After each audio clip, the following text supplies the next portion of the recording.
Coliseum in Los Angeles. The Rams are taking the field, set to face the Eagles on Sunday Night Football.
It's 95 years old, and not much hasn't happened at the Los Angeles Memorial Coliseum, where tonight Jared Goff and the Rams try to get back on track.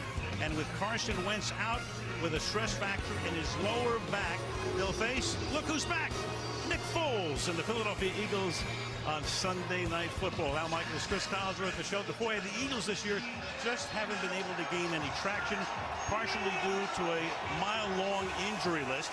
And despite coming in with a record of 6-7, they have a fairly decent shot to get to the playoffs. Now we'll find out if Nick Foles can lead them on another magic carpet ride. The Rams, meanwhile, have a record of 11-2, already clinched the NFC West, number 2 overall seed in the NFC. Last week, their high-powered offense totally stymied by the Bears, but the feeling around the Rams is that a good team occasionally is going to have that one-off night. So, Chris, is it a one-off night for them? And what do you expect from the Rams tonight? You know, I'm not sure about this one. This Rams offense has been so good all season long, and yet the last couple of games we've seen them really slowed by this too-deep safety look. And is that really an answer to slow down the Rams, or is it just sort of a two-game aberration? We're going to find out more here tonight. The Eagles Super Bowl champs, but come in as big underdogs. How do they pull off a big upset? Well, it's the Nick Foles story, right? We'll be all over that one tonight. But I really think that the Eagles won the Super Bowl a season ago because they were so dominant on the offensive and defensive lines. And if they're going to keep this year's Super Bowl dreams alive, I think it's going to be the same formula. They're going to have to go out there and try to physically whip the Rams. So many incredible memories made in this building. So what's in store tonight? Let's find out. Eagles-Rams on Sunday Night Football.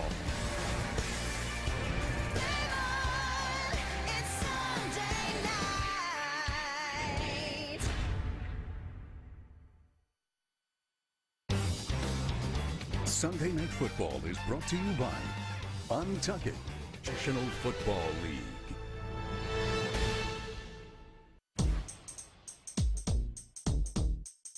In South Philadelphia, the birds are dazed with the 6-7 record. Sports radio's crazed. Add injury to insult, Wentz is out. Can the MVP Foles dodge a playoff knockout? Tonight there's Donald on the D, and this guy's good. He could be breaking records out in Hollywood. We got Gurley and Cox, Coach P and McVay. The Super Bowl champs are coming to L.A. And the Super Bowl MVP is in L.A. For more on that, to the field we go. And Michelle Tafoya. Michelle. Yeah, and Al, this is the place where Nick Foles' legendary run began last year. But last night, Foles told us he had not expected to play again with Philadelphia and wanted to finish his time with the Eagles simply being a good teammate and helping out the team in any way he could. But on Friday, when he learned for certain that he'd be the starter tonight, he immediately thought about last year and all the emotions that came with it. He said he had to, quote, fight the human side of it all and remind himself this is a different team in a very different situation. And after an open, honest conversation with his wife, he re-centered and decided to play with the mentality of not looking at the clock or scoreboard and simply hone in on what he's supposed to do. And Al, center Jason Kelce told us everyone on this team loves and respects Foles and would go to battle with him every day. Little doubt about that, Michelle, as we take a look at the playoff scenarios. The Eagles are 6-7. To win the division, they would have to win out, and the Cowboys would have to lose out. Cowboys lost today to the Colts. For the wild card, with a win tonight, they would move within a half game of the last spot, currently owned by the Minnesota Vikings. For the Rams, they're tied for the best record in the NFC with the Saints, who play tomorrow night at Carolina. They're 2 wins away from clinching a first-round bye. Perfect night. 60 degrees, the torch is lit, home of the Olympics in 32 and in 84, and in 2028 a lot of Olympic events will be held here. Philadelphia won the toss. They have deferred. Jake Elliott will kick off on a beautiful night. Pharaoh Cooper missed a good part of the season with an injury, but he is back to receive. Made the Pro Bowl last season. Crowd of about 75,000, maybe a little more at the Coliseum, and off we go on Sunday Night Football. We start with a touchback and a look at the Rams offense.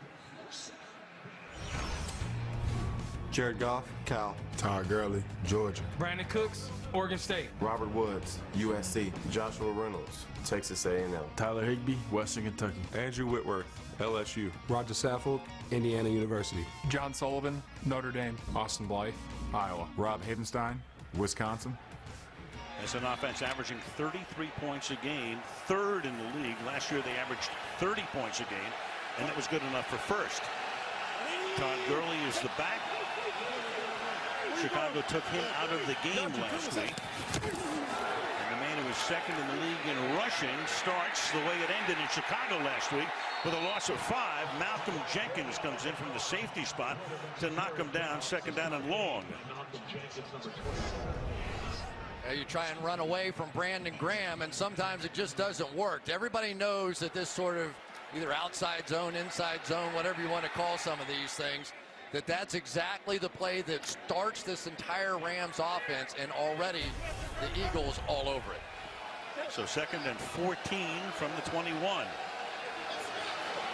Goff takes the majority of his snaps from under center, this time from the gun.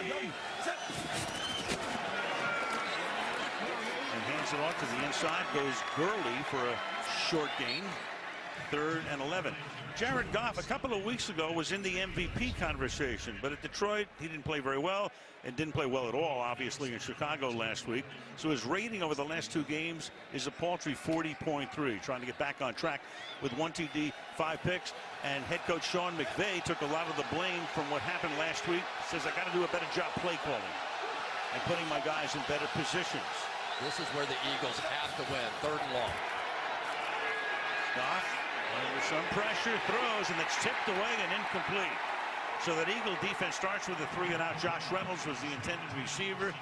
Avonte Maddox, the rookie out of Pittsburgh, is able to flick it away, and it's 4th down. I tell you, Michael Bennett has just been amazing so far. Watch him just come through this offensive line, and protection such a big part for the Rams. But Jared Goff, the last time these two teams played last season, it got a little bloody in there for Goff. He took some huge shots in that game. Johnny Hecker, one of the best in the league to punt. Darren Sproles has missed much of the season with a hamstring pull. His back booming kick fielded at the 12-yard line. Sproles is dangerous. Can he get around this corner? No, he can't. And he's tackled at the 23-yard line. Justin Lawler makes the stop. It's a 65-yard punt. As we take a look right now at the Philly offense. Nick Foles, Arizona. Josh Adams, Notre Dame. Alshon Jeffrey, South Carolina. Nelson Aguilar, Fight On. Zach Ertz, Stanford. Dallas Goedert, South Dakota State. Jason Peters, Arkansas. Stephen Wisniewski, Penn State. Jason Kelce, University of Cincinnati. Brandon Brooks, Miami University. Lane Johnson, Oklahoma. Outstanding offensive line. You saw Dallas Goedert introduce himself. They figured to use a lot of 2 tight ends tonight. Of course, Ertz being the other has 98 catches. Running back is Josh Adams on their first play from scrimmage. And Foles on what might have been a broken play out to the 27-yard line for a gain of 3. 2nd and 7. A little confusion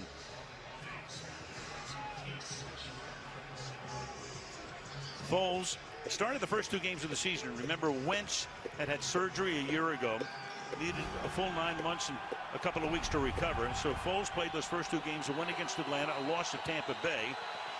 He played okay. Wendell Smallwood now in the backfield on 2nd and 7. And Foles under pressure, keeps his eyes downfield, throws, and gets a first down. And that's that rookie Dallas Goedert, 2nd-round pick out of South Dakota State, who's really come on. Well, they're going to take a page out of the Bears playbook for sure. Aaron Donald right here is going to get double teamed on this play inside. They are just going to simply try and take him out of the game the same way the Bears did. And now the pressure really falls on the other guys to get pressure. And here's Nick Foles. They talk about that Wentz is the more mobile of those 2 quarterbacks, but pretty nice throw on the run. Josh Adams in the backfield from the 37-yard line. Take it to him, and then a one-handed catch is made and a good tackle also. Ertz makes his 99th catch. Joyner with the tackle, and we'll meet the Rams defense here. Aaron Donald, Pittsburgh. Ndamukong Suh, Nebraska. Dante Fowler Jr., Florida. Corey Littleton, Washington. Mark Barron, Alabama. Namaka Ebukam, Eastern Washington. Akeem Talib, Kansas. John Johnson, Boston College. Lamarcus Joyner, Florida State. Marcus Peters, West Oakland, California. Nikhil Roby Coleman, USC. Here comes the man who had those 2 defensive touchdowns in the wild game against Kansas City a few weeks back. Smallwood gets hammered at the 42-yard line, short of the first down by about 4, 3rd down. You know, Al, it really was interesting talking with some of the Eagles players, and obviously this year hasn't gone exactly the way that they had hoped. But having Nick Foles back in the huddle in practice sort of rekindled a little of the spirit of that magic that really started right here on this field. When he came in this game, everybody said, oh, the Eagles season's over and it's done. How'd that turn out? Yeah, I agree with you 1,000%, partner, on that one.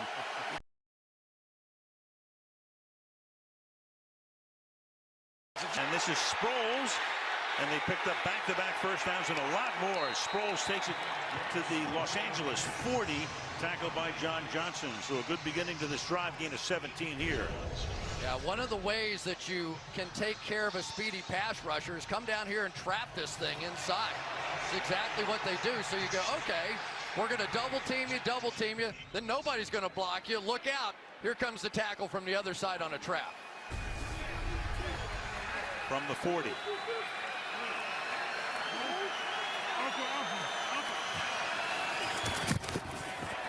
Foles under some pressure, and it's a dangerous pass off Adams' hand and incomplete. 2nd down and 10. Michael Brockers was there for the near pick, 2nd down. You know, I don't know what it is in football, but as a receiver, you're not used to seeing the ball floating like that. And sometimes it can just be unnerving almost as it's coming down, because you know as it's floating down, the crowd is coming towards you. Sometimes those are the toughest ones to catch. A little changeup. Yeah. First quarter, Philadelphia this year only 28 points thus far in the 13 games. So they've gotten off the slow starts. Tonight, not a bad start for them, but now they're going to have 3rd and long. Josh Adams stopped at just about the line of scrimmage. Well, now we get to that moment, right? There he is. There's Carson Wentz, and they now know that these are those sort of big moments in the game for Nick Foles. You're outside of field goal range at this moment. Do you try and be conservative? Do you cut him loose? Here is when, in the Super Bowl, he was at his best. These big moments, time after time after time, Nick Foles delivered. Sproles in as his 3rd down back. They've rotated the 3 backs already. Adams, Sproles, and Smallwood. As Foles throws, and that is caught, but trying to pick up the first down, stops shy as Golden Tate, who came over in midseason in the trade with Detroit. So they'll spot the ball at about the 33. In comes the field goal unit for what will be a 51-yard attempt for Jake Elliott. Yeah, but when it's Doug Peterson, you always have to check, don't you? Correct. 3rd and 3 from this part of the field. I was like, okay, is he thinking about it? No, here comes the kicker. Cameron Johnston will put it down at the 41. So a 51-yard kick on a fairly windless night. That shouldn't be a factor here. And it is just inside the right upright. So Philadelphia draws first blood, 3-0 against the Rams. More spectacular events, 2 Super Bowls, a World Series. The Dodgers played here the first 4 years after they moved from Brooklyn. The Olympics in 32 and 84. And as we said earlier, the 2028 Olympics coming to Los Angeles. Events will be held here. Eric Dickerson, our one-time partner on Monday night, working the sidelines back in 2000-2001 on one of the great Rams of all time. Kickoff fielded by Pharoh Cooper at the 2-yard line. And he brings it back out to the 21. And let's take a look at the Philadelphia defense. Michael Bennett, A-Leaf Taylor High School. Fletcher Cox, Yazoo City High School. Halpingata, Oregon. Brandon Graham, Michigan. Kamal Grishet Hill, Eastern Illinois. Nigel Bradley, D. Florida State University. Rasul Douglas, West Virginia. Malcolm Jenkins, The Ohio State University. Corey Graham, New Hampshire. Devontae Bosman, Kansas City, Missouri. Crayvon LeBlanc, Florida Atlantic. A lot of injuries on that side of the ball, and that secondary has been a mess with all of the elements. Rams start from the 20.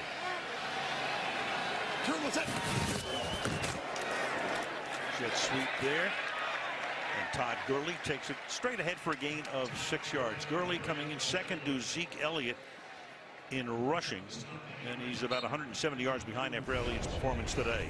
Well, turnabout's fair play here. This time they're going to trap the great pass rusher on the other side, Fletcher Cox. Let him go upfield and trap in. They really struggled trying to block him in the game a season ago. So they've got a few tricks up their sleeve for Fletcher Cox.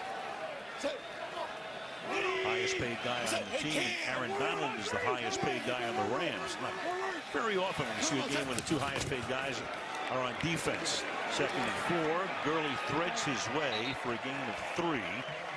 Third down and 1 for the Rams. Well, here's what we see so much out of Sean McVay is that they really try to keep the communication alive as long as possible. Until that clock hits 15, McVay can say anything he wants to Jared Goff. A lot of times they'll go to the line of scrimmage quickly like they did right there, and then sometimes keep communicating. Snapped it quickly. Gurley makes the catch. Great receiver. Gets a ton of yards normally after the catch. This time all he needed was about 4, and he winds up with 6, and the Rams have their first down. Well, here's why they come snapping out of the huddle like that, because defensively, when you get into a bunched set on offense on the other side, you're not really sure who has which assignment, so you get up there, 3rd and short, snap it quickly, and the communication just isn't there for the defense. Easy first down. From the 35-yard line, the fake to Gurley this time, and Goff will come back, and Gurley juggles it and can't hold on. Flag on the play, and we're going to hear from Bill Vinovich, who seems to appear every other Sunday night with us for the call. Terry McCauley's the only official we see more. Right.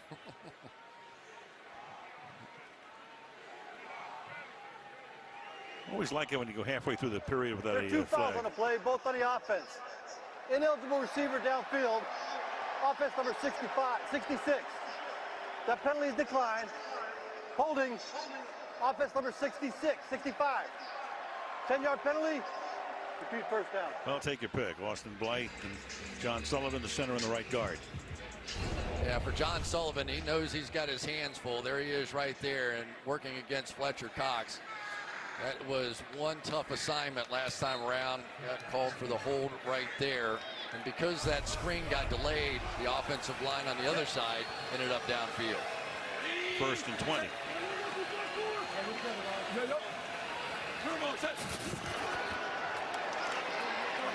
Pocket is clean. Throws over the middle. Gurley to the 34-yard line. He was almost a forgotten man last week. When he did get the ball, he didn't do very much. 2nd and 12. You know, you look back to last week in Dallas in overtime, the Eagles played 99 defensive plays, including those nullified. There were 6 nullified by penalty. Look at that. Malcolm Jenkins also plays special teams. He played 111 plays 7 days ago. I was watching the tape this week. I thought I was watching Gone with the Wind. Down with no wind. Second down and 12. Goff to the outside, caught, first down. Robert Woods makes the catch, the man who played his college football here at USC and started his career with the Buffalo Bills, and that's good for a gain of 18 yards. You know, sometimes the Rams are in these tight formations, all within the numbers, and against the Bears last week, I just didn't think they worked the outside part of the field nearly enough, so they kind of shrunk the offense and gave the Bears defensively a chance to play much tighter with that 2-deep safety look, and it really gave them fits. Here they come out right away, start working the outside. And they control the tempo, get to the line, take their time once they get there. This is Gurley threading his way to the 45-yard line where Malcolm Jenkins makes the stop. Gain of 4. Yeah, and that's the problem. Malcolm Jenkins sits there on the backside of those plays, and because he's one of the faster DBs that there is, it's really hard to find a way to get him blocked. There is nobody really to get him blocked, so you'll see him just trail the play. That's the second one he's been able to catch so far. Snap it quickly. Goff outside, keeps his eyes downfield, and Goff will pick up the first down. Steps out at the marker. Gurley led the way with a block, and the Rams have picked up their 3rd straight first down. Yeah, you got the feeling that this entire organization was a little embarrassed after that Bears game, didn't you? I mean, you heard it from almost everyone, especially Sean McVay. He was talking about, I got out coached and I can't believe I did that to my guys, but our line has to play better, we have to make better decisions. And he was sort of talking a mile a minute like he can, but that was a shocker to the system for this high-flying offense. And he tried to take all of the heat as well. Took the heat off his players, and nobody played very well last week. Gurley. Well, you know what, Chris?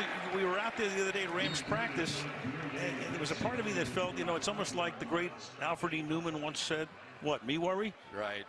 And why would you? They're pretty darn good. They've been scoring 30 points a game forever. But now they're starting to look like themselves. They're getting back into their pace, and they're getting out of the huddle, and they're getting their running game going. He's being patient with some of those calls now. And it really was just, they just never got into their offense a week ago. 2nd and 7. Rolling out, throwing. It's another first down, and this time it's Tyler Higbee, the tight end, who moves the chains. Higbee for a gain of 12 yards to the Philly 23. So now you're going to go all this outside zone and you bootleg back off of it, right? That's the entirety of this offense starting to come together. We didn't see the jet sweeps last week. We didn't see the screen game off of it last week because they couldn't get the running game going. Running game now, Justin Davis is the back. They fake it to him as Gurley gets a rest and hit Josh Reynolds, and he thrusts forward to the 18-yard line. Gain of 6, 2nd and 4. You know, Josh Reynolds has a really interesting role on this Rams offense. He's almost a tight end on this team. He's always in there in the bunch formation. He has a lot of the blocking responsibilities that typically tight ends have, but because he's so physical, he's been able to go in there and get the job done. That was one of the great things that Cooper Kupp had the ability to do. Now Josh Reynolds has that job after the injury. 2nd and 4, Jim Schwartz, the defensive coordinator of the Super Bowl champions. Justin Davis stays in as the running back. Flanking Goff.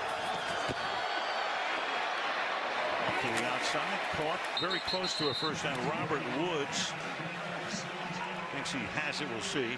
They gave him the first down. Trevon LeBlanc with the coverage.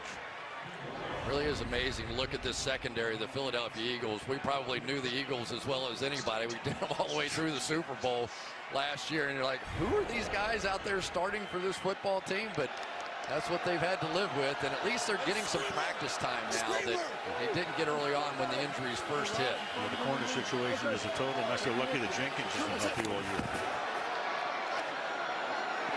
12th play of the drive. Gurley on a beautifully designed play.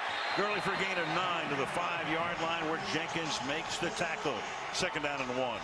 See, now we're getting the full complement. Now you fake the run game, you fake the reverse, you come out, you throw the screen to that monster Todd Gurley out there. who people think he's like this 200-pound scat back. He's not. He's 225 pounds. He runs a 4.4. He's not this quick, elusive kind of guy. He is a big, fast power back. First round draft choice out of Georgia, 2015. Goff 7 for 7 on this drive, and through the middle goes Gurley for the touchdown.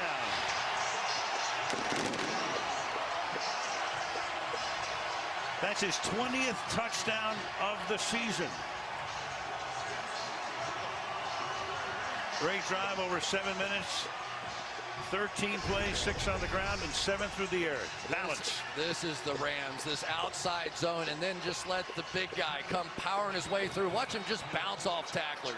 1, 2, no chance. Nobody can get him on the ground. 225 with that kind of speed and a little bit of an angry attitude after what happened to him in Chicago. He's going to be tough to handle. Yeah, meanwhile, Cox is bent over. That would be a major blow as they work on Fletcher Cox. Well, you have to wonder how much that overtime game a week ago took out of this team. We have seen some of the numbers on it. It's almost ridiculous whenever you play as many plays as the Eagles played on defense last week and then go on the road the next week. I think there's like 6 and 30 or something like that. It's really tough to win. Yeah, you go coast to coast, and then you have to be on the field for a 13-play drive, and that does not look good for the Eagles right now. Greg Zuerlein for the extra point. Johnny Hekker to put it down. And the Rams trying to leave Chicago in the rear view mirror. Take a 7-3 lead with 1:16 to go in the first quarter.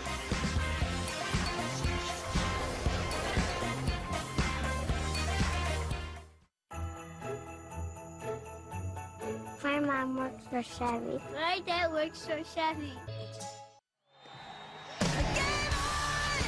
So next week we move up the coast. We go to Seattle. Look at this one. Kansas City against Seattle. Coverage begins 7 Eastern, football night in America.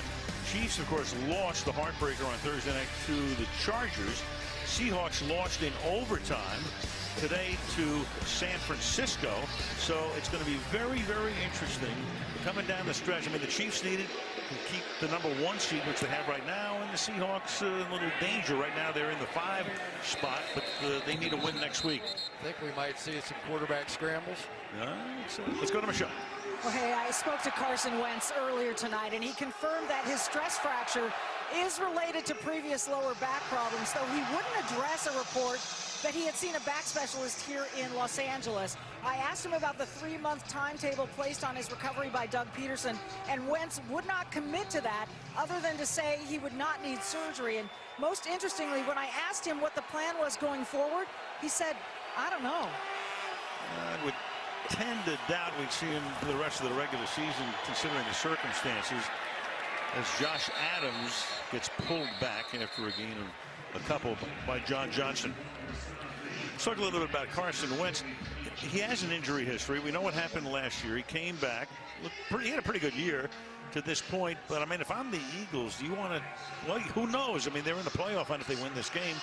We'll see. If I've got the Super Bowl MVP as a backup, I'm playing him. True. I mean, really, it's kind of a no-brainer at this point, right? You put him in there, take a shot, see if you can rekindle the magic. And I think the players have been a little energized by it, too.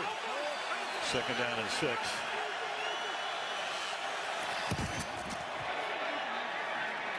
Coming around the right side here is Josh Adams. I'll tell you what, Chris, if he wins the Super Bowl this year somehow, some way, this would be, well, we're in Hollywood. It would be a movie. It would be Groundhog Day meets Back to the Future. He would have a direct pipeline to the Almighty if he wins that again. It really was, and we were along for the ride, obviously, in the Super Bowl. It was just fantastic to watch, and the way he played early in that game, he was in control from the start.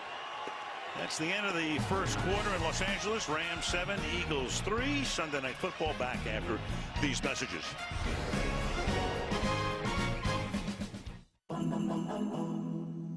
T-Mobile believes it's better to give than to receive.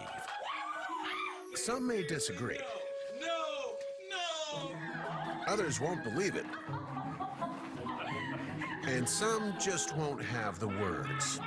This with Chris Collinsworth, Michelle Tafoya. Week 15 winding down at the Coliseum. Crowd of about, let's say 75,000 tonight. Temporary home of the Rams. Play here one more year and then on to the new digs. We'll take a tour of that later on. Set 3rd down and 6 now as the Eagles have it at their own 29-yard line. Foles throwing, and then it'll be caught. Great catch made by Jeffrey. He beat Aqib Talib down the sideline on a 3rd and 6. Alshon Jeffrey, of course, the big receiver on the outside. Talib coming back for a couple games after his injury. But you can see just how relaxed Nick Foles looks out there. He looks like he knows it's playoff time, and when it's playoff time, he's pretty darn good. I think that's part of the reason they keep talking about we're going to play it like a playoff game. They know how good Foles was. Been there, done that as Foles running out of room. And he's finally taken out of bounds. Great coverage on the back end. And Ndamukong Suh in his first year with the Rams, 9th in the league, knocks him out. Last 10 regular season games, and this would go back to when Foles was actually a Ram in St. Louis in 2015, a 68.4 rating. So he played very well at the end of the game. He took over for Wentz. Not so well down the regular season stretch last year, but in the postseason, well, take a look at that. And he's got that Super Bowl MVP trophy. I just kept thinking in the Super Bowl, can he really keep this going? Because Brady was matching him throw for throw. Yep. The 41-point outburst, 2nd down and 9. Give the ball to Smallwood. Wendell Smallwood. 4 different Eagles have carried the ball tonight. That's a 3rd down now and 6 upcoming. Now, we've talked about some of the injuries, but it's also hit at the running back position as well. Corey Clement now out, Jay Ajayi out. So Josh Adams, who's done very well running inside. And now Wendell Smallwood outside. Darren Sproles a little spice. May get in some of these situations. But right now, you start to think about Zach Ertz, because he is the guy that, no question about it, they love to go to in this situation right here. So clutch. His next catch will be his 100th of the season. Instead, they shoot it out here to Smallwood, and that's Marcus Peters making the tackle as a flag down. He looked to be a little short of the 1st down, and Bill Vinovich will tell us about the penalty, which apparently is going to be on Peters.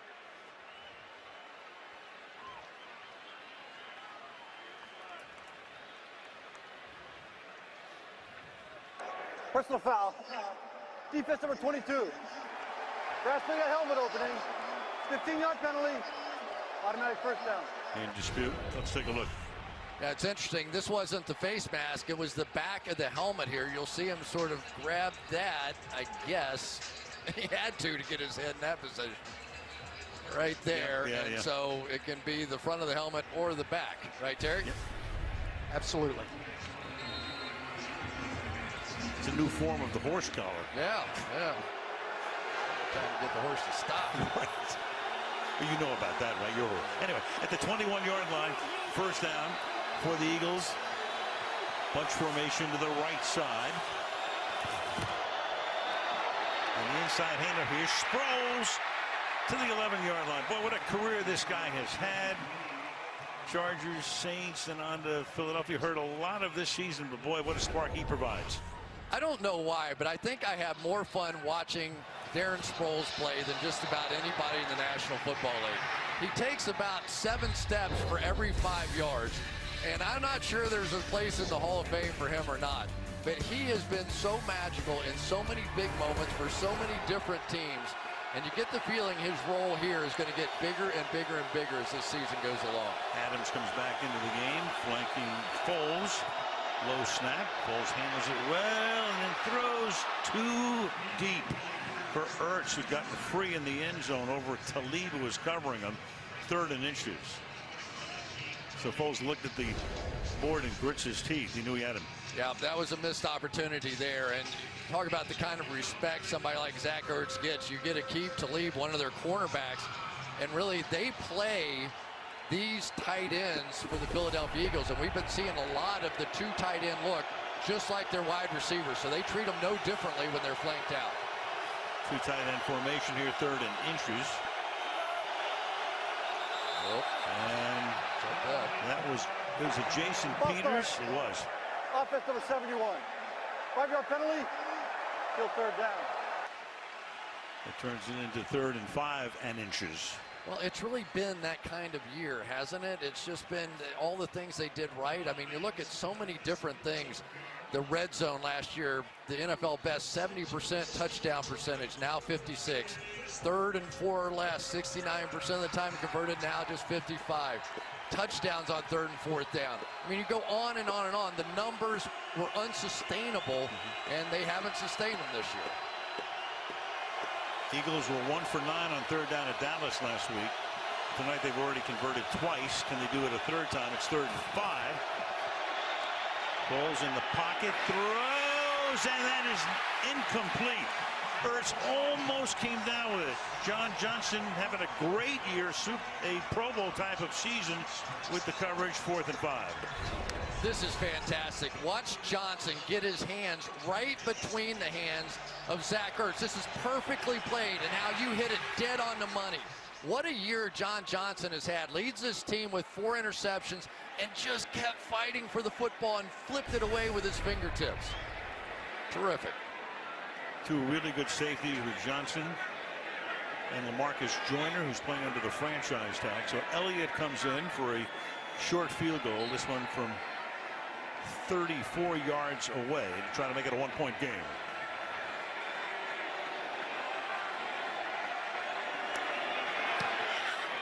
Which he does. So 3 minutes into the second quarter, pass broken up in the back of the end zone at 7-6. I still can't believe how incredible the screen is on the new iPhone XS. Long for the Rams, Andrew Whitworth. The winner will be announced at NFL Honors. That's the night before the Super Bowl in Atlanta in February. There they are. 2 of the finest guys you'll ever meet right there. Chris Long basically played for free last year, gave away his entire paycheck in a Super Bowl year, really embracing some of these social issues. And Andrew Whitworth, known him forever back in his days in Cincinnati, and thought the whole town was going to cry when he left. He was involved in every charity there was. Howie Long was his father. Came over from the Fox studio to be in attendance tonight. Touchback here. For more, let's go to Michelle. Yeah, Al, both Long and Whitworth have made giving back as much a part of their lives as football. After the shooting and wildfire near the Rams practice facility, Whitworth told his teammates, "No one has ever regretted acting in a positive way in a moment of adversity." And Long told me, "There were 1,000 players before me. There will be countless after me, but off the field, I can control my productivity by using my platform for good." Yeah, these 2 guys are great. We love meeting with them whenever one of the teams is on Sunday Night Football. Next up tonight as the Rams take over at the 25-yard line. Goff started with an incomplete pass, and now he's completed 7 straight. And on the end around here, Woods takes off.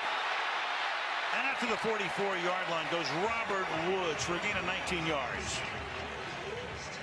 So here's another option off of this outside zone play. This is another play they never got into.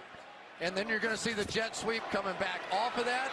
That's what they do. Now we've seen the full complement of this offense. Well, Fletcher Cox was back in. He came out now, and Bruce, Hector was in, and Cox is now in. Blaze out. Blaze out. Hector, let's go back to what I originally said. Hector is the rookie out of South Florida who is in the game from the 44-yard line now. Goff to the sideline, and that is it picked off? It may be by Maddox. And they're going to rule him, I think, down at the 42. They are, but they're going to give him the interception. What a play by the guy who is starting now, a rookie out of Pittsburgh, making his 7th start of the season. Look at this one.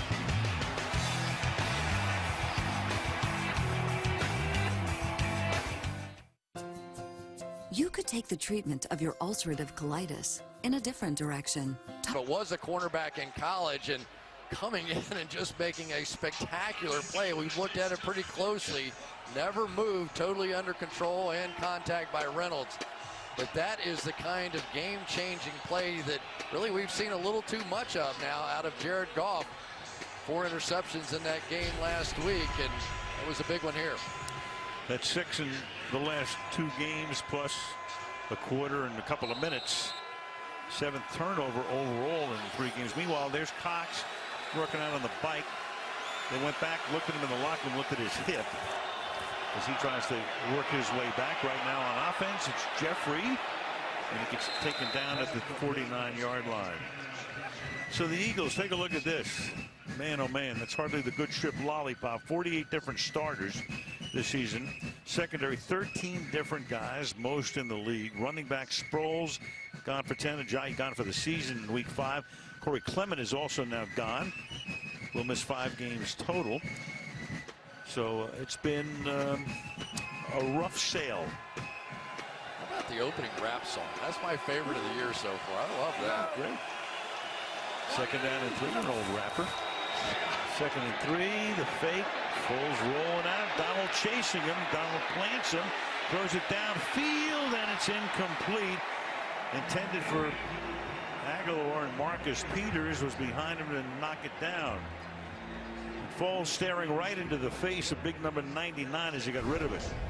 Never got to finish that follow through. Watch Donald here is going to make contact, and that stops your arm, and that can stop your career. You take too many shots like that. Good rebound position down the field, but it was Marcus Peters just a little bit better, who I think is getting his confidence back. Those are dangerous throws for quarterbacks, and really anywhere 99 is. And look at that. I think he got hit in the throat. Well, the backup is Nate Sudfeld. 3rd and 3, and they're going to stuff this run short of the first down. That's John Johnson coming up to plant Josh Adams and make it 4th down. I tell you, I like this Josh Johnson. We saw him make a great play in the end zone on the pass, and then right up here and stuff that run as well. He just lurking. Remember John Lynch, how he used to play in Tampa? It sort of looks like he's acting too deep, and here he comes up right at the line of scrimmage to make the play. Well, Doug Peterson last year wrote a book in the offseason called Fearless. Loves to go for it on 4th down. A little less this year, fewer opportunities, but they're going to line up to go for it here with a bunch formation to the left. Adams is the back on 4th and 1. And they do indeed go for it. And the Rams, unless Adams can keep those legs going, are going to stop them in midfield. So at 9.5 left in the half, on a 4th and short, they send Adams through the middle. And the Rams are going to probably wind up with the football as soon as they spot it at the 49. There it is. Vinovich says LA ball. 9.5 to go in the half. Rams 7, Eagles 6. Grinchmas. Universal Studios Hollywood now through December the 30th. Interesting twist. Holiday season. Oh, yeah. A lot of Eagle fans. You ever try to do that? Yeah. Not very well either. Got a D+. Rams, after stopping the Eagles on downs, take over at the 49-yard line. Gurley with a big hole and a first down and a lot more. Todd Gurley to the 29-yard line.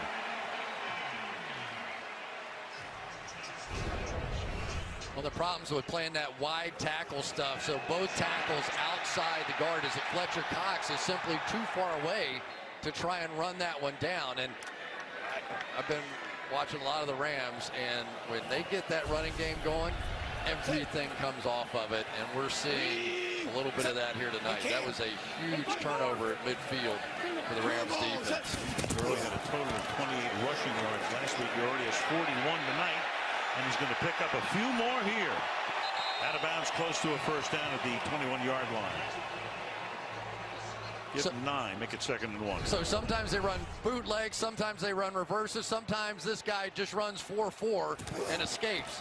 You can see everybody playing it perfectly. That's what you want to do. You just want to crash it all down, and then here he comes out the backside of it. His speed is really a difference maker. He's not a Barry Sanders kind of guy, but he can stop and start and take off with great velocity. 2nd and 1.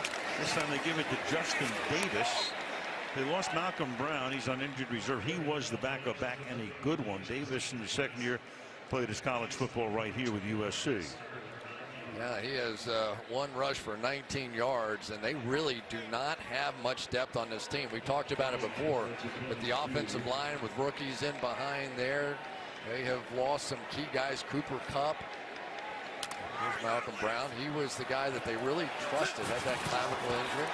3rd and 1, and Goff fires, and that'll be caught.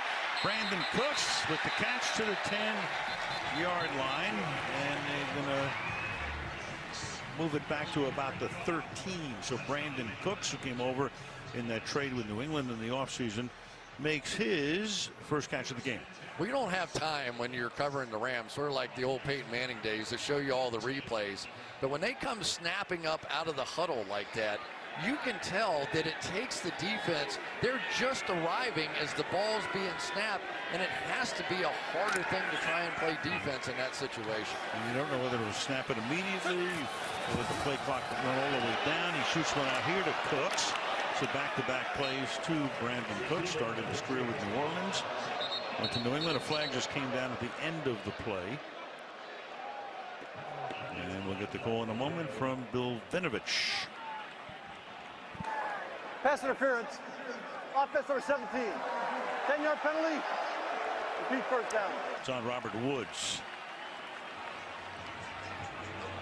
On the outside, you can block within 1 yard of the line of scrimmage, but you cannot do it down the field. So let's take a look right here at Robert Woods. Does he go beyond that 1 yard? Yeah, sort of, kind of. Maybe. Good enough for the official. Game of inches. 1st and 20. Michael Bennett and the rest. Cox has been back in. 1st and 20 from the 24-yard line.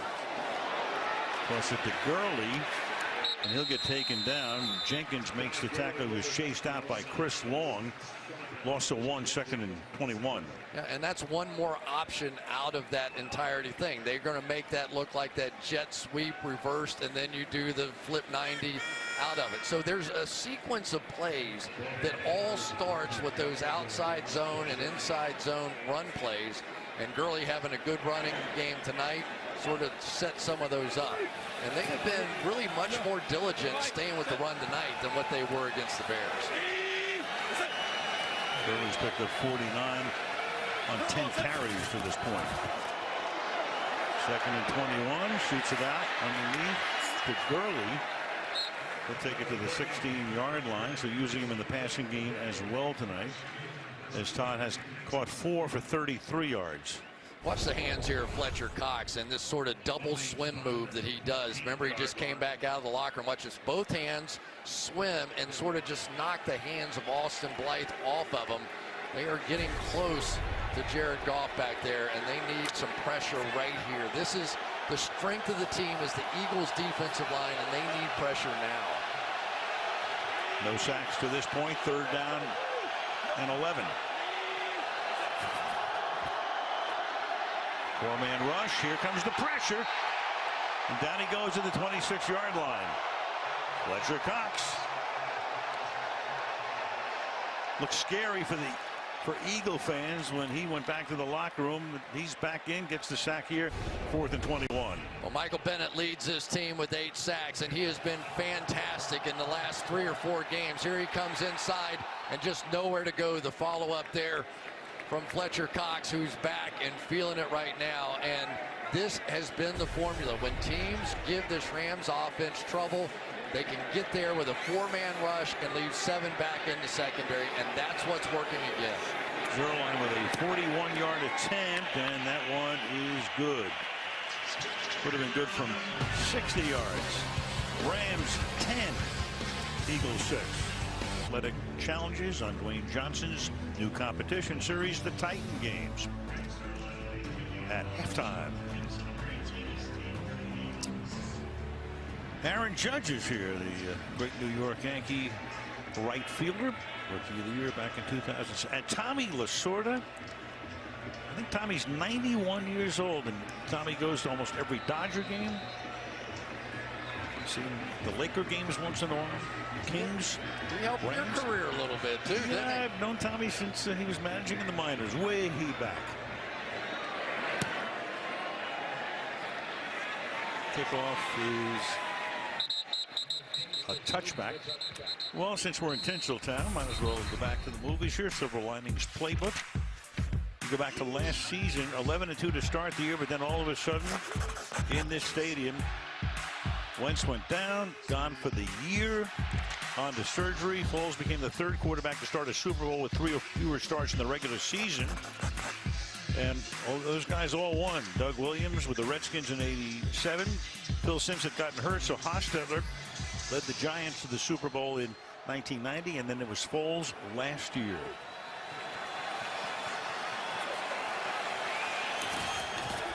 Now from the 25, start on the ground here.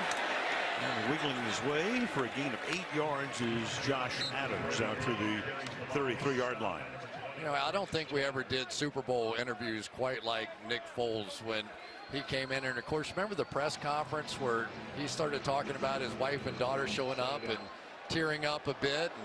And he's really quite the family guy, and everything is in perspective. Think how hard this year would have been coming off that Super Bowl MVP. For sure, 2nd and 2. And Adams can't get into the backfield. You know, it's people forget as you take a look at him after the game and what a scene that was. And here's a guy who almost quit. He was with the Rams in St. Louis in 2015. They moved out here. There's his daughter. There's Lily. Lily on the left. You want Philly? Yeah. That is great. But he was ready to retire. Got talked back into it. Rams released him. He went to Kansas City as a backup under Andy Reid. There's Wentz, of course, on the left. Then to Philadelphia and Peterson. He'd been there before under Chip Kelly. And the rest is history. 32. And that is caught up at the 35-yard line. Looks to be enough if they put it on the stripe, and they do. First down. Caught by Dallas Goedert. You know, I really get the feeling this Dallas Goedert could end up being a star on this team.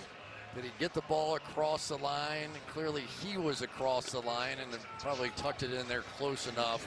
I don't think you're going to be able to challenge that one. But Goedert, what a show he put on against Dallas in that game a week ago. One of his long touchdowns called back on a pass interference. But their best offense right now is with both tight ends on the field. From the 35-yard line. You know, Chris, what's interesting is that so many high-scoring games, pinball machine, football. I mean, the last time the Rams played in this stadium, the score was 54-51. And here we are, 10-6 at almost halftime. Now, the one guy they are concerned about, no question about it, is Aaron Donald. Watch, here we go again. Pull the guard around, and this time going to wham him with the tight end, Dallas Goedert, coming down. We have full attention on number 99. 2nd and 7. Looking down to a 2-minute warning here. Gain of a couple for Josh Adams. And the clock is stopped here. And we will be back 30 seconds after this from AWS.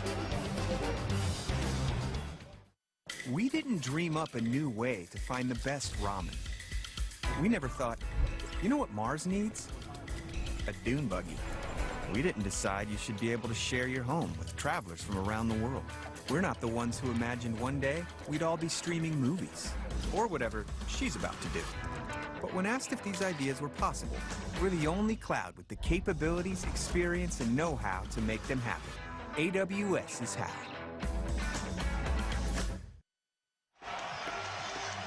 The Rams took a timeout. That's why the clock stopped. Put 2 more seconds back. You know, Chris, that's a pretty aggressive move by Sean McVay. In this situation, he feels he's going to get the ball back and wants to have as much time as possible. Maybe he wants them to go for it on 4th down again. I don't think they will, but who knows? 3rd and 5. Sproles is in the backfield.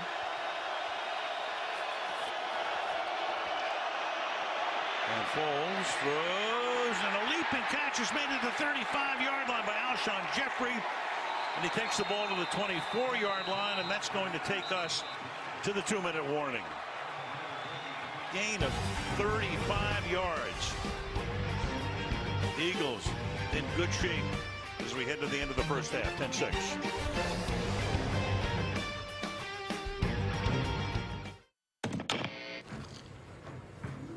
Toyota halftime. Al, we'll see you then. Okay, Mike, another wacky Sunday. What else is new? Seems like every Sunday, a lot of crazy stuff going on. Meanwhile, it's a 4-point game here. After the Rams took that timeout, thinking they'd get the ball back, all of a sudden the Eagles are in business right now. Sproles is the back. First down from the 24.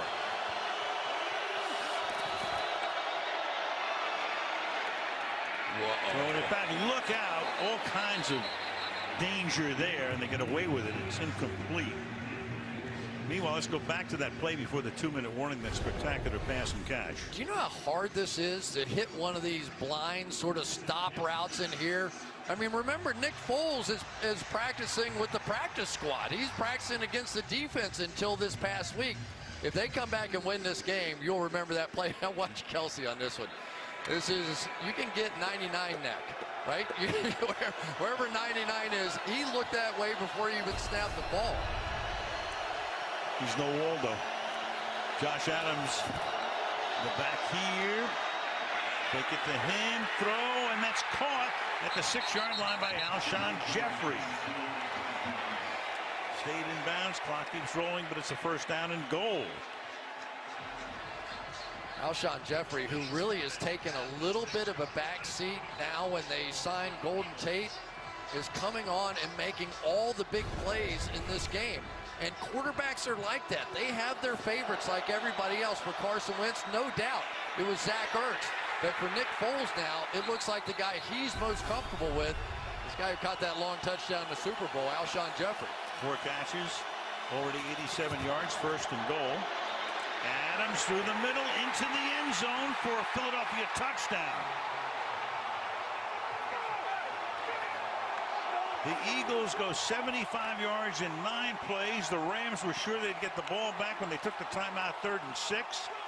You had the long pass. Now you've got Adams going into the end zone, and the Eagles have a 2-point lead going on 3.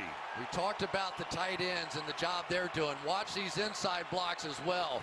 But Zach Ertz on the outside with Dallas Goedert. 2 big blocks, and that's been the stunning development, really, is the blocking ability of Dallas Goedert on this Eagles offense. They did not expect that, and he has really delivered in a big way. Jake Elliott for the point after. And with 67 seconds to go in the half, the Eagles have the lead, 13-10 in Los Angeles.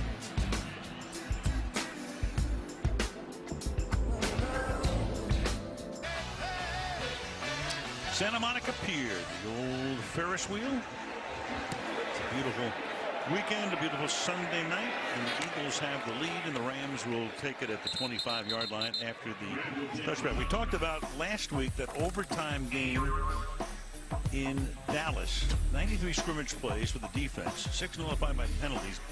Most scrimmage plays faced in an NFL game since the Falcons a couple of years ago in the Super Bowl. And on the road, Chris alluded to this before, after facing 90 or more plays during the regular season, teams in their next game are 6 and 31. And Jim Schwartz might know that, but right now his defense doing a very nice job. And with 67 seconds to go in the half, the Eagles have a 3-point lead at the Coliseum. Goff will shoot this one over the middle, caught at the 30-yard line by Brandon Cooks. That's a gain of 7 as we tick down under a minute. Fletcher Cox continues to be a nightmare for Johnson. Inside, when he gets it going, it's hard to stop. 2nd and 3, Goff to the outside. That'll be caught. And out of bounds goes Brandon Cooks after making the catch. Nice gain.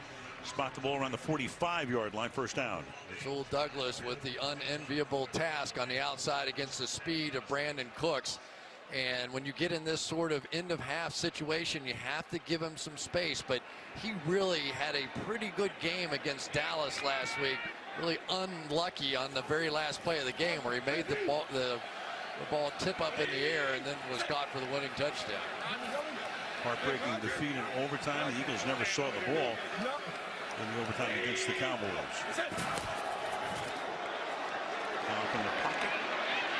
Midfield, it's a 5-yard gain. It's Cooks making the catch. And the Rams take their second timeout with 37 seconds until halftime. for him, almost 38. Justin Tucker is the only guy who exceeds him. And right now the Rams are trying to get at least into field goal position. The ball is at the 50-yard line, and it will be 2nd down and 5. And they have one timeout remaining. We're starting to see a little bit of that 4-across quarters defense that has been giving this Rams offense a bit of a tough time. We'll see if they stay in it. Looks like they might be. A lot of checkdowns usually result when you get into that defense. He plays on this drive. All of them have been passes to Cooks. And this one is shot out to Robert Woods. It's some blocking, and Woods takes the ball to the 29-yard line behind Whitworth. And the Rams trying to conserve that timeout, but they can't. They have to sprint downfield. Then Goff calls for their final timeout with 26 seconds. That's a great play call, really was, by Sean McVay. So you see him in the quarters coverage right off the bat. They're all playing back here. Fine, let's throw a quick one out there. They don't have enough guys up there and able to take advantage. And these offensive linemen out in front. Andrew Whitworth in his late 30s, but he is still playing great. Watch how quickly you see Jared Goff get the ball out of his hand. And I think this game is a little bit, they're trying to create some easier throws for Jared Goff.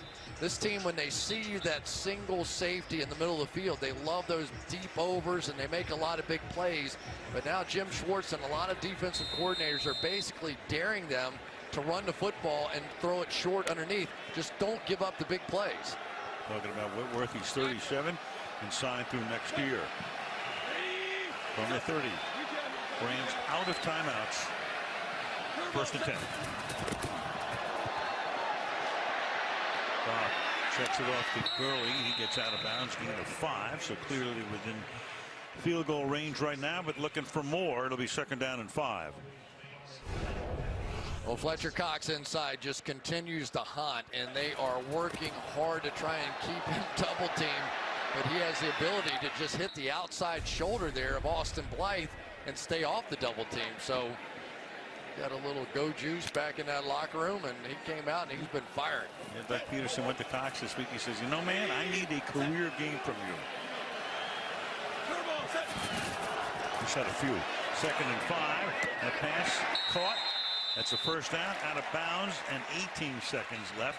That took 4. Cooks makes the catch. He scored 5 tonight for 40. Well, there probably still is time at this point where you could throw one in the middle of the field and still get it spiked.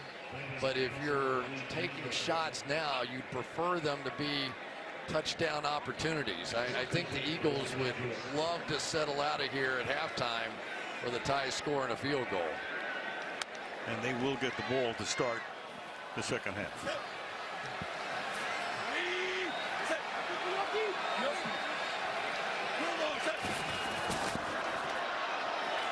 To the end zone, to the corner of the end zone, not even close that time. Reynolds covered very well in the back of the end zone, so that took 4 more seconds, and we're down to 14. Yeah, now you're in a different situation. Now it's possible to get a catch and a spike, but much, much tougher. So I think you'll see now Jim Schwartz go to much more of a perimeter. Let's make sure we keep them out of the end zone, tackle them in the field of play. Don't let them get to the boundaries. You can see back up, play the sidelines. Let's tackle them in the field of play and see if we can get out of here with nothing. Go 4 wide here, including to Darryl Hodge, the rookie from Prairie View A&M. Slot left. Goff to the right corner of the end zone, and that is incomplete. Intended again for Reynolds. He's covered that time by Avonte Maddox, who had the earlier interception. Now it's 3rd down. Yeah, Avonte Maddox coming off of being inactive for 3 games with that ankle injury, and he has been asked to take on some heavy lifting out here on the outside. Really good decision by Goff. There was nothing there, just throw it away. But now, no sacks. You can't make a big mistake here on this play. And you have to use the boundary or the end zone. Can't put it in the middle of the field. Well, you've got Gerald Everett out there, a big target. He may get an opportunity for some kind of jump ball. With 9 seconds. Goff, again, right corner of the end zone, and throws that one into outer space. Again, going for Reynolds, covered by Maddox. 4 seconds, and that brings in Zuerlein to try to send us to halftime tied. Yeah, I know you're going to say that was a bad couple of plays by Goff, but it really wasn't. They didn't have it. If the opportunity presented it, take a shot. If not, just throw it out. Let's take our 3 points and get out of here. Zuerlein made one from 41. They're making sure they've got the right number of guys on the field. And a 36-yard attempt.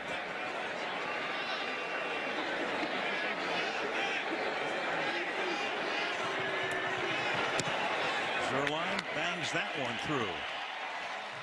Well, Rams heavy favorites, but you'd never know it by the score. 13-13 at the half. So at a halftime coming up next to Mike Tirico, we go to tell you what's on tap. Mike. All right, Al, thank you. Coming up, we're going to look back at a momentous Sunday number 15, especially for the new Kings of the North. The Bears have gone from worst to first. Wait till you see how they celebrated in their locker room. The Vikings hang on to their wild card spot with a statement and a Steeler big win. But is it time to start worrying about the Patriots? Well, that's Rodney and Tony. Toyota halftime coming up right after this. Want to stay up to date? Hey Siri, show me football standings. In my new show, The Titan Games, we've constructed the biggest, baddest, most exciting challenges ever assembled to put our athletes to the test like never before. Because Titans aren't born, they're made. Check it out. The Titan Arena is the daunting battleground, what I consider to be the perfect playground. We are going to be pushing everyday men and women to become their absolute best. All roads lead to Mount Olympus, the equivalent of pure athletic insanity. Now, I told my Titan engineers I want the physical manifestation of what it would look like if Mount Everest had a baby with Godzilla. I mean, look at it. Conquer Mount Olympus and become a Titan. Even at 13 at the Coliseum at halftime. You know, since the Kansas City game, then the Rams had the bye week, they've played 10 quarters, and they have never looked as dynamic as they did in that epic Rams-Chiefs game. Mike Tirico, Rodney Harrison, Tony Dungy. Focus on the champs. This is a desperation game. What'd you see from Philly in the first half? Well, offensively, I thought they did what they needed to do. They ran the ball 16 times, kept that defensive front off balance, and as you said, Nick Foles spread the ball around to a lot of different receivers. I thought defensively I was really impressed. I thought the front four gave Jared Goff a lot of pressure, but also was happy about the secondary not giving up those big plays down the field, Mike. Yeah, not many people believed in the Eagles, except for this guy. He's looking pretty good right now. He just wants to be different all the time. Of course. The whole year has been about passing, right? No 300-yard passers today. 9 rushers for 100 yards. It's cold weather time, playoff time. Here's the day. Football. Yep, Sunday in 60 seconds. Diggs wide open. Dalvin Cook's first rushing touchdown. Touchdown! Titans! Derrick Henry. 36-yard attempt. The kick is goes bullseye, and the Redskins win. He's in the end zone. Touchdown! Lamar Jackson, a quick pitch to Chris Moore. Moore is in for the touchdown. Zips it out there, caught by Cohen at the 11. Runs right to the 5, diving for the pylon. Touchdown Bears! Win the North, man. We did it.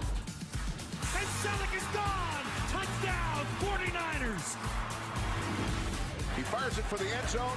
Touchdown Antonio Brown.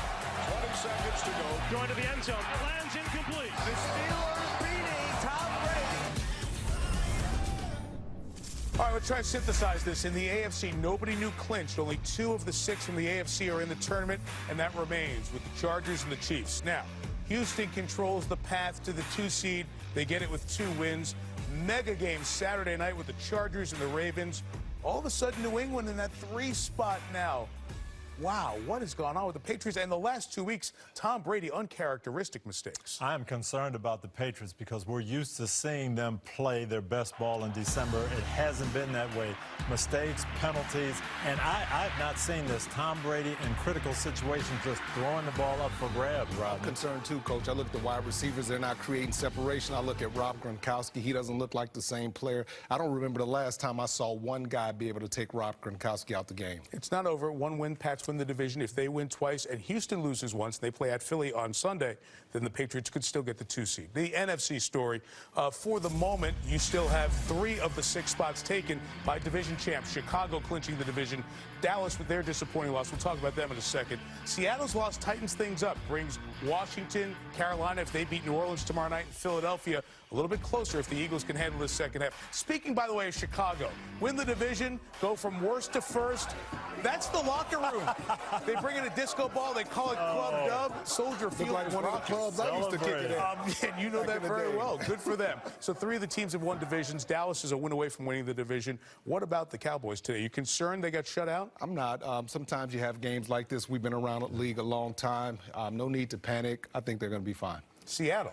Seattle will be back at home next week. That'll help, but they've got to get the discipline back. 14 penalties today really hurt them. Mega game, Seattle, Kansas City next Sunday night in the Great Northwest. Parking spots. Coaches earning the spots here around the holidays. I'm going with Kevin Stefanski, Vikings offensive coordinator, 41 points, and he got the memo. If you don't run the ball, you're going to get fired. 220 yards running, Mike. Yes, and my spot goes to Colts defensive coordinator Matt Eberflus. A shutout today.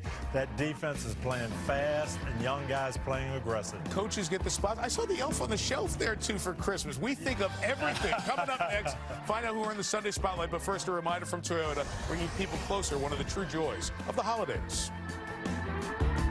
NFL Productions is prohibited. Week 15 concludes with Monday Night Football on ESPN. Then Week 16 kicks off with a special Saturday doubleheader on NFL Network. Stream games on mobile with the NFL and Yahoo Sports apps. Tonight's first half highlights are brought to you by Chevrolet.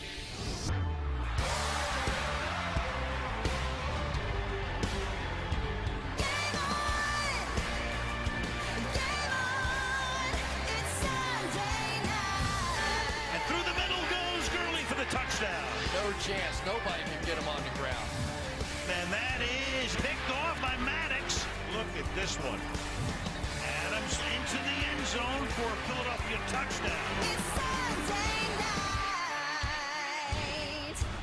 Chevy has earned J.D. Power Dependability Awards for cars, trucks, and SUVs. 58 degrees in Los Angeles. High today got up to 71. Little time-lapse photography downtown. Back to the Coliseum we come. Game tied 13-13 at halftime. Foles 9 of 14 for 112. Jeffrey had a big half with 87 yards and a big play on third down inside 2 minutes. Jared Goff 15 of 20, so 75%. That one pick. Gurley 87 scrimmage yards. Had only 58 last week in the entire game in Chicago. Cox and Donald. Cox with that 1 sack, a couple of hurries, and Donald just 1 hit on 14 snaps. Al Michaels, Chris Collinsworth, Michelle Tafoya, Sunday Night Football. The Eagles trying to keep their playoff hopes alive. No matter what happens tonight, even with a loss, they would not be mathematically eliminated, but a win would put them in fairly decent shape heading down the stretch. They've got Houston at home next week and then close out at Washington. Eagles get the ball. Second half is underway from the Coliseum with a touchback. And we go to Michelle. Talked to Doug Peterson, and he thinks Nick Foles is playing well, saying the quarterback is settling in and seeing the field well. He credited Alshon Jeffrey with some big third downs, but he said in the second half they want to continue to run the ball and take some shots downfield. Sean McVay acknowledged his offense got off to a slow start. He was glad to see them get points just before halftime. He wants them to stay efficient on early downs and take care of the football. He said if we do that, we'll be fine. Well, right now 13 points, a little odd for this team, which comes in averaging 30 per game. Held last week to a couple of field goals in Chicago in a 15-6 defeat. Foles surveying. He starts with Sproles in the backfield. Gives it to him. Gets it behind Kelsey and gets tripped up. A flag. Bill Vinovich is the referee. Make the initial call here.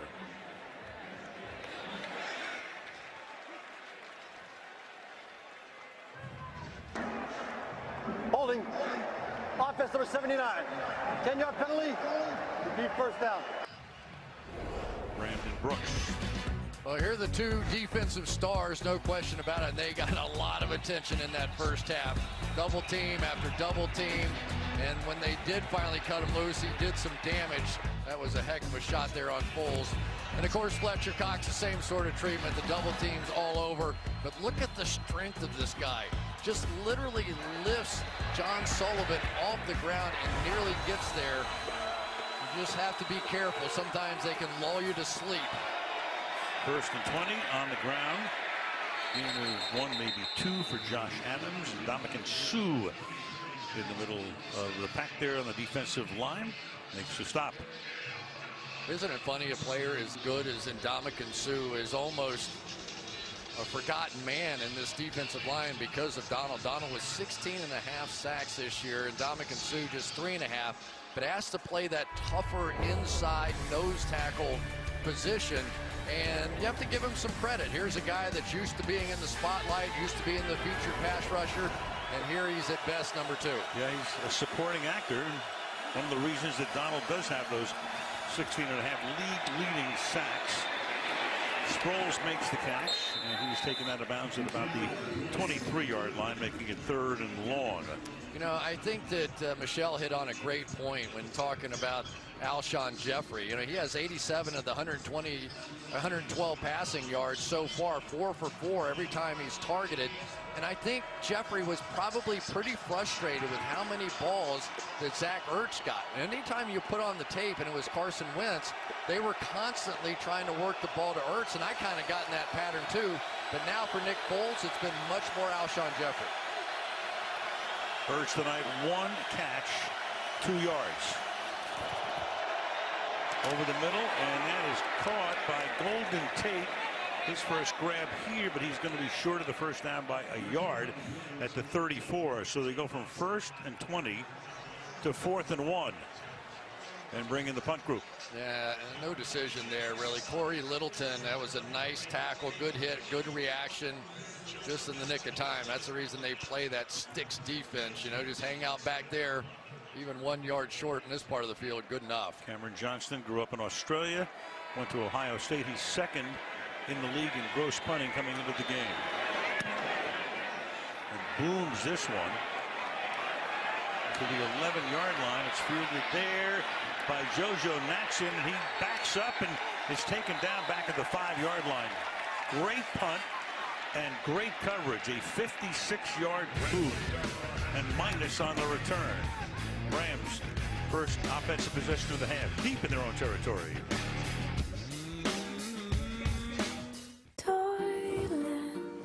Wentz went in the first round, number 2. Ranks for the first 3 seasons. There have been 7 situations in which quarterbacks have been drafted 1st and 2nd.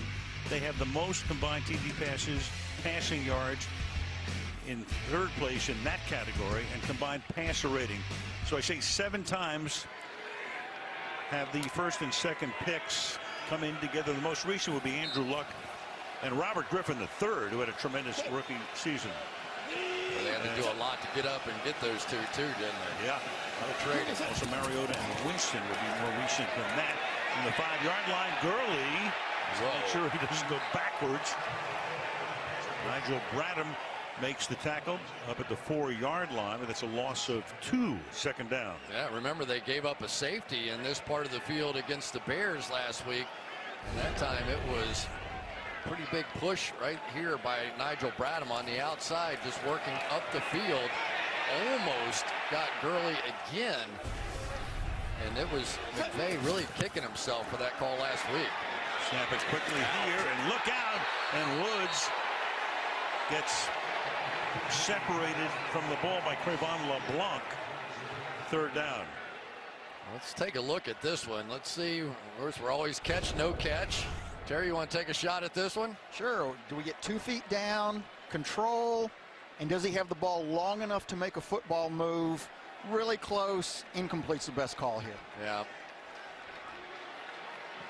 Very close. He did look up the field, but his body didn't really make a move, right? Correct. It was like the head alone is not enough. 3rd and 12. Rams put the rookie John Kelly in the backfield, and then flanking to the left of Goff, who fires, and that was tipped and then caught by Robert Woods, so at least they have some breathing space for a punt. I think that was Chris Long that almost scored a touchdown himself on that one.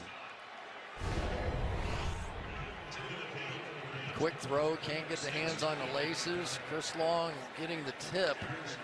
But you're right, Al, that was a big 5-yard gain just to give the punter a little room here. And then it was Fletcher Cox doing it all one more time. But you have to be impressed with what this Eagles defense has been doing out here so far tonight. Hector's first punt was 65 yards. And a fair catch is called for at the 41-yard line. Also a great defensive series for Philadelphia. Cox pretty happy about that. And for a 50-yard punt by Hector.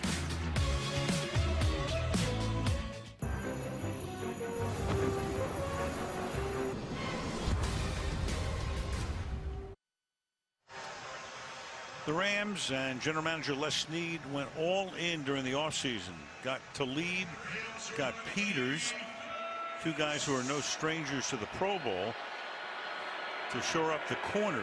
Of course, went out and got Sue, a few other parts, and have started 11-2, but right now in a dogfight with the Philadelphia Eagles, 13-13, early in the third. Eagles at the 41-yard line. Wendell Smallwood is the back.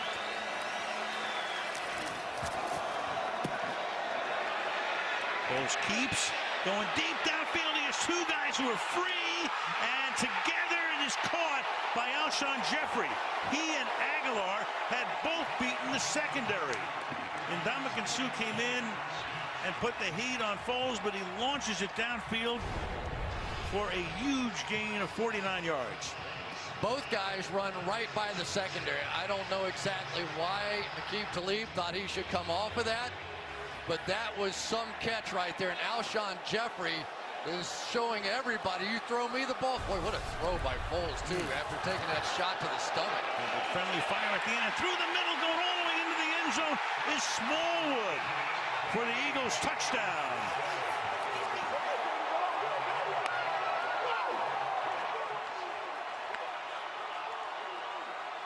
That didn't take long. Two plays, 59 yards, and Philly up with the extra point upcoming. Al, we talked about it in the opening on camera. These guys had to dominate. Watch this double team block down inside between Brandon Brooks and Lane Johnson. What an alley to run through. And the Philadelphia Eagles, the world champs. What did John Madden say? You're the champ until somebody knocks you out of it. They're not going quietly.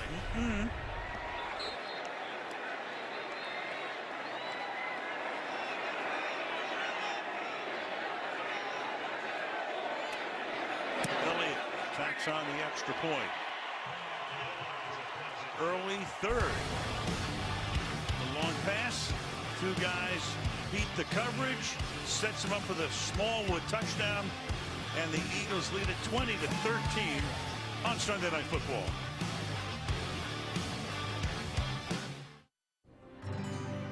When the evening shadows fall. Champions face off when Sidney Crosby and the Penguins take on Alex Ovechkin and the Washington Capitals Wednesday, 8 p.m. Eastern on NBCSN. The Rodeo Collection did a little shopping there this week, didn't you? Yes. Never showed up once. Okay. I would hope not. Friends and family, maybe. From the goal line, Pharaoh Cooper. Good special teams coverage out of bounds. He is taken at the 13, and back we go to the Smallwood TD. Nick Foles' magic is showing up, and take a look at the shot he takes right there from Ndamukong Suh. How he ever got enough on that ball, I have no idea. And Alshon Jeffrey is just feeling it right now. Aqib Talib levels off here, and I'm not sure why. There really wasn't a threat underneath, and the safety, LaMarcus Joyner, did as well. He sprinted back to get the hit on him.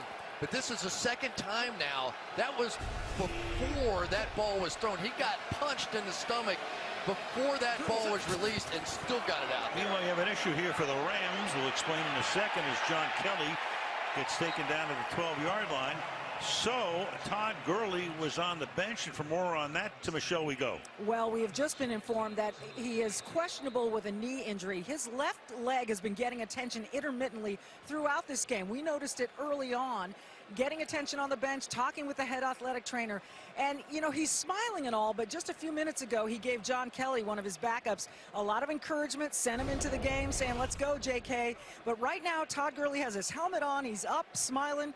But again, continued attention to that left lower leg and knee area, Al. And Michelle, also Justin Davis has a shoulder issue. Meanwhile, that's Cre'Von LeBlanc. The Eagles decimated in that secondary all season long. And LeBlanc is the man getting the attention here as we take an injury timeout.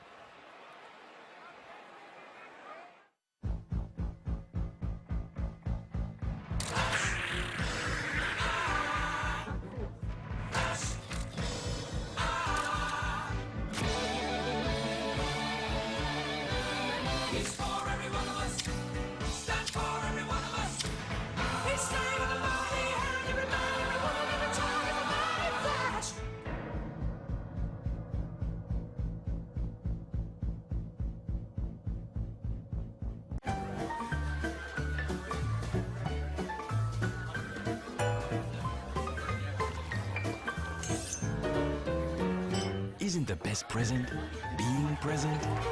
Stella Artois, joie de bière. Can you feel it? Can you feel it? Can you feel it? Amazon has everything you need for your holiday get-together, with low prices and free shipping on millions of items. For everything you need this holiday, visit Amazon. La la la la la la.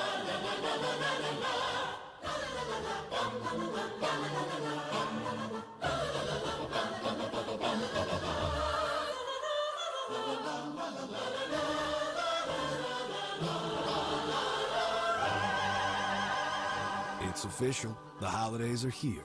Right now, get 3,000 customer cash on the purchase of a new 2019 Sorento V6 at Kia's Light Up the Holidays sales event. You know his name, Bumblebee. Bumblebee! This Thursday, discover where his story began. Who are you? Bumblebee is the best reviewed movie of Christmas. Wow. Bumblebee, rated PG-13.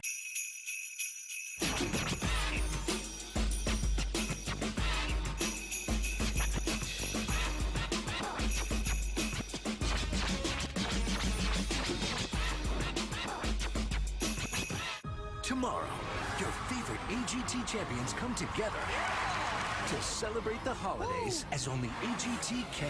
Let's go in the Christmas mood. America's Got Talent Holiday of Champions, tomorrow after the Voice Live finale on NBC. Look at Gurley. Michelle reported on him a moment ago. He was on the bike trying to work his way through, but for the moment he's on the bench. You have to give Eric Dickerson a call. Yeah, it's somebody. Meanwhile, John Kelly is the running back. Kelly's a rookie 6th-round pick out of Tennessee, who was active for the first time last week in Chicago. So 2nd and 11 from the 12-yard line. Goff rolls away and then throws over the middle to the 20-yard line. Josh Reynolds takes it there. Gain of 9 yards. It'll be 3rd and 2. And Al, everybody is doing the same thing to the Rams. Little different forms of how they're playing the defense, but they're forcing these checkdowns. And this big play Rams offense, you can almost see a little frustration creeping in. They're not used to having to go 12-play drives in order to score a touchdown. They're used to those 3-play drives down the field. Their longest gain tonight was a 21-yard run by Gurley. 3rd and 2. Eagles blitz, and Goff is forced to throw it away as fast as he can. Jim Schwartz on the sideline says, way to go. Nigel Bradham is the first guy in there, and it's 4th down. Well, here we go. This is a little bit of the flavor of what they've been doing. At the end of the first half, you see all the deep coverage, forces the checkdowns. And Jared Goff, he's been used to hitting those big plays. Here it is again. Let's give them a little space back there. Force them to check down. They're not going to kill us with those kind of plays. Don't expose our cornerbacks. And now we're starting to come back the other way. Jim Schwartz, it's his very nature in the biggest of moments to bring heat. And now he's starting to have enough confidence in those cornerbacks to maybe let him fire a few times on blitzes. Johnny Hecker to punt.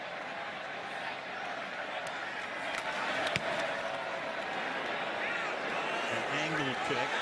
Fair catch called for, and it's a 54-yard boot to Darren Sproles, who makes the fair catch at the 31. Sunday Night Football is being brought to you by Mercedes-Benz, the best or nothing, and by Wendy's. So the Rams will play one more season here at the Coliseum, and then there in the 2020 season, the new stadium in Inglewood across the street from the Forum. The Chargers will also play there. And the Super Bowl following the 2021 season will be played there. Stan Kroenke, the owner of the Rams, and several other teams. Man, he's got some portfolio, let me tell you.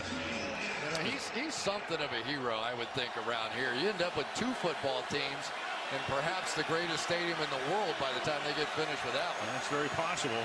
At the 26-yard line, the Eagles with a 7-point lead. Foles fires, and that's caught. That's an immediate first down. Alshon Jeffrey. If you come into LAX, if you land and you sit on the right side of the plane, you'll get a beautiful view of it. It's 100 feet into the ground, and I think it's about 190. There's the Forum in front of it, former home of the Lakers and the Kings. Do concerts there now. And they had to go 100 feet into the ground because of the proximity of the airport. They couldn't go above, I think, 190 feet or something like that. Forum looked tiny next to it. Didn't it? First and 10.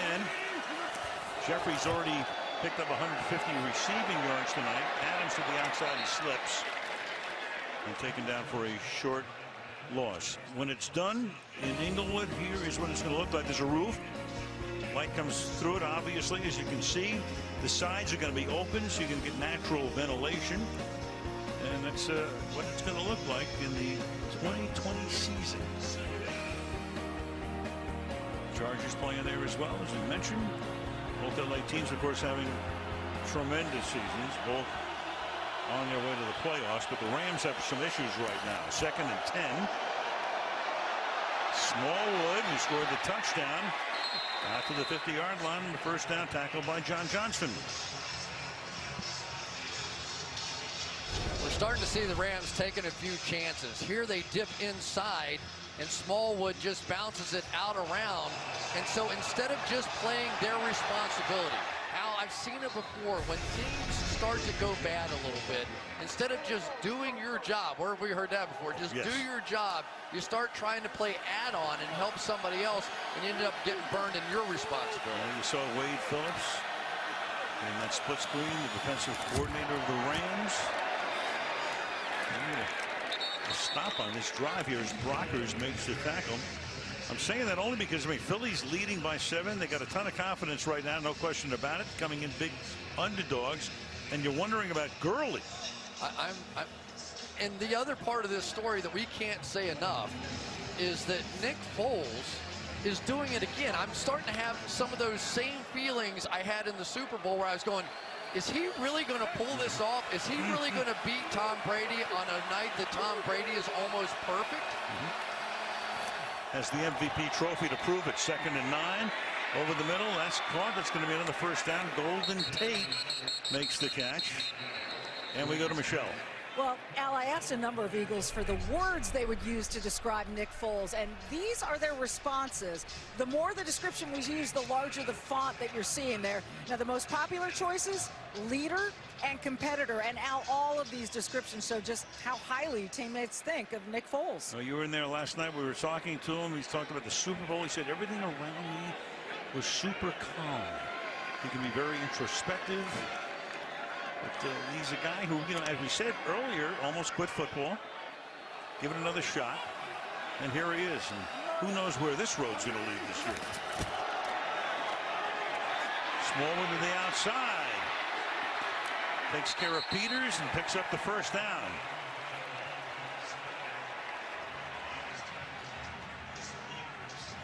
This is really part of what you see the Rams do. They come out in this bunch formation, Nice job by Smallwood to come in and tip it back outside.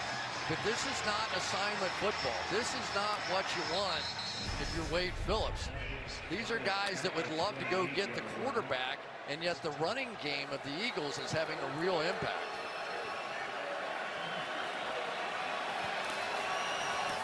Eagles have 97 rushing yards tonight. And now they're into triple figures. And look at Smallwood to the 19-yard line. A flag comes in at the end of the play.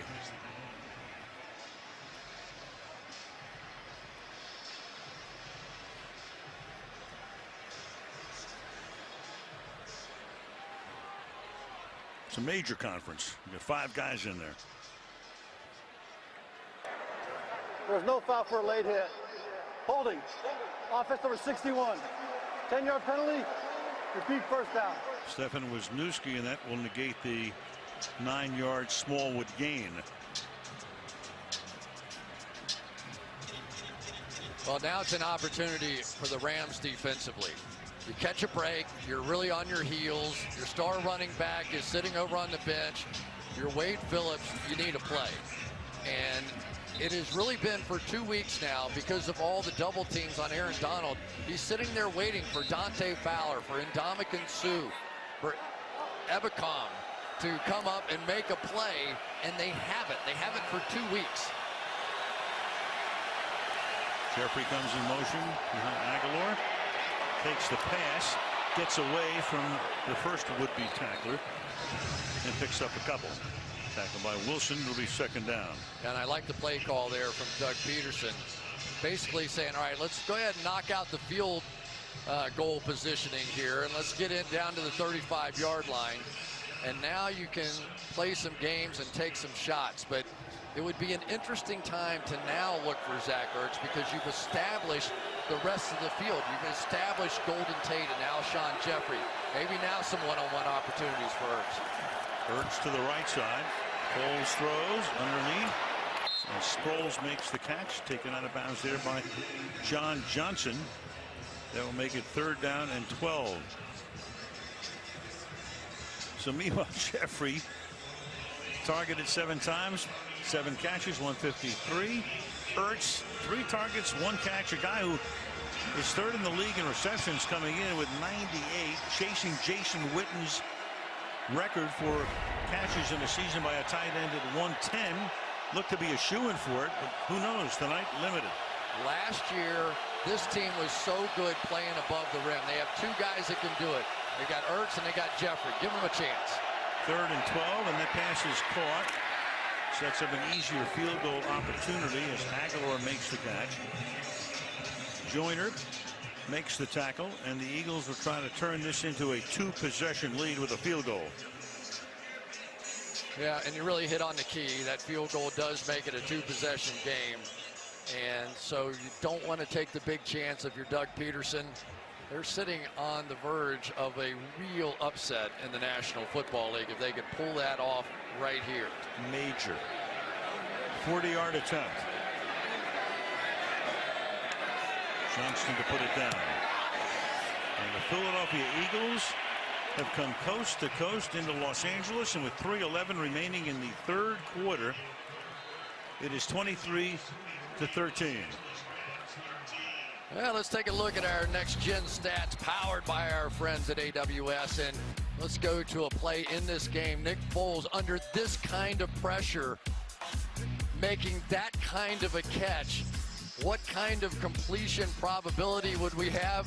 24%. I would say that's about right for a quarterback who took a gut shot as he was throwing it, and a wide receiver who's starting to feel it down the field. You know, Chris, I'm thinking back. I mean, just go back a few weeks, a month or so. The Eagles are 4-6. They look dead in the water. They're playing the Giants. They're down by 16 in the first half. They win the game. They beat Washington. They get even. They lose last week, a heartbreaker. You know, everybody says, oh, the Eagles won't even make the playoffs. The Rams are rolling. Took over the #1 seed temporarily from New Orleans and gave that back last week with a loss. And I got the Eagles up by 10, and the Rams, you begin to wonder, was that a one-off last week or whatever? But who knows? Nick Foles, who's doing it again. He's waving the wand. So there's Bennett coming in, the longtime Seattle Seahawk. How about those pads? Yeah, I had bigger pads than that in Pee Wee football. I mean, he really, you look at what he does not want to give the offensive lineman a target. And we had a chance to talk to Andrew Whitworth, and he said there's nothing to hit. Look at those shoulder pads. I mean, it looks like he's a kicker or something. But from an offensive line standpoint, if you hit that arm, it just slides past instead of getting stuck on a shoulder pad. Well, Gurley is still on the bench. Goff running for his life. Throws to the sideline and throws that one away as well. Haloti not to put the pressure on.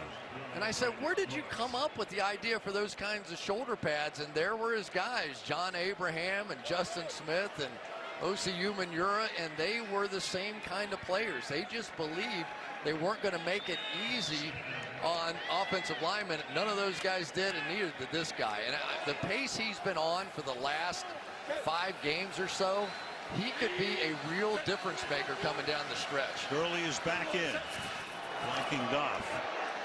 Goes out into the pattern. They throw it right to him, and Gurley will get tripped up by Bradham and be stopped a little short of the first down at the 34-yard line. It'll be 3rd down and 1, under 3 minutes to play in the 3rd. You know, sometimes the best coaching efforts come when your team has been decimated by injuries. And right now, Jim Schwartz and the patience he is showing with this Rams offense has been pretty commendable. Now here, obviously, 3rd and 1, you got to make a play inside, but he's giving him an opportunity to make plays on 3rd down. That's a look of patience if I've ever seen one. 3rd and 1.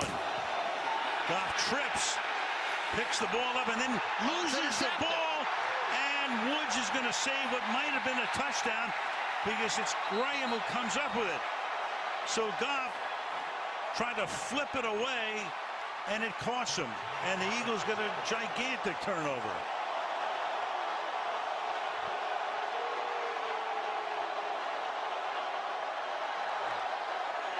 I don't believe what I just saw, I think is what one guy said, right? Mm-hmm. 2 bucks, Daddy. Look at this. He's going to get stepped on. All right, that happens all the time. No problem, but it's 3rd and 1, so you want to make a play. So you get up and you try and fling it, and it's picked off out of midair by Corey Graham. And this improbable journey is continuing for the Philadelphia Eagles. I mean, the things that are happening in this game, it's just remarkable. It's Kamugruje Hill who forced the issue once he got in there.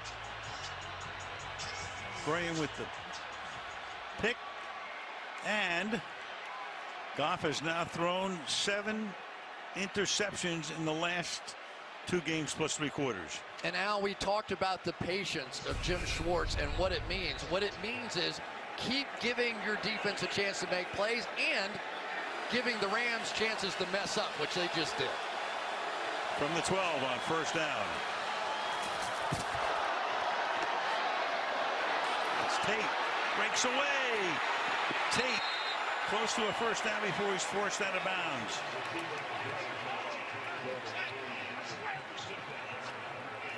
He's spotted at the 4-yard line. It'll be 2nd and 2.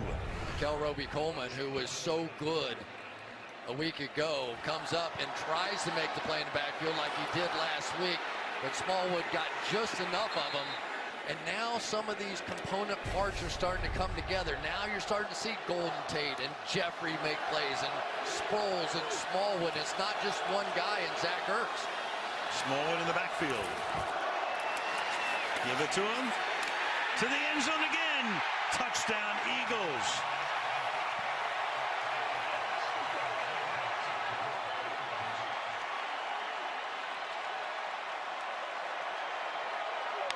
All that's missing now is the Rocky music.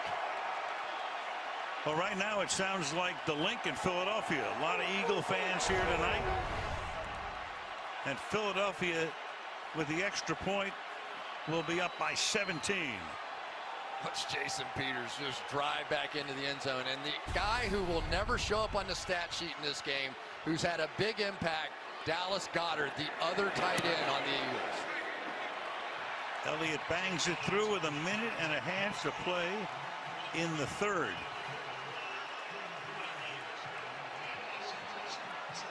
Back to the Goff fumble. Picks it up with the interception. Trying to hurl it away to anybody. You know, if they're in one of their games where they've scored 30-something points, you know what Jared Goff does on that play? He just eats it and they punt. But it's been so frustrating for this football team that he tried to take a chance and got burned. Cardinal, we've seen some crazy games. There was a little concern, you know, when we go to the game like this, we go, you know, we're going to get a rout. We did. It's a good thing you and I don't make any side bets. Jeffrey Lurie is right there, the owner of the Eagles. How happy do you think he is now?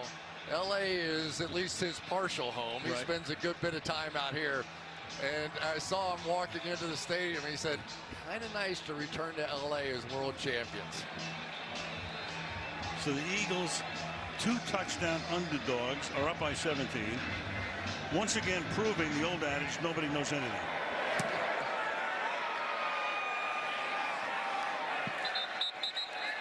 And the Rams will get it at the 25-yard line. 1 TD, 4 field goals, and 6 turnovers in the last 2 games. Al, it's been the same formula, and it started with the Detroit Lions and their ability with Snacks Harrison to get in there and make some plays against the run. But then you saw the Bears, they didn't have to blitz to get pressure. They had that tremendous front four. The Eagles have the exact same thing, a decimated secondary, but the guys up front are winning the battle, and the physical nature of the recent games is cause for concern with this Rams team. Kelly is the back, and that gets knocked away. So the Rams, if they lose this game, will only be a game in front of Chicago, and Chicago would own the tiebreak in seeding. They will play Arizona and San Francisco down the stretch. The San Francisco game is here. As we look at this play again with Roger Saffold there. Even Elodie Nada looks like he's 25 again. I'll tell you part of the team that the Rams don't want to see. Us. Sunday night. Oh, Sunday night. That's what Jared Goff said, right? We're going to give you one more chance. Get out of here. 6-yard gain by Kelly. But it really is, if you want to say there's an Achilles heel of this team, I would have said their depth, especially on the offensive side. And we're starting to see it play out now at the running back position. Clearly a difference without Cooper Kupp in the game. The offensive line has 2 rookies as backups. And you start coming down the stretch and you start understanding why the Belichicks of the world build for depth. Because by the time you get to the playoffs, these are the guys that have to play for the world championship. Rams undefeated here at the Coliseum this year, 6-0. But down by 17 in the final minute of the third. And on 3rd and 5, they put the pressure on. The pass is then deflected and incomplete and almost picked off through Woods' hands. And almost another interception. Be 4th down. Well, Jim Schwartz feeling it now, bringing a little pressure in the face, made him release it just a tad early. Rasul Douglas there, and they almost got another pick out of that from Trey Sullivan. Johnny Hecker to punt toward Aaron Sproles. Yeah. And a fake. He's done that a ton of times, and then the pass is caught. Eagles say, no way, that's Daryl Hodge. And if it stands, that's a big first down. John Fossil is the special teams coach. Father was Jim Fossil. I don't know, let's see.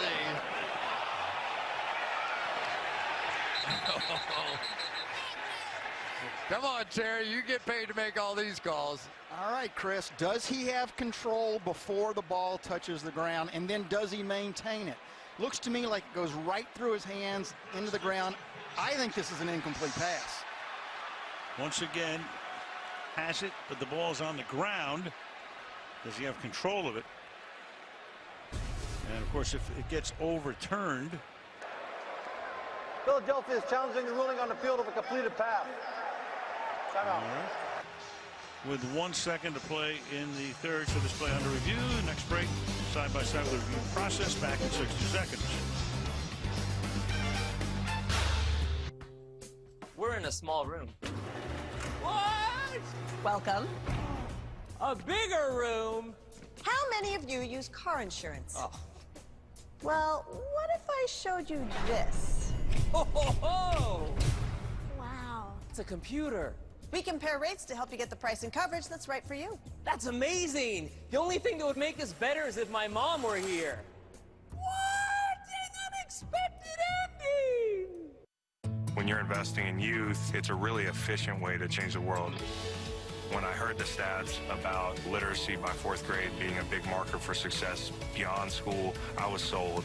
Our foundation is the Chris Long Foundation. How are you? What's up? Good to see you. For somebody who doesn't have a platform, how could I change the community? If you change one person's life, that's enough. The next community leader sitting right in this room. I believe that.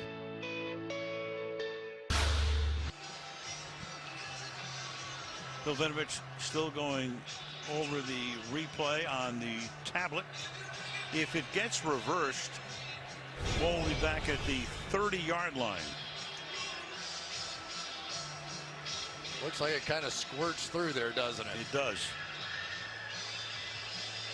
Here comes the call. After reviewing the play, the ball hit the ground. It's an incomplete pass. Philadelphia's ball, 1st and 10. Please reset the game clock to 39 seconds. Philadelphia is not charged a timeout. So Philadelphia will have the ball at the 30-yard line of the Rams. 22 fake kicks since John Fossil took over as the special teams coordinator back in 2012. 10 first downs, a touchdown. We saw it work last week in Chicago and almost work here tonight, but no.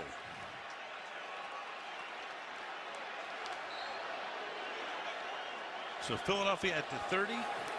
Smallwood is the back. It's had a nice night. 2 touchdowns, 7 carries for 43 yards. On the outside goes the pass, and that's Ertz with his 100th catch of the season.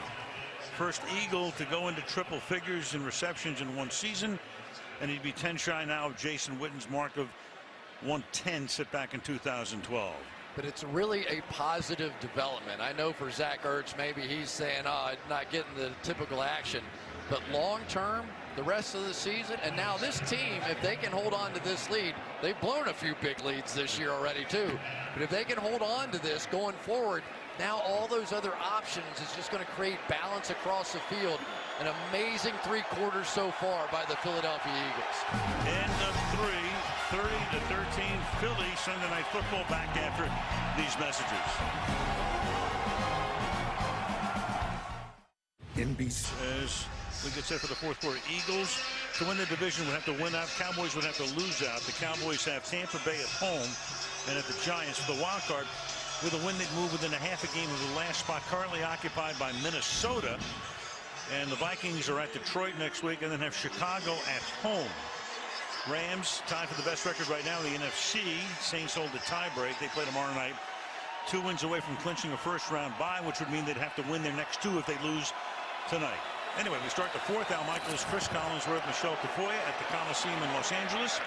And then a 2nd and 1. That'll move the sticks as Wendell Smallwood picks up a first down. But for the Saints, this thing is a possibility of a huge result here because it almost, not quite, but almost assures them that they're going to get that #1 seed, and everybody's going to have to go through New Orleans if that happens. So there are some excited people in New Orleans right now. And in Chicago. Correct. They'd be a game back, and then if the Rams and Chicago end up at the same record, Chicago wins the tiebreak by virtue of last week's win. Darren Sproles is in the backfield on first down from the 18-yard line.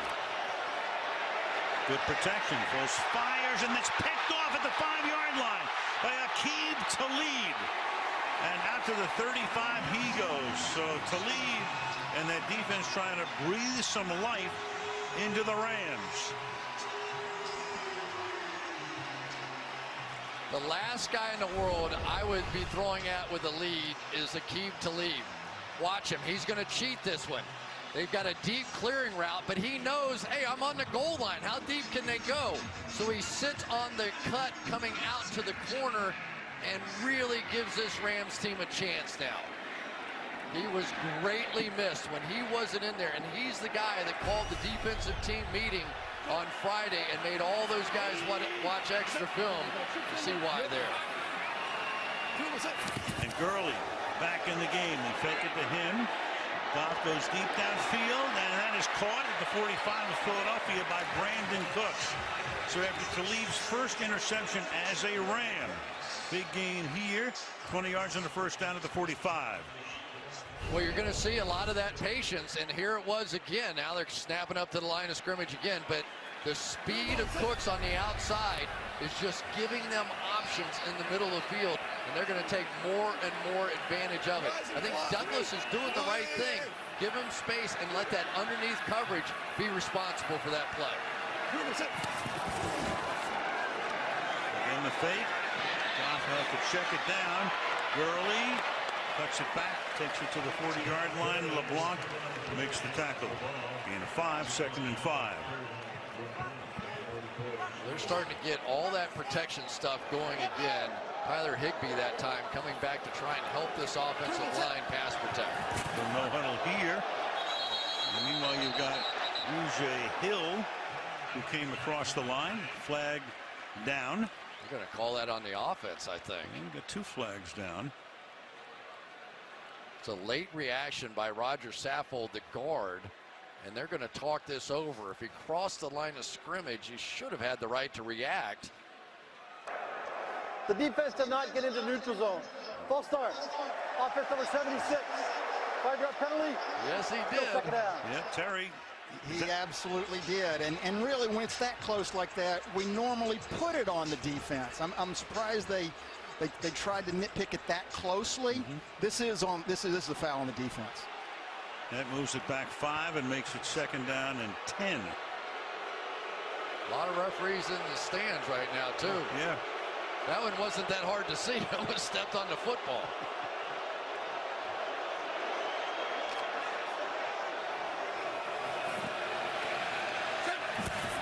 Gurley's in the slot to the right side.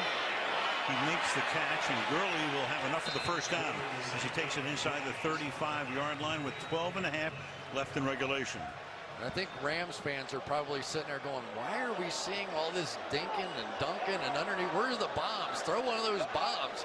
They don't have that option. The Eagles are taking that away.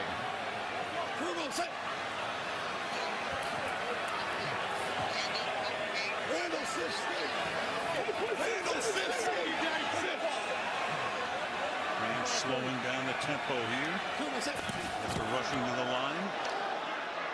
Off rolling away, and it'll be caught, but smacked by Douglas is Tyler Higbee. Rasul Douglas holds it to a 3-yard gain, 2nd down and 7. Rasul Douglas, who not only we told you about how much better he's been in coverage lately, but watch this hit. If you're going to play for Jim Schwartz at corner, you got to hit. Off rolling away, looks downfield, he's going to run. And slides to a stop at the 26. They'll mark it about 3 yards short of the first down. 3rd and 3. Here we go. I can't imagine this is anything but 4-down territory at this point. So the play call could be a little different. There's certainly nothing wrong with a run here if you're already made up your mind you're going to go for it on 4th.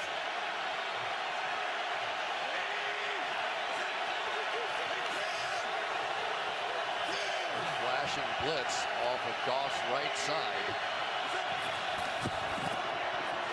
To the outside, and breaking tackles is Robert Woods. That was big. Would have been stopped for a loss. Instead picks up a first down on a gain of 11. So they blitz from his right side. He goes the quick audible out to the left side. But for Woods, if he doesn't break this tackle, it's a loss, and they're probably kicking a field goal. Huge play in the game. Great play by Woods. You know, Philadelphia takes a timeout. First charge timeout. With 10:35. Philadelphia. 30-second timeout.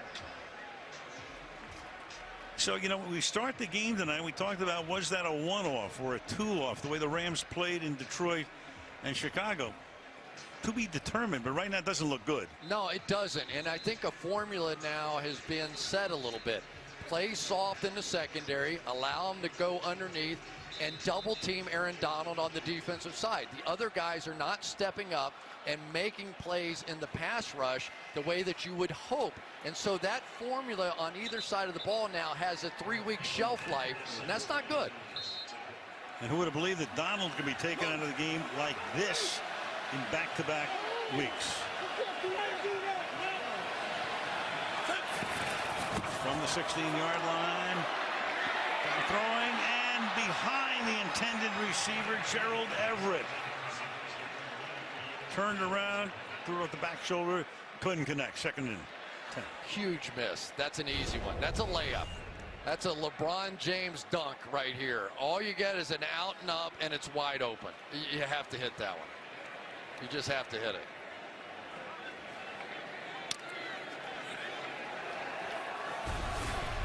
Second and 10 from the 16.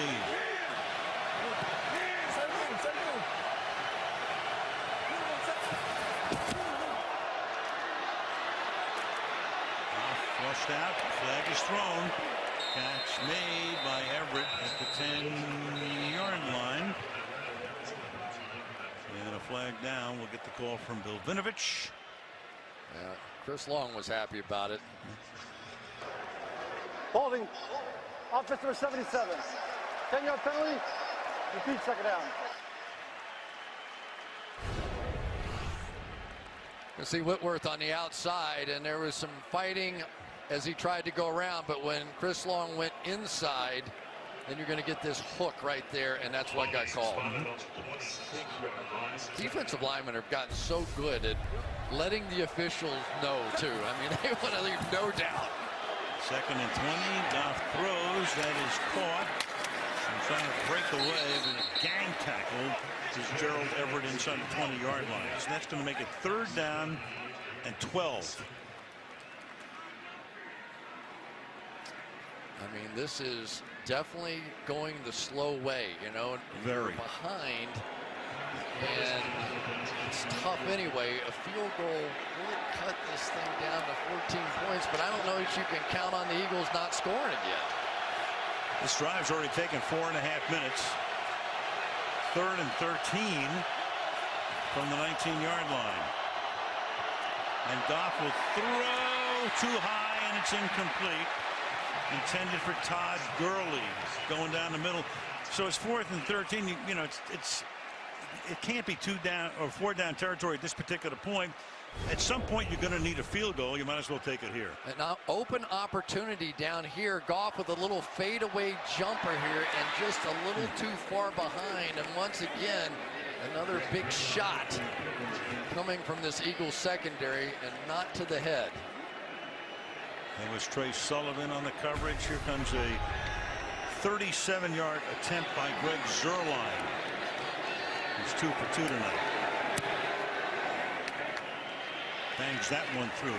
The tack on 3, make it a 2-possession game, 30-16 Eagles. Let's see. A couple of nights ago, Folsom beat Cathedral Catholic 21-14 in overtime to clinch their 2nd consecutive Division I AA state title. Congrats, guys. High school football in the middle of December. My favorite sport. If I only got to watch one thing, I love high school football. So the Rams down by 14. Line to kick it away. And it's a ground ball fielded at the 7-yard line by Shelton Gibson. Whew. Avoids going down. Davis conked him. And he is taken down at the 19-yard line. Big series here for the Ram D with 9:17 left. Well, and you're coming with Nick Foles off of that interception. So a little bit different situation here. But the great thing about Nick Foles, and Jason Kelsey probably put it best, he said when Nick gets in the huddle, think of when you and your buddies are out on Thanksgiving Day playing that Turkey Bowl game, and he's throwing around and having a good time and just enjoying life. He said that's Nick Foles in the huddle. Texas kid, went to the same high school as Foles as Drew Brees. Handoff and a 2-yard gain here for Wendell Smallwood. Second down and 8. Anytime Aaron Donald gets a one-on-one block, you can pretty much just chalk it up that he's going to win. That time Wisniewski got on the other end of it.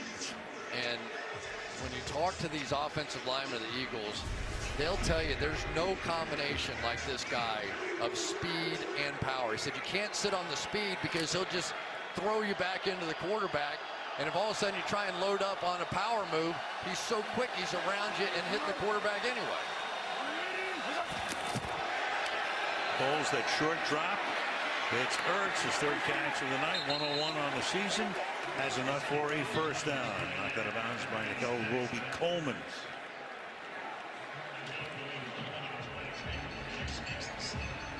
Doug Peterson getting in a little bit of the same kind of rhythm that he had with this offense a season ago that they really haven't found this year. And, you know, he went for it early in the game, didn't make it, but they've stayed aggressive. And Nick Foles, I think, is calming Doug Peterson's nerves a little bit, too. Don't have all the read option and the run and the outside the pocket game that you do with Wentz, but you have a guy that this team believes in. He's milking the clock here. Gives it to Adams, swinging to the outside. Gets taken down from behind. There's a flag down. John Johnson makes the tackle. Gonna have a hold here. Holding, offense number 82. 10-yard penalty. Repeat first down. Yeah, that was number 3 tight end Richard Rodgers. That was a death grip too. That was a double-handed one shoulder pad hold right there. You can see that one pretty plainly. But that's what they needed. If you're the LA Rams, you have to get the football back. Now here you are. There's Carson Wentz, and he and Nick Foles are good buddies. But this is that moment. And now, all right, Aaron Donald's going to get double teamed. Bet your life on it. Who else can make a play? Now they have Ndamukong Suh outside instead of inside. Foles fires. Caught at the 28-yard line. Golden Tate over from Detroit. Midseason trade. Make it second down and 13 after a gain of 7. Jared Goff just hoping this is the time they desperately need a 3-and-out on this series right here. I just wonder how long it took the Eagles to adapt to having Golden Tate on this team, because Nelson Aguilar had done so well in the slot last year. Jeffries' targets got cut. Second and 13. And that is caught by Darren Sproles. You know what's so interesting, and we talked about it over the weekend, Chris, is that they traded for Tate to supplement their wide receiver corps. The other trade was the Cowboys getting Amari Cooper. How's that worked out? Yeah. At least until today. Yeah, for a #1 draft pick. I told you he's lining up outside. Check out this hit. Nick Foles, give him credit, man. He has really hung in and made some plays under pressure tonight. Especially that shot he took from Donald in the first half. Oh. Here we go. Huge right here. Third and 8. 6.5 to go. Looks the play clock all the way down and then hands the ball off to Sproles to the outside, and he gets tripped up. Flag is down. John Johnson again with the tackle. Looked like Sproles was going to get the first down, but we'll see what the penalty is. It's going to be against the Eagles as he looks over at Holding. McVay. Offense number 65. Penalties decline. Result of the play. 4th down. Yeah, McVay wants it to be 4th down. He wants to get the ball back in a hurry. The penalty's on Lane Johnson. Didn't need the yardage here. You got to get the ball back, so it makes it 4th down. Los Angeles. I'll tell you, that was another big play by John Johnson. He has made a few of them in this game. Meanwhile, the Rams just took a timeout.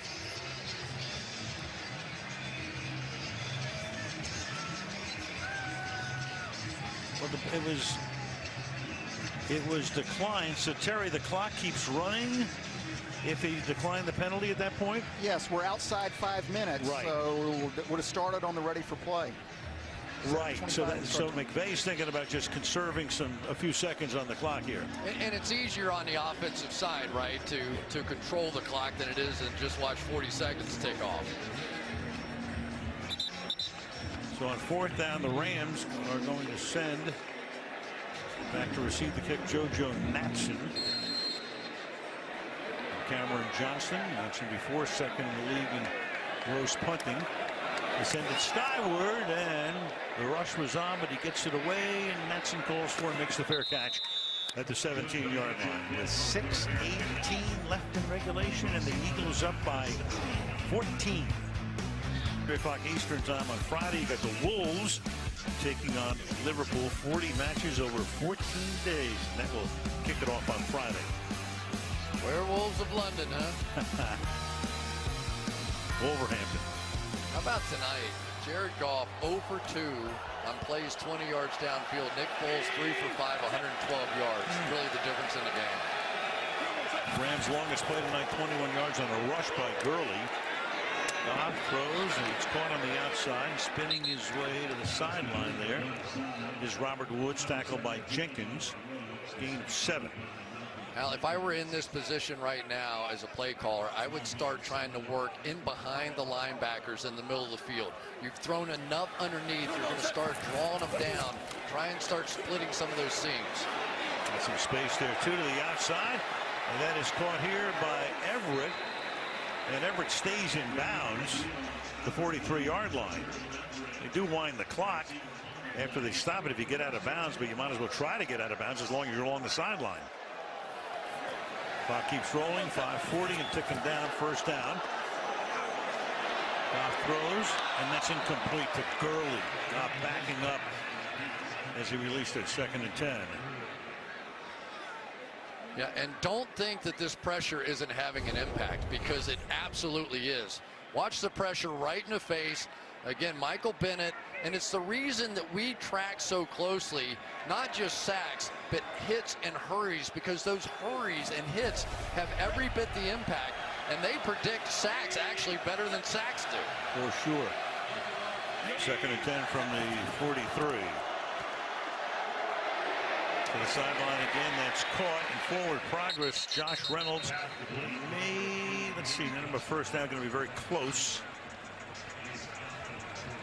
Stayed in bounds, the clock keeps rolling, and it's a 1st down. And one of the reasons that Jared Goff isn't comfortable trying to work behind the linebackers, those plays take time, and he doesn't have time.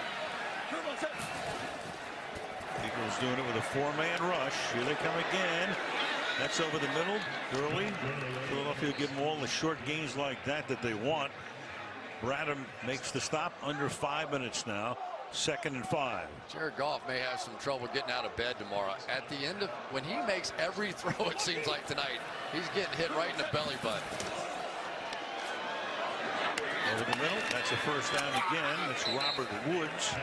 He'll spot the ball at the 34-yard line with 4.5 to play. Those checkdowns are easy between the 20s. They get tougher in the red zone. 7th play of this drive, and throws that one away. Coverage was great. Reynolds covered on the play. Avonte Maddox doing a nice job tonight. 2nd and 10. It doesn't take much to figure it out, right? You don't have to be a football guy. They're in layers back here, but that front layer is getting the pressure, and that's what's forcing those quick decisions. Well, Michael Bennett going off the field. He is a little shaken up after that one.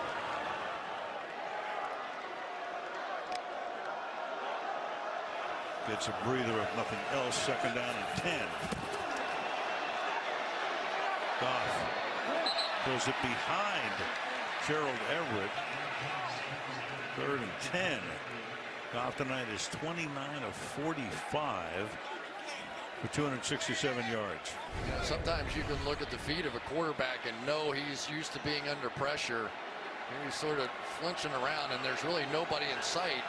but they used to call it, at least in Cincinnati, the clock in your head. The clock in his head has been sped up in this game. 3rd and 10. Those are the Eagle fans trying to jam the signals. Protection good this time. Fires. That's caught. And to the end zone for the touchdown goes Reynolds. So they're dinking and dunking, and then finally he unloads for 34 yards and a touchdown to make it a one-possession game. Great read by Jared Goff that time. The safety on the other side of the field worked over to the trip side, so you get one-on-one on the backside with no safety help. Outside technique. Let's see if he gets in or not. Good look here. The knees down. The ball just short. Just short from this angle anyway. Don't forget, it doesn't have to be the knee. It can be the shin as well. The previous play is under review. Right, you don't need a challenge because it was ruled a scoring play. With 4:11, get the result in a minute.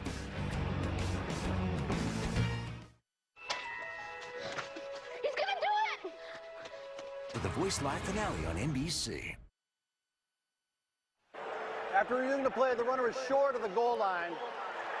It'll be 1st and goal at the half-yard line. So that's where they'll spot it. They will also wind the clock when the ball is ready for play here. And what is McVay sending in to try to make it a one-possession game? We're back to 30-16. Well, half-yard away. But every tick now valuable. To the line they come in a hurry, snap it in a hurry. Goff rolling away, and the pass is low and incomplete. Intended for Gurley. Man, they're ready to wind the clock, and the Rams are ready to snap the ball. 2nd and goal. Now give them credit. It is so difficult to try and jump to that alignment and assignment of that bunch formation, but Jim Schwartz had them ready. Seems like every quarterback should have that Tom Brady jump up in the air and extend the ball. Gurley is the back. Give it to him. Into the end zone. Touchdown Rams. Followed the left guard Sapple into the end zone. And now it's a one-possession game. Clever block there by the center, John Sullivan, the veteran. I think it's on Haloti Ngata right here. Watch this little cut block, and that's what really created the gap here. Get one guy on the ground, and that's really all you need with the power of Todd Gurley. Greg Zuerlein. Hecker to hold it.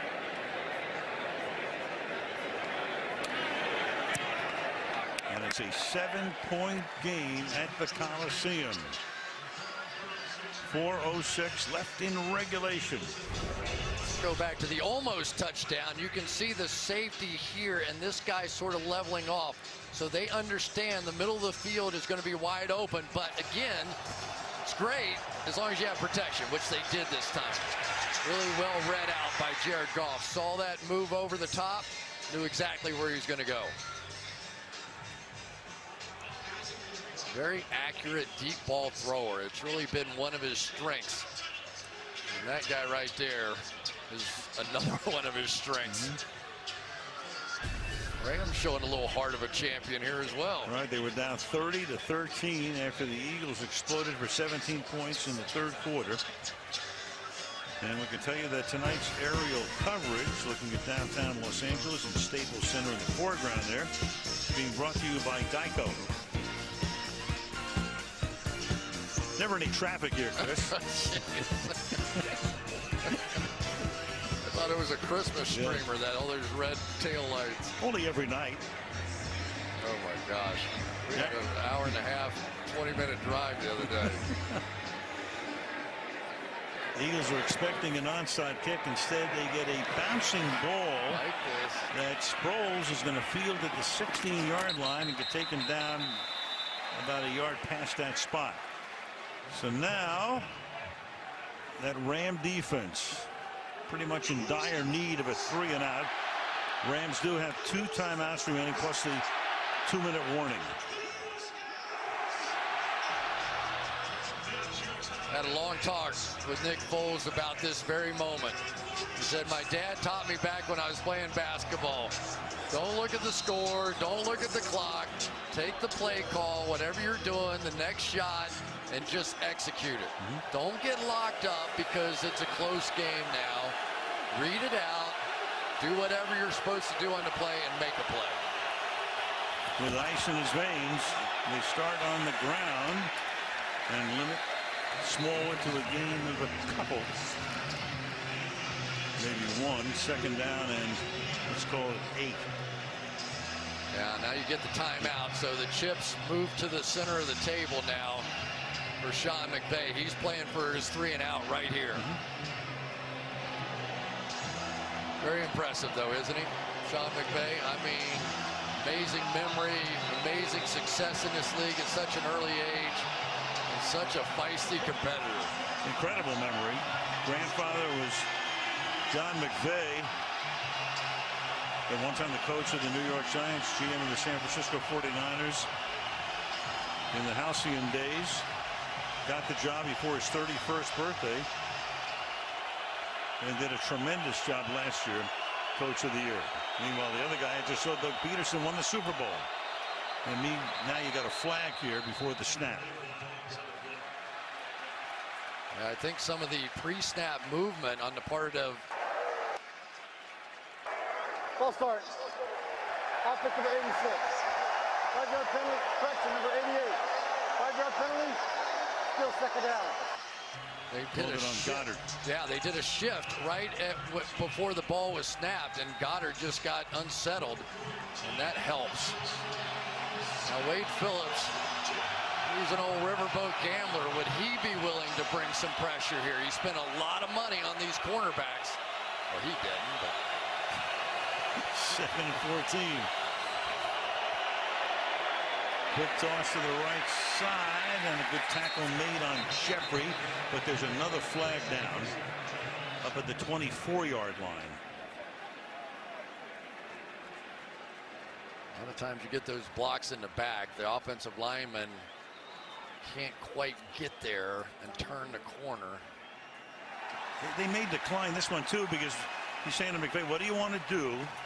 During the run, illegal block in the back. Offense number 65. 10-yard penalty. Repeat 2nd down.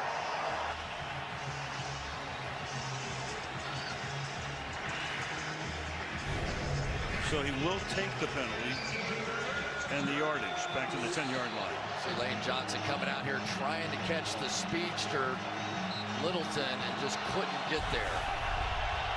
Chris, I think an interesting call there. He could have had 3rd down and 7 or 8. Instead, he opts for 2nd down and 17. And Foles throws, and that's almost intercepted.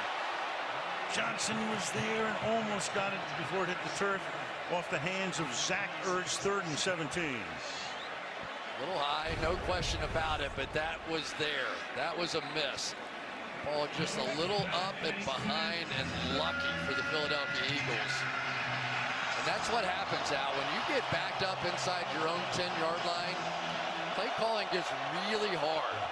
Because now you get sacks, sack fumbles. I guarantee you Aaron Donald gets at least 2 blockers on him right here. And especially on a 3rd down and 17. Foles dumps it off underneath.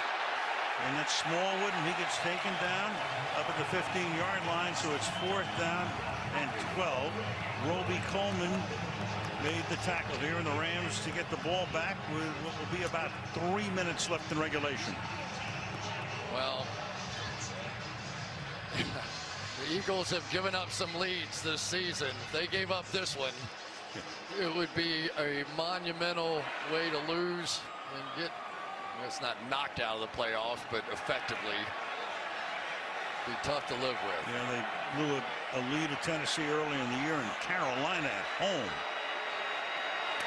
when they were up by 17. Punt fielded at the 34 by Natson, and the ball is loose, and Natson fumbles, and Philadelphia has it.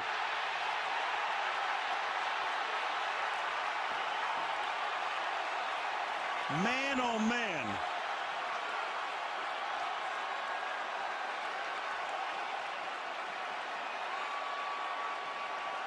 Still waiting for the official word as they unpile.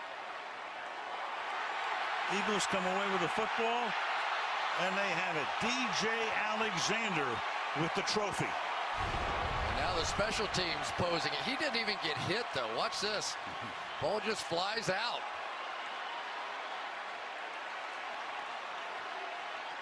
Pharoh Cooper used to be the kick returner. He had not such a good playoff game with some issues on holding on to punts, and here it comes back to bite him again.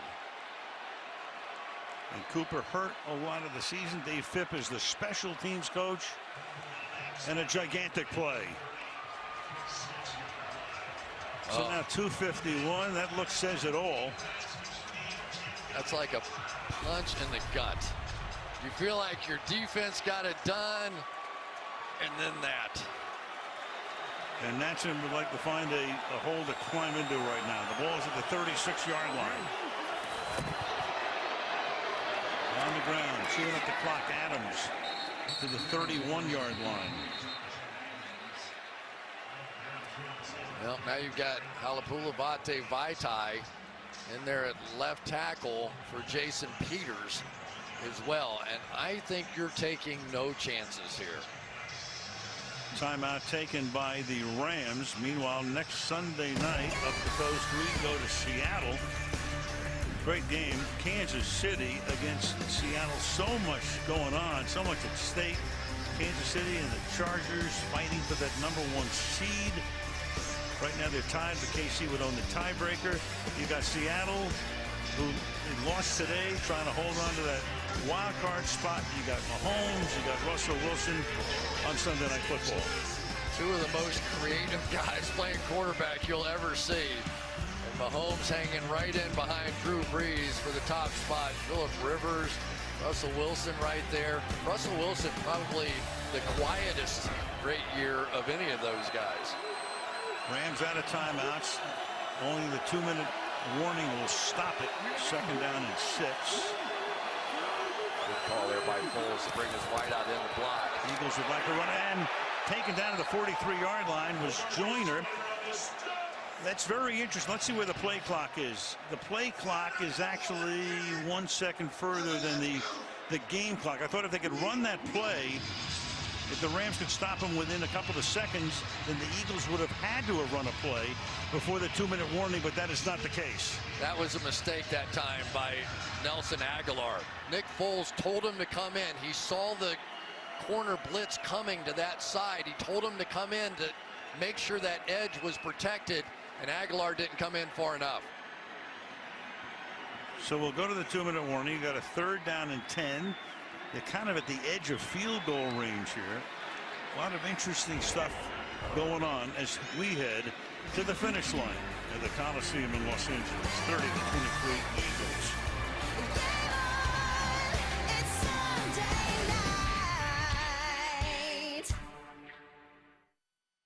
My son, he's changed. Hey, what are you going to call here? Because, you know, are you going to try to take a field goal? Screen. I'm calling a screen. Okay. Right to Aaron Donald's side. Whichever side he's on, because I know he's coming like a madman right here. And I need about 4 or 5 yards. And now the ball comes through the middle to the 34-yard line. Boy, this is tough This is some interesting call here. Do you try a field goal from about 52 or 53? If you miss it, the Rams are going to have the ball at about the 42 or 43-yard line. Yeah, this is tough. That's the reason I was saying a screen, because I didn't feel like that spot on the field. Don't feel very good about it here. If nothing else, they will take the play clock all the way down and call a timeout. So you put Elliott in, pretty much cement the game if you make it. But if you miss it, then the Rams are going to only have about 57 yards to go. Elliott does have a 61-yarder to his name, so he clearly can make it that far. He kicked the a game-winning field goal against the Giants last year, which really launched them. Let's go to Michelle. Well, in pregame, Elliott converted one in this direction, 56-yard, but he also missed two in this direction, both wide left. Now, SNF Kicks Technology tracked a kick that would have been good from 62. He told me 56 is his normal range. Again, missed a couple, but made one in this direction from that distance out. One thing in his favor, Michelle, no wind tonight. I tell you, Al, it feels like every one of these decisions that Doug Peterson made last year worked out. This year, it feels like the opposite. I know it's not, but it feels like the tide has completely flipped. Huge kick right here. 53-yard attempt. Rick Lovato to snap it. Cameron Johnston to hold it.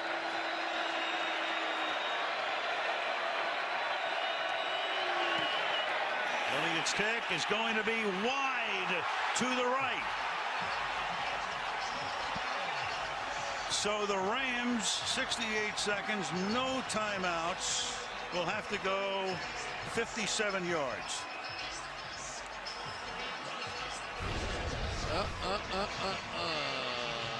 Good snap, good hold. Kick not so good. Oh boy. 7-point game. Rams trying to keep pace at least with the Saints.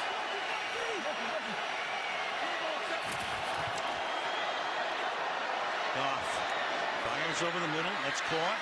And this is Reynolds having a nice night, taking it to the 45. Rams rush up to the line. Under a minute. Staying deep in the secondary. Goff near side, and that's caught by Gerald Everett. He steps out of bounds, stops the clock at 45. That was a gain there of 6 yards, 2nd and 4. Isn't it amazing how years can just flip-flop on you? How everything went so right for the Eagles a season ago. This year it's the Rams and everything seems to go so right for them.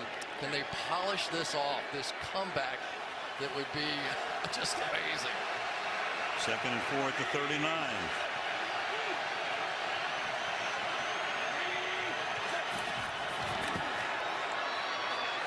Goff, that's caught inside the 35, but he can't get out of bounds. Is Everett. He picks up the first down. Got to get it to the line and probably spike it here with 33 seconds. Let's see what Goff's going to do. Taking a lot of time. No spike, obviously. Goff's going to fire.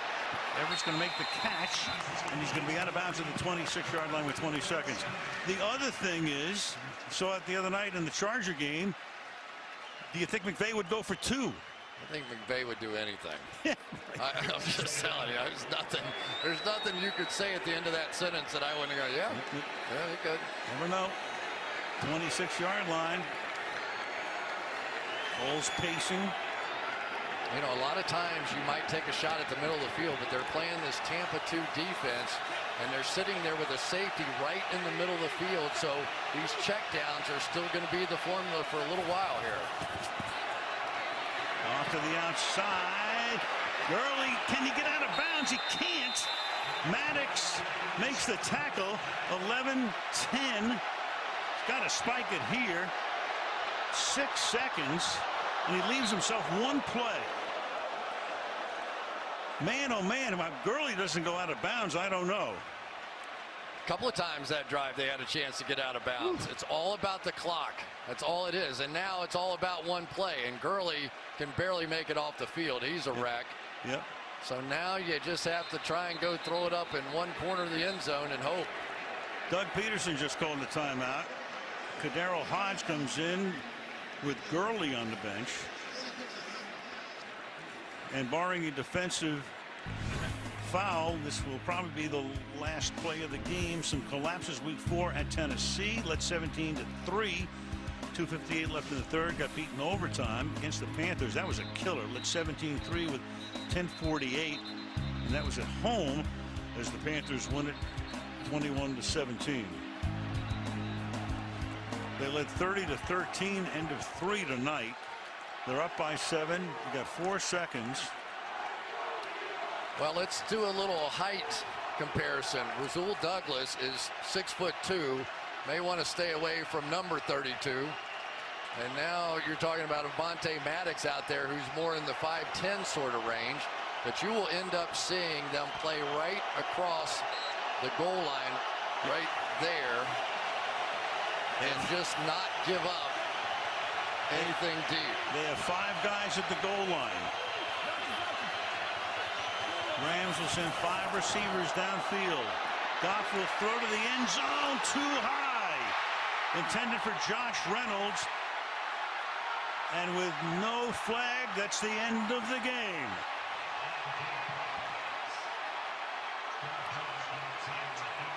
They went right after the smaller Avonte Maddox. Good idea, just could not get it executed.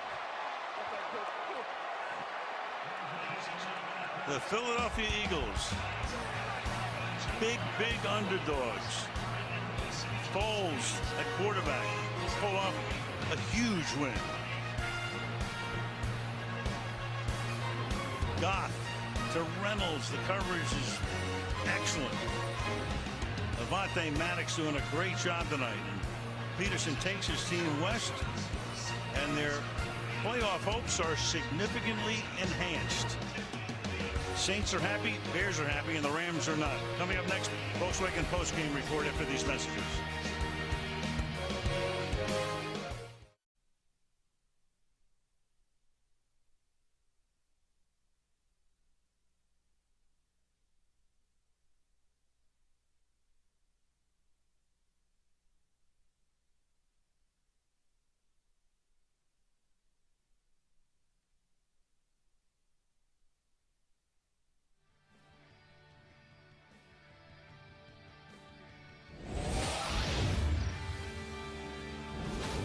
After an emotional week, one in which the Eagles lost a tough thriller in overtime to the Dallas Cowboys, followed by losing starting quarterback Carson Wentz to injury, the Eagles went out to the West Coast to take on the high-flying Los Angeles Rams. They took a 30-13 lead late in the third quarter on a 4-yard touchdown run by Wendell Smallwood. The Rams rallied back. It came down to the final play, but Jared Goff's pass intended in the end zone for Josh Reynolds was knocked away incomplete, and the Eagles hold on for a 30-23 upset victory over the NFC West champions. Woo! Good evening, everyone. Welcome to the post-game show presented by Rico. Chris McPherson alongside former Eagles linebacker Ike Reese. Yes, the Eagles had a 17-point lead, and we've seen this happen a couple times this season where they allow the opposition to come back, but that would not be the case. I'm going to get my Jalen Mills finger swag out tonight here as the Eagles are able to hold on. Comes down to the final play, Jared Goff going to the end zone, and thank goodness to have Avonte Maddox back in the lineup, had an interception, was covering Josh Reynolds on that final play, and Nick Foles does the job on offense. The offense looking crisp, looked smooth, able to move the ball methodically throughout the course of the game, came up with key third down conversion when needed. And this defense, I tell you, this is where we need to begin, because this Rams offense had not scored fewer than 29 points at home this season, averaging close to 33, third highest in the league coming into this contest. They needed to get the win after losing last week to Chicago. This Eagles defense played 99 snaps. Guys like Malcolm Jenkins, Nigel Bradham, Corey Graham, 99 snaps on the field, yet they played with more energy. They took it to the Rams offense, and up until those last few minutes of the fourth quarter, they flat out dominated and allowed the Eagles, with Nick Foles coming at quarterback, to get the victory here tonight. Yeah, just an impressive win by this team tonight, Chris. I mean, the defense, you got to start on that side of the football.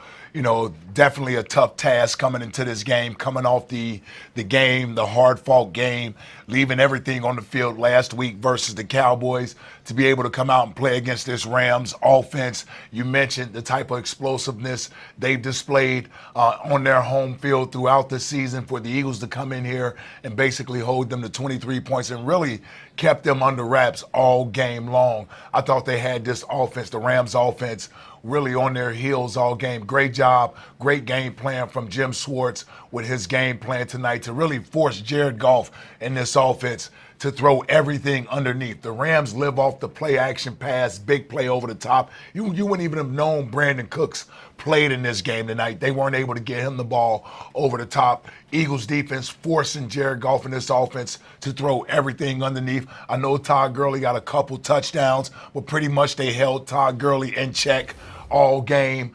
This game, I just thought the defense did a nice job. You look there, 82 yards rushing for this Rams offense, going up against arguably the best running back in all of football in Todd Gurley. Really did a number on the Eagles last year in this football game. Great job by them this year, really being able to contain and control him and really put everything on Jared Goff and his arm. And I know he got over 300 yards passing, but a lot of that came in catch-up time where the Eagles were more than willing to give the Rams completions underneath as long as you kept the clock running and you kept the big play off of them. They were more than willing to allow Jared Goff and this Rams offense to have whatever they wanted underneath, and that really kept the score down. I thought that kept the Eagles offense in the game. They came up with some big turnovers to set the Eagles offense up in great scoring position. When you look at this game, it's a great all-around effort from all three phases. Special teams coming up late with a big fumble cause to really give the Eagles some more time to run off the clock and force the Rams to really use the rest of their timeouts right before their last drive of the game. And then the offense, you mentioned it, just a balanced attack tonight. I thought they played at ease. Nick Foles coming in, really providing a calming presence over this offense. Great way to describe it. I think he allows for Doug to simplify the offense, and it allows everyone else to just do their jobs, and he's just going to do his job. When you have a talent such as Carson Wentz, who's able to do so much, sometimes it puts you in a quandary as a coach because you want to do so much because you know he has that ability. With some of the limited things that Nick Foles can do within the offense, I think it simplifies it for everybody on that side of the ball. Nick's going to get the ball out of his hands on time. He's going to spread the ball around. We saw Alshon tonight. Alshon's best game, arguably, of the season, I thought, tonight. Well, you look at the connection, go back to the Super Bowl, okay? Yeah. With the big playability, Nick Foles is willing to let the ball out there, let the receiver trust him to make a play. I mean, Alshon Jeffrey is not going to be a guy that's going to get a ton of separation, but at 6'4", 210 pounds, he's going to be able to win those 50-50 balls. And tonight, we saw both that one play where he and Nelson Aguilar beat the three Rams defenders deep, and they're pretty much saying, who's going to end up with the football here? Here's Alshon's numbers here. 8 targets, 8 receptions. That right away shows you. And what I loved here, obviously he had the big playability, had a 50-yard reception, a 36-yard reception, which I really think turned the game for the Eagles in the second quarter. But I love the way he was utilized in the screen game. He has a big physical frame. He is not someone that gets a ton of separation, but he is good with the ball in his hands. He's tough to bring down. I like the way they utilized him in that regard. So it wasn't just a long game here for Alshon Jeffrey. He was able to get into the short game as well. I think you bring up something very important there. When you talk about the quick game going to Alshon Jeffrey, when the Eagles offense, they recognize you have poor tackling at the cornerback position like you have in Marcus Peters. You get that ball out there to Alshon. He's the big body. More than likely, one guy's not going to bring him down. You don't necessarily think of Alshon as a quick twitch type of receiver that you're going to get the ball to him in those sort of tight spaces. But if you have corners out there that aren't willing to come up and put a helmet on his big body, then the right thing to do is to get him the ball as quick as possible and make those guys miss. I thought the Eagles did a good job of that tonight. They won the game in the trenches. Really, both sides of the line of scrimmage. The defensive line made life miserable for Jared Goff. You saw it throughout the course of the game. Even if the pressure wasn't quite getting there, you were seeing rushing his throws, throwing off his back foot, not looking comfortable in the pocket. Very much similar to what the Chicago Bears were able to do to him last week, but you have to have the horses up front to do it. I thought Fletcher Cox played a man's game tonight. All week long, he's in the locker room. What do you think of Aaron Donald? Aaron Donald this, Aaron Donald that. Fletcher Cox got sick and tired of it and said, look, I have been probably the second most disruptive defensive tackle outside, in the game this season. Outside of Aaron Donald, I'm probably the preeminent guy, okay? I don't want to hear this. We need to get this win. I'm going to carry this defense and help lead the way here. He was getting double teamed throughout the course of the night. There were times where he was using one hand to shove blockers out of the way here. All right, 3 tackles. There are a lot of plays. He was drawing holding penalties, a lot of stuff that's not necessarily going to show up in the stat sheet, but still had a sack, was consistently disruptive. Jim Schwartz relying heavily on the 4-man rush, all right, to be able to get to Jared Goff because you're without Sidney Jones, so you're down to Rasul Douglas and Cravion LeBlanc, Devontae Bosby rolling in there. Avonte Max come up huge with some quality snaps for you tonight. You know you're undermanned in the secondary. They only had 5 DBs active tonight. That's all you have, okay? And the Rams like to play 11 personnel, 3 receivers pretty much all of the time, so they're going to try to make you as thin as possible there on the outside. That front 4 had to get home, and Michael Bennett brought the heat. Chris Long was disruptive in the backfield, and I thought Haloti Ngata probably had his best game as an Eagle. He was showing up there for the Eagles in the second half, but you have to be so proud of the way that they respond. Again, after last week, the 99 snaps on defense, the D linemen aren't playing all of them, but still, they're playing way more than they're used to. And at this point in the season, they could have been like, you know what? We're going out on the West Coast. We're facing a team that has a much better record than us. It may not be our time. It just may not be the case. We may not have the horses to get it done. As much as we want to will ourselves to a win, they went out there and they brought the energy right from the start, getting the 3 and out to open the ball game. Oh, listen, I can't even hide it, Chris. I talked about this all week on my show. I chalked this game up as a loss. I really did. I thought it would be a difficult task for this team to overcome after the tough game last week in Dallas. That's why my hat's off to Doug Peterson and his coaching staff for getting these players ready to go this week. I mean, the fact they coming off a game against the Dallas Cowboys where you just mentioned you had players out there that play close to 100 snaps on the defensive side of the ball out there for 45 minutes last week. I didn't know if they had much left in the tank to go up against a Rams team that were really coming off an embarrassing loss last week on national TV to the Bears. So for the Eagles to come out tonight and play the way that they did, man, I easily the best win of the season. Obviously, the opponent, where you beat them at on the road, but I thought the circumstances as well. Backs against the wall, not many people giving them a chance to win this game. Double-digit underdogs. I think the line was 13. They were underdogs by going in this game and really dominated this game. This wasn't a fluky win where you say the Eagles snuck out of here with a win. No, they dominated this game against the Rams. Just really the best game of the season. This is the urgency we waited for. Yeah. Week after week, you keep saying, all right, the season's on the line. It's a must-win game. Are we going to see the team step up and play that championship caliber of football that they're able to? And you just really hadn't seen it. You've seen slow starts week after week after week. It was none more disappointing than last week when the division's on the line. You're in the Cowboys' house, and for 3.5 quarters, the defense is keeping you in it. The offense can't get things going. Well, the offense here gets the first lead of the game, up 3-0. Look, simple stat, it's only happened 4 times this year, but every time the Eagles have scored first, they've won, okay? That's how much they've struggled to score early in ball games. Well, once again, they're able to get on the board first, allow the defense to get a little bit of rest. What I thought was very good was you didn't see too many 3-and-outs from the Eagles offense tonight. Even if they didn't score, they were able to sustain drives long enough, knowing that Rams offense was going to move the ball up and down the field, that the Eagles defense at least had time to get some rest because you're using that front 4 so heavily, you need to be able to keep them rested as much as possible down the stretch. Now, the stars we talked about, Nick Foles and Alshon Jeffrey and Fletcher Cox having big games. Who would you say is your unsung hero of the night here, Ike? I would have to go with Wendell Smallwood. There's been running back by committee for this team all year long, and Darren Sproles, Josh Adams, both had nice nights contributing on the offensive side of the ball. But I thought Wendell Smallwood running in between the tackles, 2 touchdowns tonight. Didn't get a ton of carries, but I thought he got the tough yards tonight when needed. Had some big runs, picked up some key first downs. I thought Wendell Smallwood was really that running back as a group. I'm just going with Wendell because he got the 2 touchdowns. But the running back as a group, I thought did a nice job tonight. Well, here's the thing. You've lost Corey Clement for the season with a knee injury. Okay, Josh Adams was in and out of the lineup tonight dealing with a back injury. Was questionable at one point, but fought through it. Well, Smallwood provided some juice. Okay, he's been well arrested. He's had a tough go of things because he was involved in the offense early in the season when Sproles and Clement were hurt. He had the nice screenplay for a touchdown against Jacksonville. And then Josh Adams emerged, and Wendell Smallwood was kind fell to the back. Fell to the backside. Exactly. Was not called upon. So out of nowhere, okay, tonight, look, they need number 28. All right, they need him to come up big. And you see the 10 attempts there, 2 touchdowns, help move the chains, provide some juice coming out of the backfield there. Huge props to him for coming through, because this was the type of game you needed. You needed an entire team performance. You mentioned the special teams play with DJ Alexander recovering the punt fumble, the muff punt there late in the fourth quarter.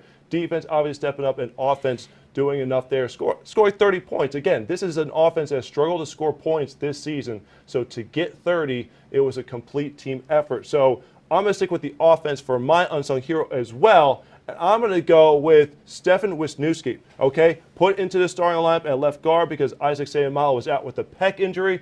And who do you draw? None other than Aaron Donald, the man who we talked about, the best, most preeminent defensive lineman. Forget that. The best defensive player in the entire NFL came into this game leading the league with 16.5 sacks from an interior lineman position, the reigning NFL Defensive Player of the Year. And quite honestly, you really didn't hear his name called much at all tonight, other than the broadcasters, Al Michaels and Chris Collinsworth, to say what's happened to Aaron Donald, what are the Eagles doing to take him out of the game. And certainly Jason Kelce was helping with double teams. Stefan Wisniewski is not winning all those battles one-on-one, but he made life comfortable in the pocket for Nick Foles so that he could step up and make those throws. And credit to Foles, because there was a couple of times where he had to stare down the barrel of the gun, whether there was Ndamukong Suh or Donald coming after him, and he stepped into some big-time throws knowing he was going to take a hit, and he was able to deliver some big-time plays. But Stefan Wisniewski, he is my unsung hero for tonight's game for the way that he handled himself as a crafty veteran, has started many games in this league, so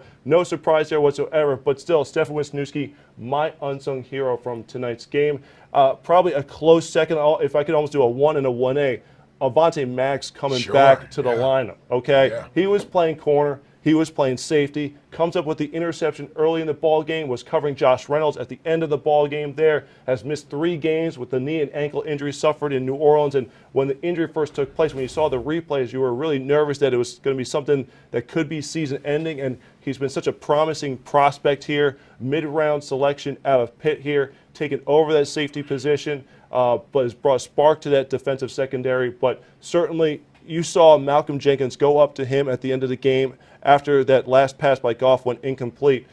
He has to be incredibly proud of how Max has handled himself. Again, you're going from not playing in 3, really not playing safety at all in your career, okay? Coming to the season, you're battling for the nickel corner job.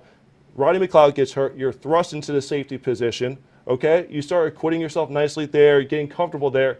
You get the injury. You miss close to a month, and then you got to go back on the field in prime time against, again, the 3rd highest scoring offense coming into this ball game, one that had thrived at home. The last time the Rams were home was that memorable Monday Night Showdown where they scored 54 against the Kansas City Chiefs. Mind you, he had to go in and play corner tonight. Yes. Yeah, he went in there to play corner tonight, which is not easy going up against this Rams offense when you got the likes of Robert Woods and Brandon Cooks over there. You got Reynolds in there who's done a nice job filling in for Cooper Kupp. Yep. And they really had the one-on-one matchup they wanted with Reynolds versus Avonte Maddox on that last play.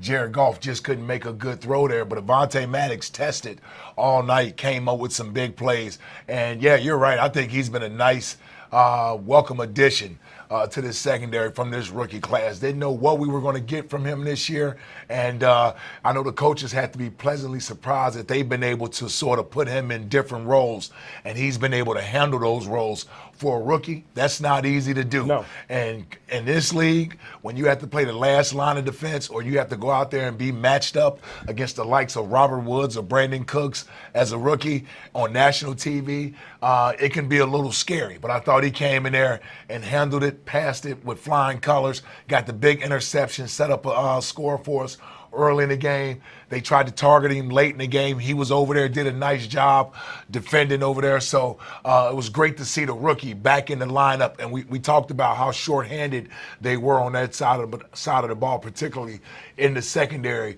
Avonte Maddox was a welcome sight to this defense tonight. Yes, indeed. Especially, again, the defense needing all the horses it could get. And, again, it has been so difficult to limit this Rams offense. The last 2 weeks have been tough for them. But you figured coming back home was going to be kind of the get-right game for them, going against an Eagles team that was licking its chops. And now all of a sudden, as an Eagles fan, you have to feel optimistic going into these final. All of a sudden, these last two games are going to have significant meaning here. With the Cowboys losing today, the Eagles are still in the NFC East mix, okay? Yep. But the wild card is still very much in play here. You have Houston coming to Philadelphia next week. Eagles are now 7-7 on the season. And then you get Washington in Week 17. So certainly two winnable games. Houston obviously very, very hot. Won 10 of 11 games here. Deshaun Watson, is up and down performance overall, but still has that team playing at a peak level, which is what you need to be at this time of season. And Washington able to eke out a win late over Jacksonville today with their fourth-string quarterback, I guess you would say. I guess, yeah. With Josh Johnson in there. So nonetheless, though, the Eagles keep themselves in the mix, and I think you just have to say to yourself, where has this been all season? This up until those last couple minutes when the Rams were starting to rally back, it was just the most enjoyable game just from all sides as an Eagles fan, because this is what we were accustomed to seeing from this team in 2017. I remember last year that win in Los Angeles, that really generated the Eagles. It pushed them to a different level because you lost Wentz in that game. Okay, you won the game in thrilling fashion. Foles had 2 scoring drives in the fourth quarter. It was a come-from-behind win. Brandon Graham had that touchdown to seal it, the exclamation point at the very end. So they clinched the division. You pretty much keep yourself in the race for home field advantage, which they eventually got. And the Rams, they had to go through the wild card route to get in the playoffs, and they got bounced in the first round by Atlanta. It just made all the difference in the world, and you wonder, could the Coliseum provide the same type of season-changing spark once again for the Eagles? Well, you asked the question about where has this team been all year long. I think the big thing today was a couple things. A, they were able to score early, which is rare. You said it's just the 4th time they've been able to do it. They won all 4 games when they've been able to do that. But also, they didn't shoot themselves in the foot early in the game, and I think that's what they've done mostly this season in these games where they haven't been able to put 4 quarters of good football together, is that they haven't been able to get out of their own way early in games, whether it be penalties, whether it be turnovers early in the game on the offensive side of the ball. Their offense just hasn't been able to get going most of the season early in the game. The defense, for the most part, typically comes out and plays well early. They just have a hard time being able to hold on. And so I think when you look at this game, the biggest difference in this game is the obvious one, is that they were able to hold on to this game and walk away with a victory, with the exception of the first Giants games, the Redskins game, and the Saints game. Every game has been a 1-score game. Yeah. Every game has been a 1-score game, whether it be in the Eagles' favor or it be in the opponent's favor. They've all been close games, and there's always been a couple plays that we dissect after the game and say, man, if they had just did this right, or they had to do that, they would have won the game. So, they sit here right now at 7-7. You certainly are happy about getting the win tonight, but no doubt about it, if this season doesn't end up in postseason play, we're going to look back on the season, and there's a lot of what-ifs, woulda, coulda, shouldas, that you're going to look at these games that you're going to say, man, if we'd have just did that or we'd have did that in that game, they could have easily won 2 or 3 more games. What's interesting, though, is they at least have a win that, like you said, all week on your show, you didn't think that they were going to be able to get, and they get one. So let's find out how the Eagles did it by going to head coach Doug Peterson at the Coliseum in Los Angeles. The difference, we played for 60 minutes, quite frankly. We finished the football game like we expect to do each week, and great all around in all 3 phases. What was the difference between why was Nick be able to hook up with Alshon Jeffrey more downfield? Did you guys see something that played good tackle? I mean, we thought coming in that there was going to be some opportunity. This Ram defense is extremely potent. They got some talent. They got some rushers up front, and what opens things up is the ability to run the football, I think. And in the first half, we had some success doing that, even in the third quarter, and it just opened up a few down the field throws that we were able to capitalize on and made some nice plays. What did you notice about how the players responded to Foles during the week? I thought that it was positive. Just kind of getting back into a rhythm, with him, and it's been a while since week 2 of the season that they played together, but they had a lot of confidence, a lot of trust in him, and it showed tonight. Doug, winning out here is not so easy, and especially with all the injuries, the way the season has gone for you. How proud are you of your players, of your team to come in here, pull it out, keep things alive for you guys with a few weeks to go? That's just what I told them in the locker room. Just how proud I was, the way they continue to fight, how they block out the outside noise and just focus on the group. And this is a tremendous team win tonight against a great football team. And our backs were against the wall, and our guys came out and came out aggressively, and we're fortunate enough to be going away with a win and move on to the next one. Avonte Maddox played basically his third position of the season. How much have you guys learned about him this year and his talent overall? Yeah, Avonte's he's a really good player for us, and it was good to get him back out there this week. And he's a smart guy to play multiple positions and do the things that he's been capable of doing. I think is just a credit to him. But he trusts his coaches. He trusts the scheme on defense and puts himself in a position to make plays, and that's what he's done. He's done a nice job.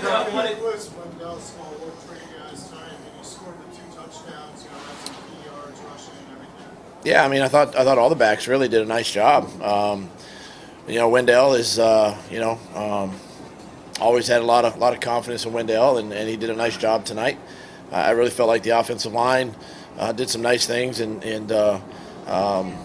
kind of controlling the line of scrimmage at times and opening up, a few of those gaps in those lanes, and he just hit it hard and did a nice job. Doug, what was your plan to build the game plan for Nick, and how much did you kind of dust off some of the concepts that he used during that playoff run last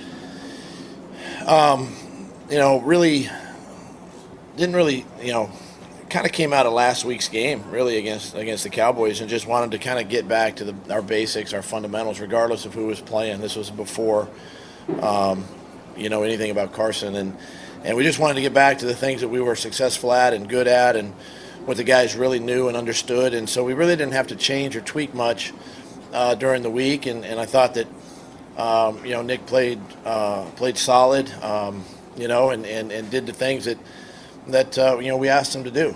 And he had a good week of preparation, and it showed tonight. Are you sticking with Nick? We're going to enjoy this win. We're going to get on this plane. We're going to enjoy it. We'll take a couple days, and we'll make those decisions later in the week. Not at this time. Not at this time. No sacks tonight for Nick. How important was it?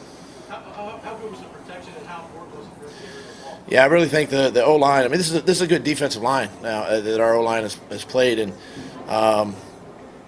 they really rose to the challenge, and did some nice things, and really kept our quarterback, kept Nick clean, and I think too is a credit to Nick just being able to, get the ball out, and I dialed up a few more quick throws and the ability to run the ball too on some of those third downs to run the ball and have some success really also helped in the pass protection game. As a coach, how satisfying when you see your guys rise up with the season on the line and pull out a win like they did? Yeah, I mean, it's very satisfying. And like I said, our backs have been against the wall now for the last few weeks, and hopefully this is now a little momentum for the rest of our season. And our goals are still in front of us. We're still making a push here at the end, and 2 games to go, and we'll see what happens. But very satisfying. What's your thoughts on that last play? Watching them with 4 seconds left, they had a shot. Where you at? Oh, there you are. Very deep. 4 seconds left, last shot. Avonte was on Reynolds. What were your thoughts? Yeah, Jim had dialed up a blitz at the time just to kind of, force Jared to possibly, release the ball. It was 5-man protection and just release the ball a little bit sooner. And we were playing right at the goal line. It was, a last shot into the end zone, and Avonte was in good position. A couple more, please. Team game and the offensive line is a big part of this, but why should we ever doubt what he was able to do? Well, I think that what you saw tonight was a total team effort from all 3 phases, offense, defense, and then of course our special teams came up huge at the end with the fumble recovery on the punt. And so, it's not about one guy, and it never has been. It's about the team, and that's what that locker room in there focuses on. They just focus on they don't focus on the result. They focus on the process and trusting everybody, and it really doesn't matter. And that's what you saw tonight was a really good team effort. You mentioned the guys' ability to block out the noise this week. How hard was that? Since you have that obviously very unique given all those numbers. I mean, it's a tough thing, when you have to change QBs and go a different way. But I think it's a credit to each guy. Really just again focus on the things that we can control. Focus on our process that we talk about quite a bit. Lean on one another. And you saw it tonight. You saw those guys play together as a team, as units, and it was a fun game to be a part of. Okay. All right, thanks guys. All right, there's Coach Peterson addressing the media at the Coliseum in Los Angeles following the Eagles' 30-23 win over the Rams. The question, Ike, is does this go down as a road win or a home win for the Eagles with the way the crowd was cheering throughout the course of the game, with the fight song chants after the Eagles' touchdowns there? Yeah. The Rams are having to, pipe down the crowd because it's, the fans are Eagles against fans, them. yeah. It was Eagles fans, exactly. So. Yeah. Shout out to our fans that do what they do when they go on the road, which is take over opposing team stadiums. If you don't have the Foles chant, Yeah. they were able to dust off the Foles chant there. Yeah, tonight, if you don't have a packed house stadium full of your fans, when you play the Eagles, our fans are going to come in and we're going to be heard. And in a city like Los Angeles, where they don't really have a true home fan base, just like last year, our fans went out there and took over. They went out there and did it again this year, and it was greatly needed and appreciated because you could definitely hear the difference. When the Rams offense was on the field, you could hear the crowd getting loud. Yeah, you could hear it getting loud. So kudos to all the fans that made the trip out to Los Angeles. How often do you have players at a road stadium trying to get the crowd into it? That never happens. No, Yeah. it doesn't happen. Well, Unless only Eagles. Eagles fans. Only for Yes, the Eagles, yes. of course. There. One interesting thing, many interesting things from Doug. We'll touch on them throughout the course of the show here, but throughout the course of the week, the big storyline was Carson Wentz and Nick Foles, who was going to play, and the players were asked ad nauseum about how has Nick looked, what's going on with Carson, has this been bothering him for a while, and the players got to a point where they're like, look, Nick won a Super Bowl last year. Right. He was the MVP. We know what he can do. He's played games this season. We're focusing on trying to beat the Rams. We understand to the outside that this season's over. Okay, they were 6-7, probably not going to win a division. Wild card, it could be a long shot. But the players were like, we're focused on a huge game, a task at hand, and they were able to see it out to completion. That I thought was quite remarkable because it's one thing for the guys in the locker room to be saying it, but to go out there and show it and show that you believe, what the coach is preaching to you, I think is a totally different thing. And it just shows the maturity that this team has to be able to overcome the adversity that it has this year and still put that type of effort and to be able to get that type of win on the road. Well, I tell you, Chris, I'm old enough to remember Nick Foles leading his team to a Super Bowl victory in February. That didn't happen that long ago. So a lot of these players were on this team last year when Nick Foles was able to come in for Carson Wentz right around this same time of the year and lead this team to his first ever Super Bowl victory. So I can understand the players from their standpoint looking at it like, listen, we know what Nick Foles can do. He just did it last year. This is not a big deal to us. We played with Nick Foles early in the season. They were able to go 1-1 with him. They pretty much practiced with him all offseason as Carson Wentz was rehabbing. So I don't think to the players this was any big deal. They look at Nick Foles, I believe, as a starting caliber quarterback, which a lot of us look at Nick Foles as you look at the amount of starts under his belt, you see the big games that he's played in and that he's won. He's still arguably the best backup quarterback in all of football without a problem. So when Nick Foles has to go in there for Carson Wentz, this offense typically doesn't miss a beat. Now, do they run different plays? Sure they do, Certainly. because there's things that Nick likes to run that Carson doesn't particularly run. And so from an offensive personnel standpoint, they don't look at it as if they need to make some sort of big changes, right? Other than maybe the offensive line, because Carson can sort of move around a little bit back there in the pocket. For an offensive line, they kind of know Nick is going to be where he's supposed to be at. But for the receivers, the tight ends, the running backs, no big changes need to be made other than the fact that a guy like Alshon Jeffries can say, well, I know he's going to throw me the ball whether I'm covered or not because he's going to give me a chance to go up and make a play. And so I know Alshon had to be happy to see Nick back in there because they built some chemistry late last year. Alshon wasn't healthy early in the season when Nick played in the first 2 games, and we hadn't seen a whole lot of Alshon over the last month or so. So it was good to see Alshon still making big plays. And I know Nick feels comfortable putting that ball up there to that big body because Alshon is the type of receiver. He's not going to let his quarterback down. He's going to go up there and at least fight for the ball. If he's not going to catch it, no one's going to catch it. You mentioned the offensive line and the protection that Nick Foles had tonight. One of the people key to that was Lane Johnson. We're going to hear from him as well as the quarterback in just a little bit here. But, it's very interesting from the standpoint of, you mentioned Alshon Jeffrey and the offensive players getting involved. It seemed like it was a more diversified offense because it was for most of the season, very Zach Ertz-centric, and he was the guy making the plays for you, okay? That's the big thing. But tonight, you're getting guys like Wendell Smallwood stepping up and making plays. You're getting Dallas Goedert, continuing to be more involved in the offense. Golden Tate, having a couple, key catches there for the offense. It's the biggest thing is this offense has been at its best. And we've seen it this year with Carson, and we see it here with Nick when you spread the ball around. That's the biggest thing right there. Yeah, and whoever's playing quarterback is going to have to learn how. All right, we have a special press conference. Malcolm Jenkins now addressing the media at the Coliseum. All phases of the game contributed all the way up into the end. It was, we needed every single play that we made to win on the road against a really good team. And we had a lot of fun doing it. I think the energy, even last week, even though we didn't get the result we wanted, we had a lot of fun and competed and did what we needed to do to give ourselves a chance. And this way, in this time, we got the result we wanted.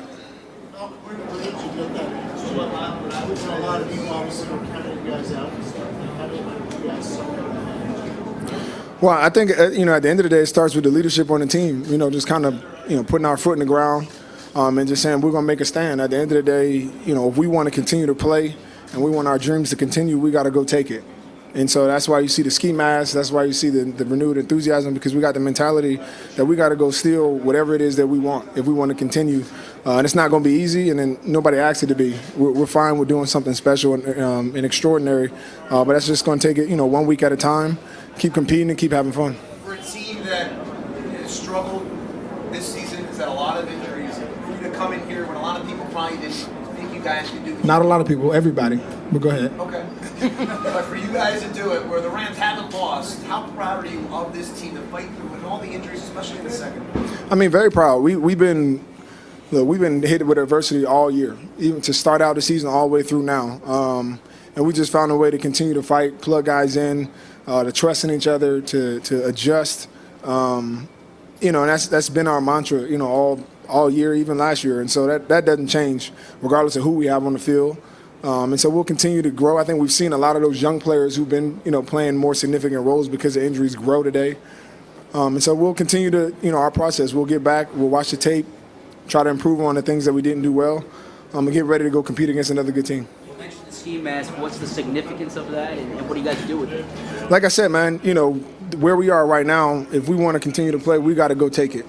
And so for us, it's kind of that season where we're going to go steal everything we got, whether it's the ball, whether it's the game, our chance to go play in the postseason, we got to go take it. And so that's kind of what that ski mask is doing. And, for us, I think it's bringing back that energy, having fun.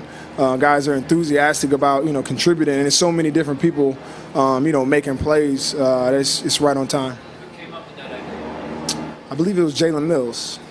Yeah. It's not your side of the ball, but having Nick in there, you guys seem to rally around him. Was that the case this week? No, he's a Super Bowl MVP. We don't have to rally around Nick. We trust fully that Nick can go in there and compete and command the offense. And, had a hell of a game today. Put the ball up to our playmakers. Guys were making big plays for him. And it's exciting to watch. And all of a sudden, those things on our offense gets rolling. And as a team, we play better. And so, Nick's performance today was obviously a huge part in why we got a W. Is there any eeriness to kind of seeing back in the Coliseum, Nick back under center? It is ironic, but we got a lot less wins this time around coming into the game. But we knew it was going to be one of those games where it wasn't going to be a blowout. This is a great team, a lot of great players. They're on the roll this year. We knew we'd have to fight, the entire game. And even the momentum that we got early in the game, we needed every bit of that, obviously, coming down to the end. But, it definitely feels good to put it all together and come to a place on the road against a quality team and come out with a win. What stood out about the final drive there, and in particular the last play when you sent a blitz? I think that the biggest thing was there were like 2 or 3 huge tackles that kept them in bounds. And so we talk about situational football. Those are things we talk about all the time. And sometimes you worry about with younger players, especially that we have in the secondary. But guys made up and made some really good tackles on either sideline to keep that clock running, to give us that opportunity to then rush the passer and play the end zone basically on one last shot to the end zone. It's pretty obvious you have a lot of pride from Avonte. What's behind that? I know the situation that he's in, and I know it's not easy, and we're putting a lot on his shoulders as a young guy, as a rookie. Come in, you're drafted as a corner, then move to safety, and you're learning all of it. And we're not just spoon-feeding him. We're giving him the whole defense, making him make calls. Somebody gets hurt, he has to go into the nickel with no preparation throughout the week. This week, didn't even know if he was going to play. Then he's at corner. He hadn't played corner all year. And he's making plays that's making differences in our season. And so, I take a lot of pride in making sure that, he's prepared or just, encouraging him. But he's a player that I think is going to come into his own. He's explosive. He's made a ton of plays this year.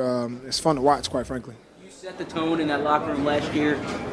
After the game tonight, what was the environment like and what was the message? I think it's very similar. I think, guys, as you get wins like this, it creates energy. It creates that belief, not that it wasn't there, but you prove it to yourself, and you have examples of when you put it together, this is what it looks like. And so now the challenge to the leaders on this team is how do you keep that energy going through practice? How do you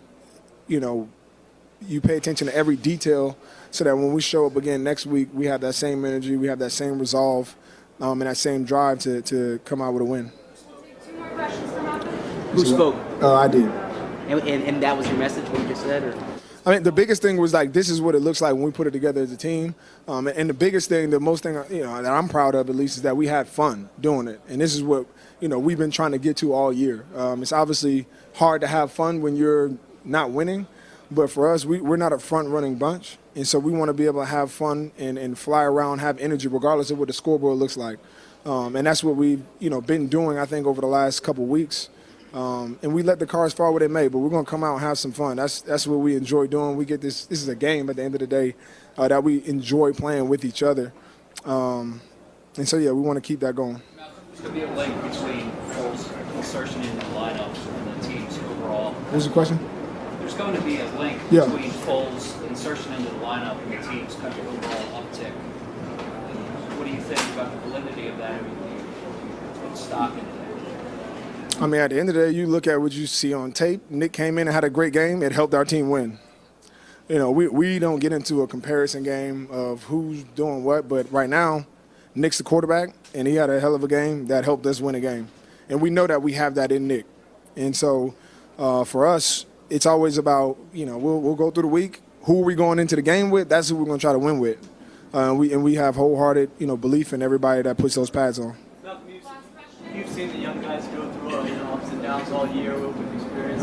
Coming off 99 snaps last week to fly across. 111. You personally. Yeah. 99. What do you kind of learn about the group in a game like this when they play this game? They're growing. To be honest, a lot of these guys have been put in some crazy situations, been forced into the fire, have struggled at times, but have persevered, have continued to improve. And now are making the plays that are helping us win games. And so, it's something I take great pride in. I enjoy watching these young dudes. They're bringing energy and a juice that we've been really searching for all year. And, hopefully that they continue to grow and we watch them mature in front of our eyes. Cool, no problem. There's Malcolm Jenkins. Absolutely love what he brings on and off the football field. Perfect answer when asked about Nick Foles and the juice that he brought to the offense. It's like, look, this is a Super Bowl MVP who went out there and played a heck of a game. okay? This isn't a comparison between he and Carson Wentz, and I know that's the game that everyone on the outside is going to be playing this week. You're going to have fun with that on Sports Radio 94 WIP, the Marks and Reese show. But nonetheless, tonight, Foles was outstanding, helped the Eagles get this, season-saving victory, and that's what it needs to be right now. We don't know if Carson Wentz is going to be available, okay? He was questionable, then doubtful, then out. Certainly number 11 wants to be back out on the field, especially with a home game, with the season on the line. Houston Texans coming to town next weekend.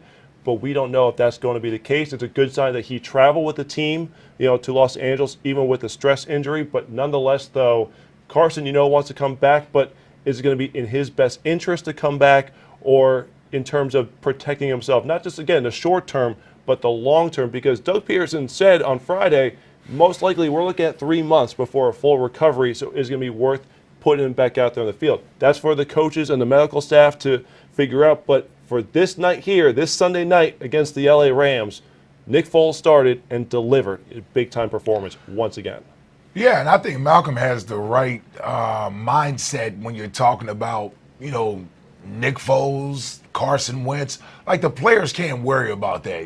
These guys are their teammates. They have a job that they have to do. Just make sure that you do your job. Who's ever going to line up behind center is going to wind up playing well when he gets the opportunity to. But they're also going to need the help of their teammates. All right, speaking of Nick Foles, let's send it to the Coliseum where he's standing by right now. Hostile environment on the road against a team that had not lost. I'm extremely proud of our team. It was a complete team game. It was a complete team win. I mean, that's one of the best teams in the NFL right now, and they showed it. Playing against them every single play, they were bringing it. But I'm really proud of the guys for facing adversity. That's what we preached this week was, in any game there's going to be adversity. There's going to be things that happen. Just, leaning on one another, sticking to one another, sticking with one another, and that's what we did today. There was a couple adverse things, but we were able to create turnovers. I had the one, Talib made a great play on that interception, but we bounced back and we kept playing, and, that's really what Eagle football is about. How much does this help you keep believing that you guys can make the playoffs despite what the odds look like? Yeah, I think the big thing is also we focus on the moment. So, we don't need to worry about that. All we got to worry about now is, getting back to Philly, getting our bodies right, prepping, and going back at it, and we'll just see what happens. Nick, why were the deep throws working for you and Alshon? There's a couple times where, just reading the defense, letting him go get a chance. He's a great player. He's shown that he can make those plays, and he made them tonight for me and helped me out a lot. It's the first time you've played with him this year. Yeah. If I remember, he didn't play those first 2 games. How were you able to kind of get that chemistry back so quickly with him? I watched all the practices, been doing the scout team, and I know the guys. You go out there, I'm a thrower. I just read their body language and throw the ball.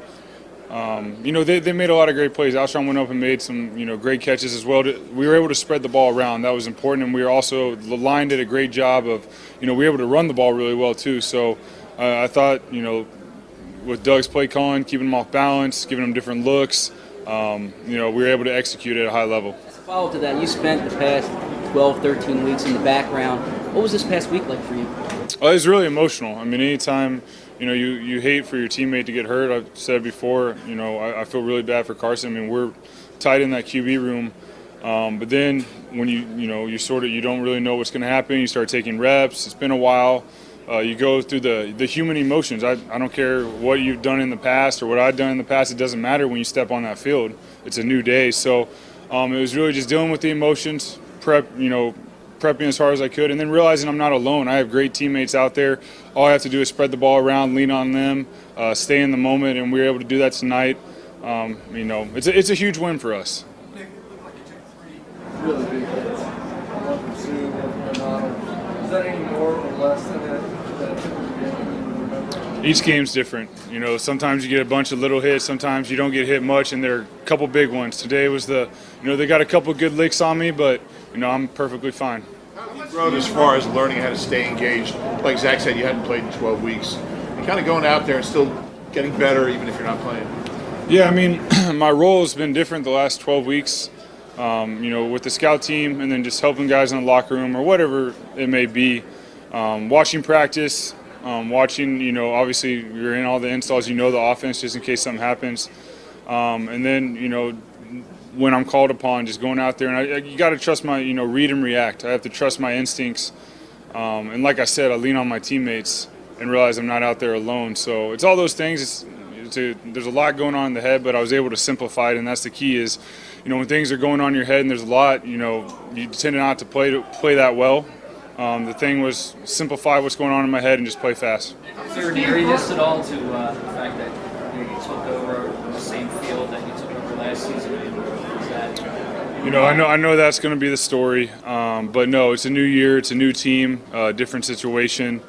At the end of the day, I always talk about staying in the moment. Tomorrow will take care of itself, and we're going to enjoy this. This was a great team win. Just seeing the excitement in the locker room, it's been a crazy year, and we're going to keep fighting. We're going to keep working. And we're going to keep growing. Do you have a special feeling about this place? Do you have a special feeling about the Coliseum, what happened in college? Have you ever lost here? I lost my senior year. We came back we were down by quite a bit. Unfortunately, we lost, but my sophomore year, we were able to upset USC here, so that was a good memory. How much do you thrive being the guy that saves the day like you did today? How do you thrive? How much do you thrive? I don't really thrive on it. It's just sort of the way things have fallen. Once again, it's not about me. I have great teammates, great organization, great coaches, and we were able to rally together. That's the thing that I love about being an Eagle is, we lean on each other. Adversity does hit. What are you going to do? You see teams when adversity hits start turning on each other. There's a couple moments in this game that were pretty big, and there was never any turning on each other. It was, hey, we got you. Hey, offense, hey, we got you, D. Like, that's what it's about. So I don't thrive. I just, enjoy being a part of this team. This is our first. On the 50-yard pass to Alshon, what were you kind of seeing on that play? And have you ever seen a play like that where you had two guys behind their defense? I'm pretty sure I was seeing Ndamukong Suh, and then just hoping that Alshon was where he was going to be. So I had a quick reaction. I was able to see the safety sort of void and just let it rip. It was hard to see much. I just let Alshon go make a play. That was the key. Within the emotions, what were your conversations like with Carson this week, especially once you kind of knew that you were going to be starting? I think the big thing is we've been together the last, couple years. Just being there for one another, going through the game plan together. Obviously, this is unfortunate for him, but I also know that, he's going to bounce back, and whenever that may be, and, he's going to be better for it. That's just how he handles his business, and that's something I respect about him. within the emotion of the past week, did you consider the big picture part of this and what this could mean for your future at all? No. That part does creep in. I do say there is a human side, but no. I'm very self-aware of those distractions don't do you any good. And I think a big part of that was a couple years ago, going to step away from the game. I really thrive in staying in the moment and just enjoying it. And, we'll see what happens. But I really just want to enjoy the moment and just being present in all I do. That's what I try to focus on daily. Talk about simplifying things in your head. What do you mean exactly? I mean, when you step on a field, it's emotional. There's a lot going on. It's Sunday Night Football. You're in L.A., I think honing in on being in the huddle, not worrying about the score, not worrying about the clock, because that can affect your tendencies of reading different plays, forcing different things, and just playing. There's different things I do. I'm like I said, you got to be self-aware. You got to know your tendencies. I know where I fall short, but it's just going in that huddle. That's my sanctuary. That's where I'm going to be. I just want to be with those guys, no matter what happens during the game. Not worrying about the score, not worrying about the clock, just playing. So. As you've discussed with us a few times, you have your own unique leadership style. How did you kind of put your stamp on the team this week? What did you do to get them to rally around you? Not much. Just being there for the guys, just going in the huddle, taking a hold of it. But really, just me, communication's big. Me showing love to the guys is big. The way you win games in the fourth quarter, in my opinion, is you love one another. You work, you care for one another. It's hard to win. It's hard to win in the NFL. I always say, especially against a team like this. So, what you see there, and that's why we don't turn on each other, is those relationships. So, I just step in the huddle on me. I'm not going to try to be. I'm not a big rah-rah guy. I just want to be who I am, and just makes it easy. We'll take one more, and then we're going to get out. Zach Ertz was saying that you were reaching that stay in the moment kind of all week. How much better are you personally at that with the experiences in the last couple of years than maybe you were 3, 4, 5 years ago? I think in every life experience you learn something, and you know, through the last couple of years, absolutely, I've learned that, you know, being present, being in the moment, you know, is important because I think today, like, there's so many distractions. I mean, phones, all the Instagram, Twitter, everything. Like, you get distracted. You get the lights, everything, even this. But just being in the moment and being present, there's something that's really special about that if you can do it. And then, you know, being a husband and a father, being present at home, I mean, that makes my days, you know, even better is when I can go home and just be present and just block out football when I get there. And, you know, then I'm actually a better football player because of that. So. That's the first time we've been able to hear from Nick Foles all week. We didn't get to hear from either Carson Wentz or Nick Foles leading up to the game because you didn't know who was going to be the starter. So, you know, obviously a lot of questions just about the whole week, the preparation, and then, of course, his outstanding performance tonight. And we're going to send it back to the Coliseum for the man who caught most of the passes there tonight, Alshon Jeffrey. Like, I felt it, like, just the atmosphere, all the fans, and the hard work and the preparation we had during the week.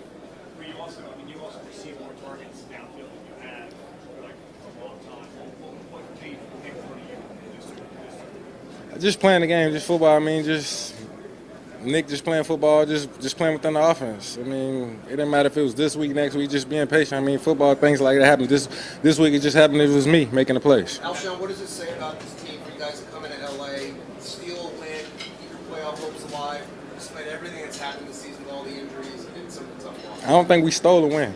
I mean, everyone in the locker room, we believe in each other. So I don't think we stole a win. We just went out there and played Eagles football. I mean, you think we stole the win because you counted us out. Well, like Malcolm was talking about, like, their mentality is to come in and they have to start stealing wins. They had ski masks and stuff like that.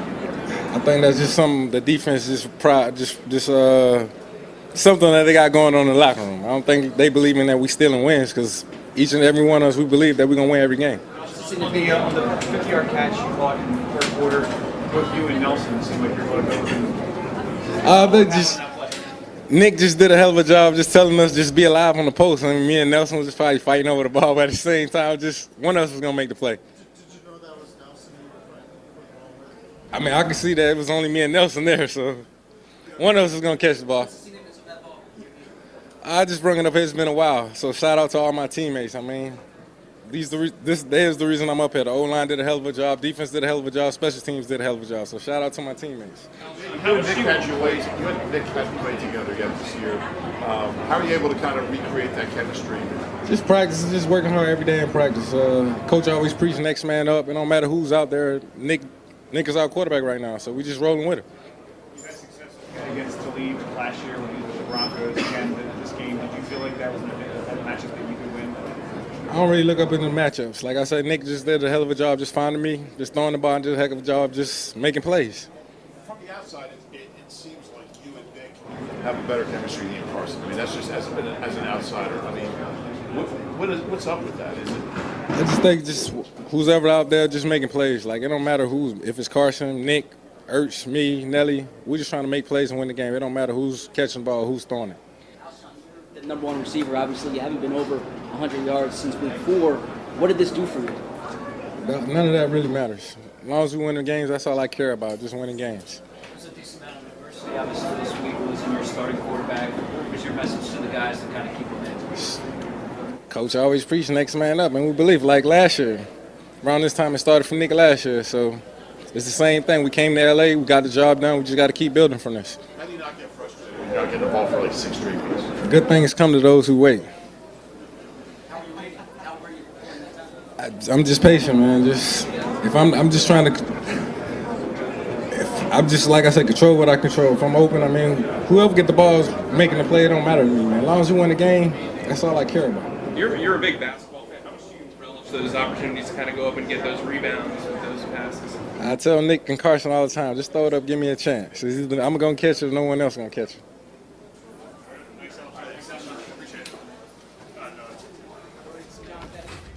Alshon didn't know he was going to be in the postgame press conference, obviously. Obviously he did Yes. not. Yeah, he must have been heading straight for the bus. He had on that outfit like they hand you that box lunch. Like, yeah, bus number 3.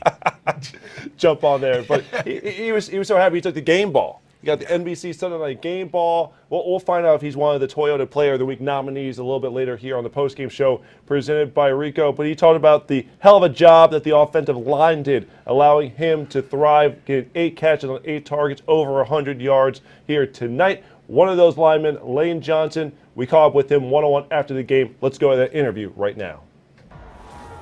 Wow, Lane, what a great effort. Tell me about the offense and the energy and just the confidence that you guys had tonight. Yeah, we knew coming in that, they probably have one of the more dynamic pass rushers, in the league. So in order to do well, we had to stay balanced. We were able to run the ball effectively, and that was the key to tonight. Did you feel like the offense built a lot of confidence as the game went along? Yeah, it started early, started rolling. Nick was getting the ball out, so everything had a good rhythm to it. We're really proud of our guys. How did it feel with Nick out there? Kind of felt like last year a little bit. When your number's called, no hesitation, just stepping up and leading the group of guys. You feel like you're back in the game here in the playoff race? We got a good win tonight. I mean, tonight was much needed. Next week against Houston's going to be a big game as well at home, so we need it. How much fun was this atmosphere with all these Eagles fans out here in Los Angeles? Every game I played here, it's been live, a live atmosphere. Tonight was no different. Thank you. Great stuff there from the insider Dave Spadaro. Remember, he's going to have his On the Inside column as well as the Eagles Live podcast, the Instant Reaction edition, coming up in the early morning hours. At least if you subscribe now, you'll have it there waiting for you wherever you consume podcasts for your morning commute. So it was Lane Johnson who helped bring the dog mask with Chris Long last year. We got the ski mask this year. Jalen Mills and Malcolm Jenkins talking about there in his press conference. Do you think that's what it takes? We just need the accessory du jour of the year to kind of spark the team? Just make sure we only wear those ski masks on the field. That's all I'm saying. That's the best way to put it, right there. That's all I'm saying. Yes.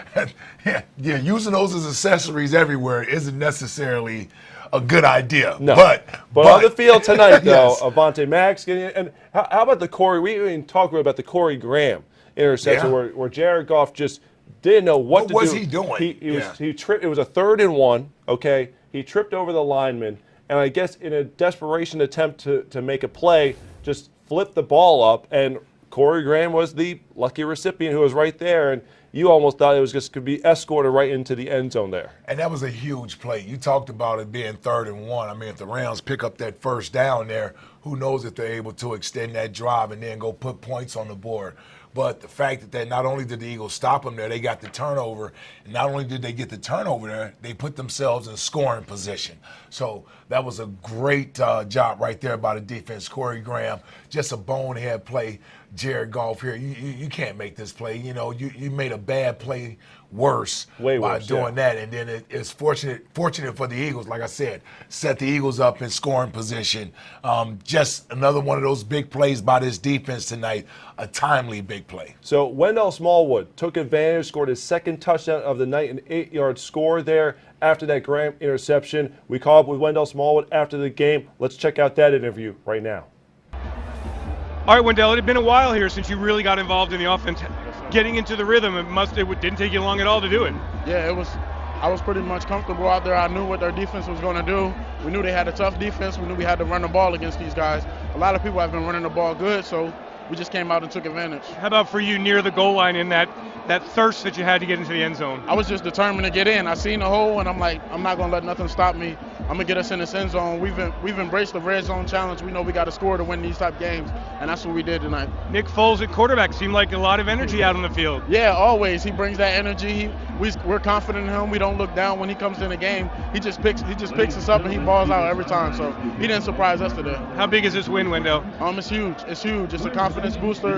And the team that we beat, this ain't no lottery team. We give them credit. They play hard. They've been beating people up all year, and we came out, and we were the underdogs, and we came out and showed people we could beat anybody. Underdogs again. I like that. Yes, sir. Thank you. That's got to be such a challenge for a young player, even though he's in his 3rd season, still a young guy with not too much experience. For someone who, for a couple weeks, you're involved in the offense, you're heavily involved in the game plan, so you're mentally focused, and you know that you're going to get some touches each and every week. Then all of a sudden you have a few weeks where you're kind of left off to the side. You're seeing Josh Adams step up. Corey Clement was getting healthy, and you're biding your time. Maybe you'll get a snap here or two on special teams, but by and large, you're not as involved. You're not a focal part of the game plan anymore. What is that like then all of a sudden to come here tonight in a must-win game to deliver 2 touchdowns and, with Josh Adams being a little nicked up here, to be the go-to guy for the rushing game tonight?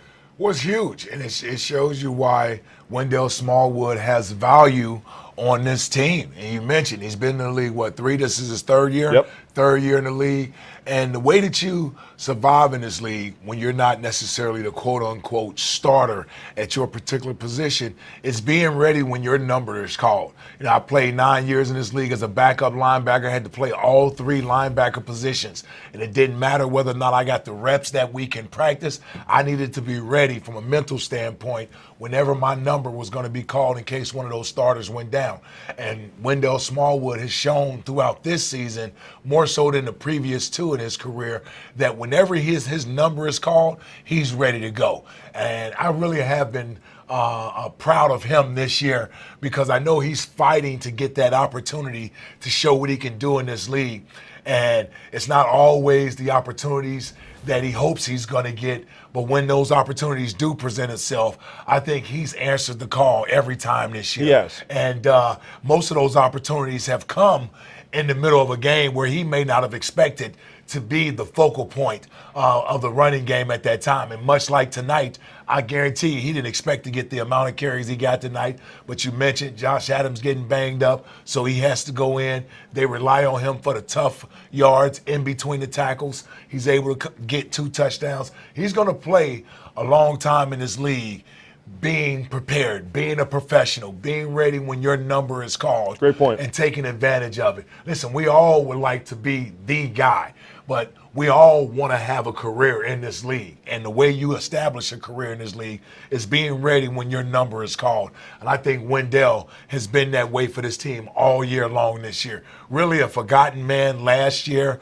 with the amount of running backs that we had, and really didn't know what his role was going to be this year. But like I said, whenever he's been called upon to shoulder the load, he's done a nice job. Well, he was on the bubble. Yeah. All throughout training camp and preseason, he was right there on that roster bubble, and you were kind of debating whether or not they would even keep him on a final 53-man roster, and he earned a spot, and thankfully he did get that spot because the Eagles have been able to rely upon him throughout the course of the year, and it's got to be so mentally tough.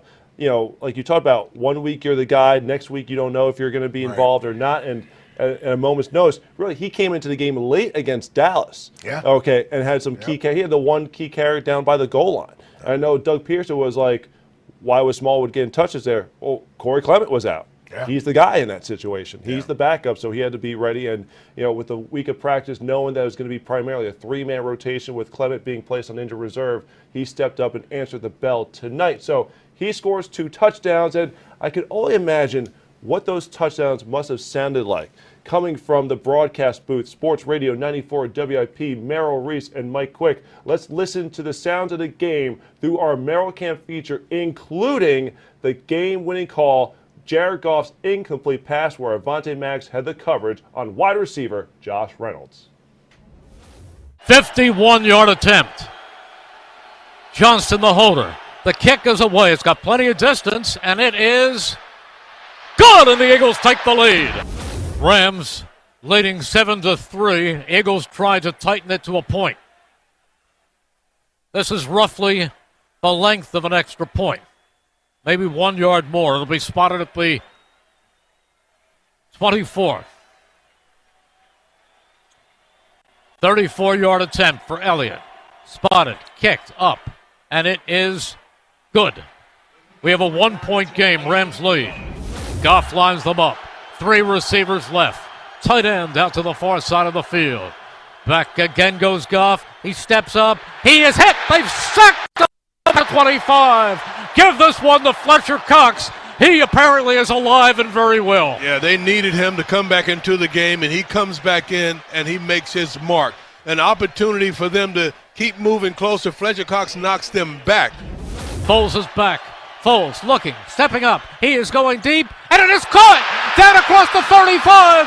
Running with it is Jeffrey down to the 25. What a great catch! What a great catch by Alshon Jeffrey. And there is the 2-minute warning at the score.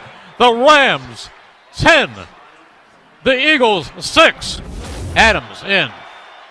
Foles in the gun on first down. The give is to Adams. Pushes forward. He's in the end zone.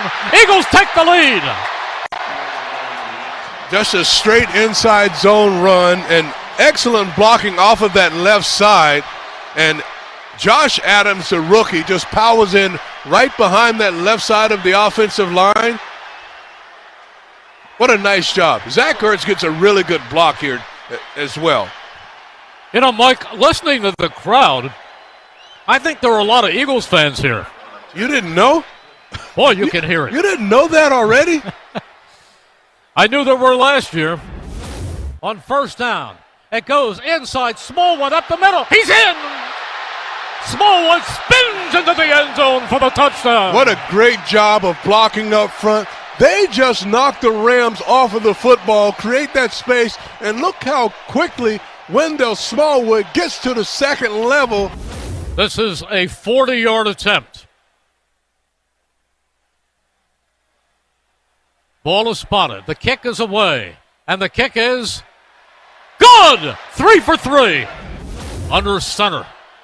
Goff. Gurley behind him. Does he go to Gurley on a power play? Goff takes the snap. He trips. He goes down. He gives it. It's fumbled into the arms of the Eagles. And running with the football is Graham. And Graham is down to the 13. Smallwood to the left of Foles.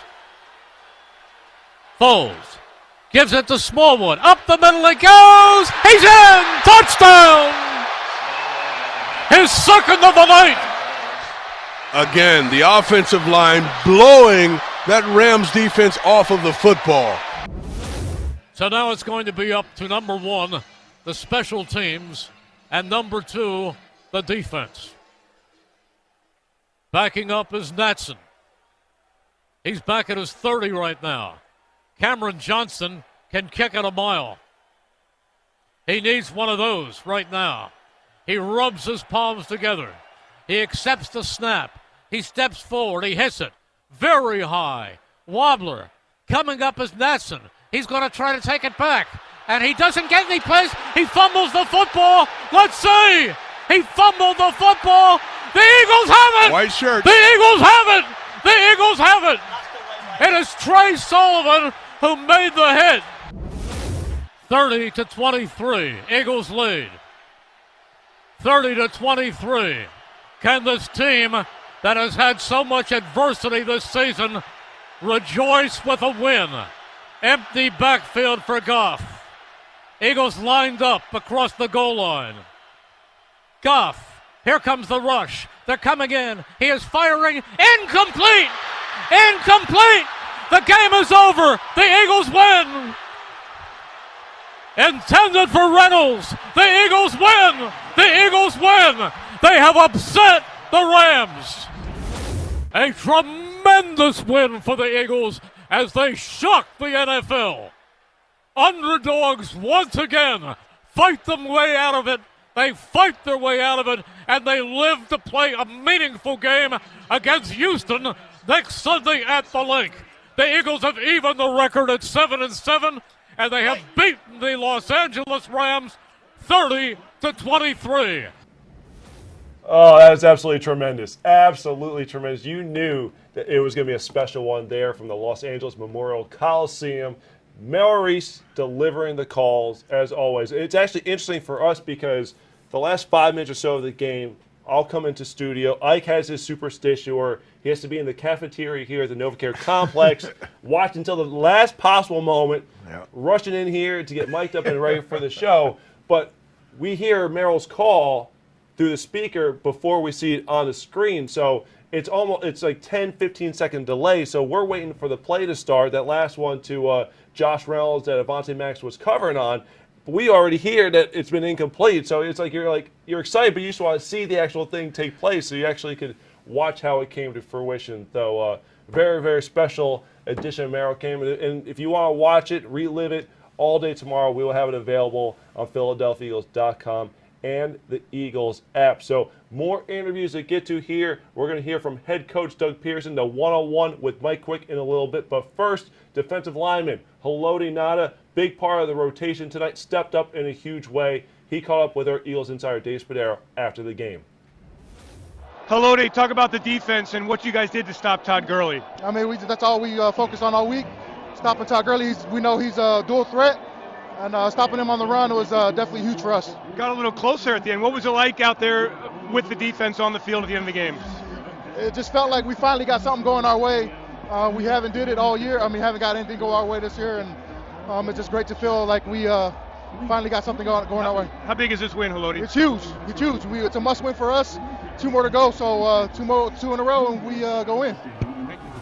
A man of many words there, the Haloti Ngata. It was coming off last week's game, okay, and we've harped on the 99 total snaps, and obviously, again, the defensive linemen aren't playing that, but when you look at the players on the D-line, Brandon Graham, Chris Long, Ngata, Michael Bennett, guys who are up there in age, they have a lot more experience, so asking those guys coming off the heavy workload the week before, and really, with no Tim Jernigan for all but one game, no Derek Barnett since early in the season, these guys have had to shoulder more of the load. You're coming off that high-impact game, which, again, was on the road in Dallas. So you're playing all those snaps in Dallas. You come home. You got to go back on a West Coast trip, knowing you're going to play a lot of snaps once again. I just have to credit Chris Wilson and Jim Schwartz and the defensive line for stepping up to the task tonight the way that they did. Yeah, I think Jim Schwartz and his staff really do deserve a lot of credit. And not just for tonight. I think for the majority of this season, he's been undermanned over there, and I know he catches a lot of flack on the outside.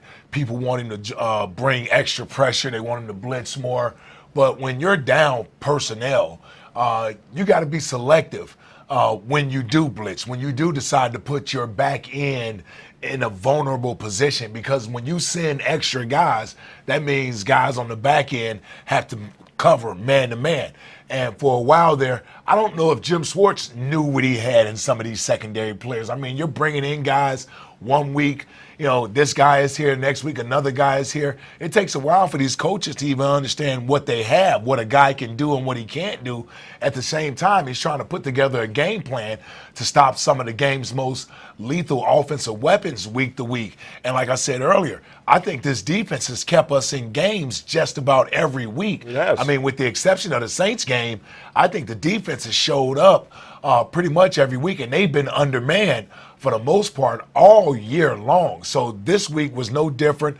Undermanned, got the next man up mentality. Not many players over there for a rotation style type of a defense.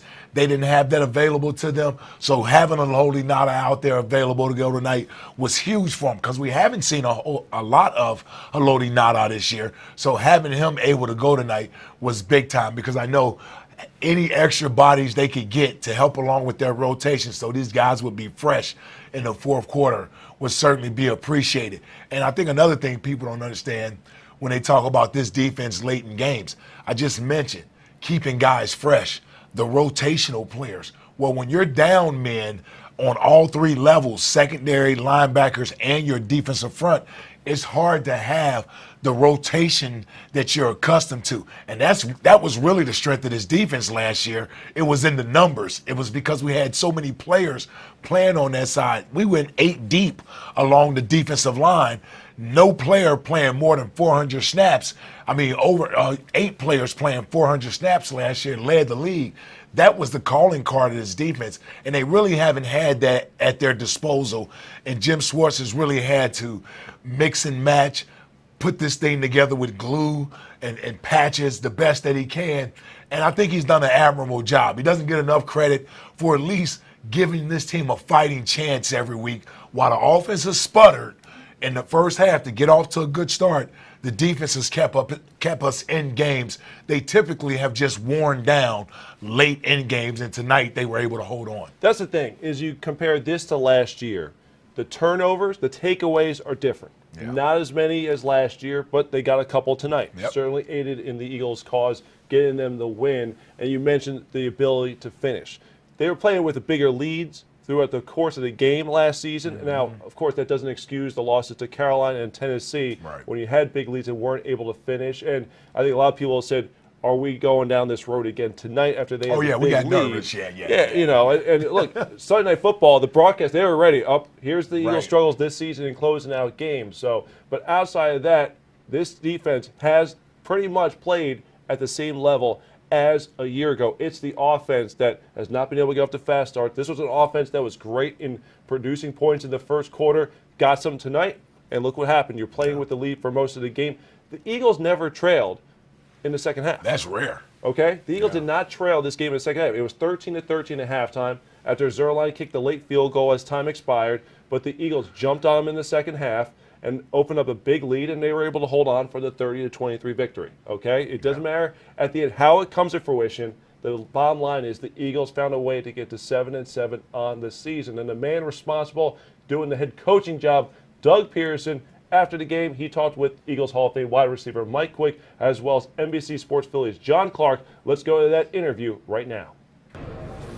All right, joining us now, the head coach, Doug Peterson. And I know you don't pay attention to Vegas and what the odds are on games, but you were 13-point underdogs, largest Super Bowl underdog the next year in 23 years. And you came here and you really shocked the world. A lot of people didn't give you a chance. This team believed. How did you get them to believe with all the injuries? I just think it's a credit to that locker room. You know, each guy really took it upon himself this week. It starts in practice. I talk about practice a lot, but it really does. And we win games like this on how we prepare. And I give a lot of credit to the players and the coaches, really, for really having our guys well prepared.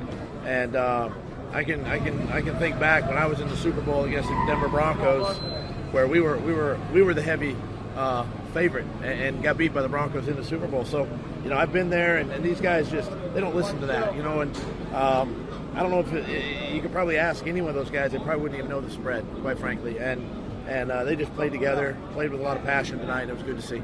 Doug, was there anything that you saw about the build-up this week that would lead you to believe that they were going to come out and play the way they did against the Rams? You know, I just think it's, again, the way they attack each day in practice.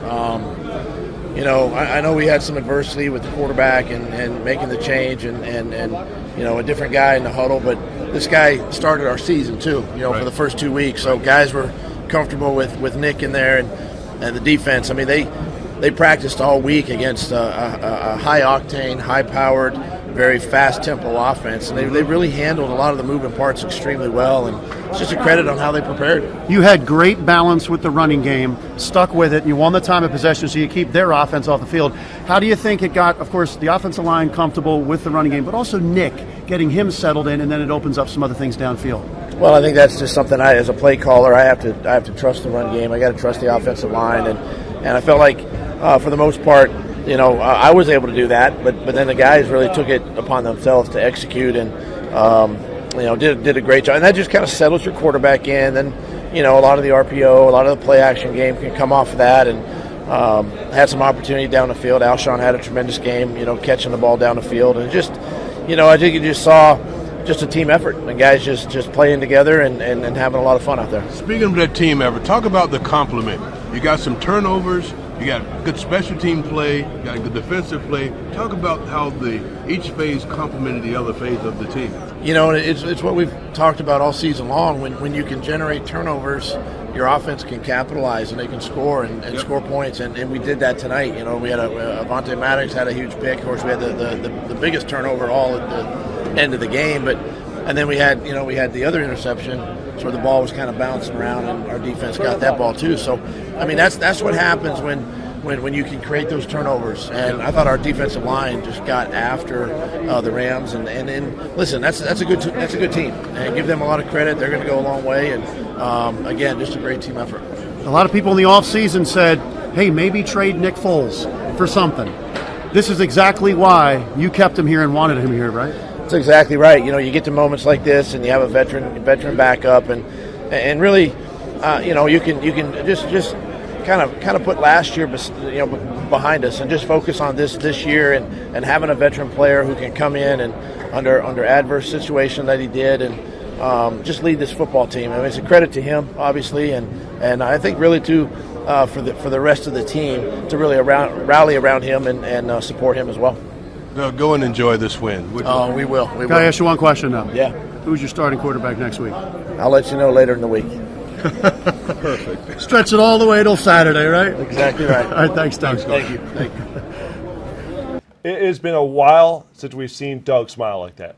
It was good to have a nice little post-game interview to enjoy of that nature. All right, so what we're going to do now is if you are watching us on Facebook or Twitter, we've still got more show to go, people, okay? It's almost 1 o'clock in the morning on the East Coast. We're going to keep things rolling. It's going to be breakfast here on the post-game show presented by Rico, okay? I used to go to the cafeteria, going to get some coffee, fries, and eggs. I'll take it, yeah. Nonetheless, though, we're going to take our first commercial break. We've gone almost 90 minutes without a commercial to this point, so we're going to take a quick break. On the other side, we're going to go inside the film room and explain how the Eagles pulled off some of the biggest plays to get the win tonight in our Rico review. Fran Duffy and Greg Cosell, they've been champing at the bit to get into the show here after this big win. So if you want to follow the rest of the show, come on over to PhiladelphiaEagles.com or the app. We will see you all on the other side.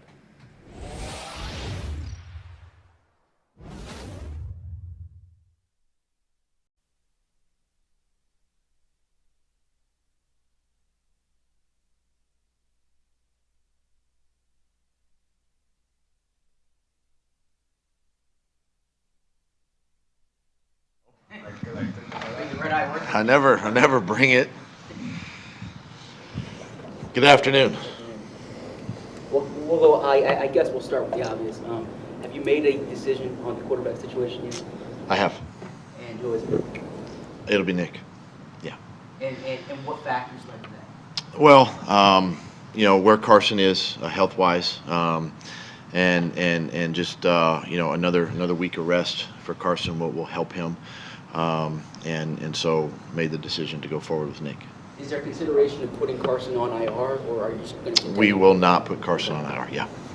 Hey, Doug, from your standpoint, as a play caller, game planner, last year, having gone through this, how much did it help you to get Nick ramped up to speed?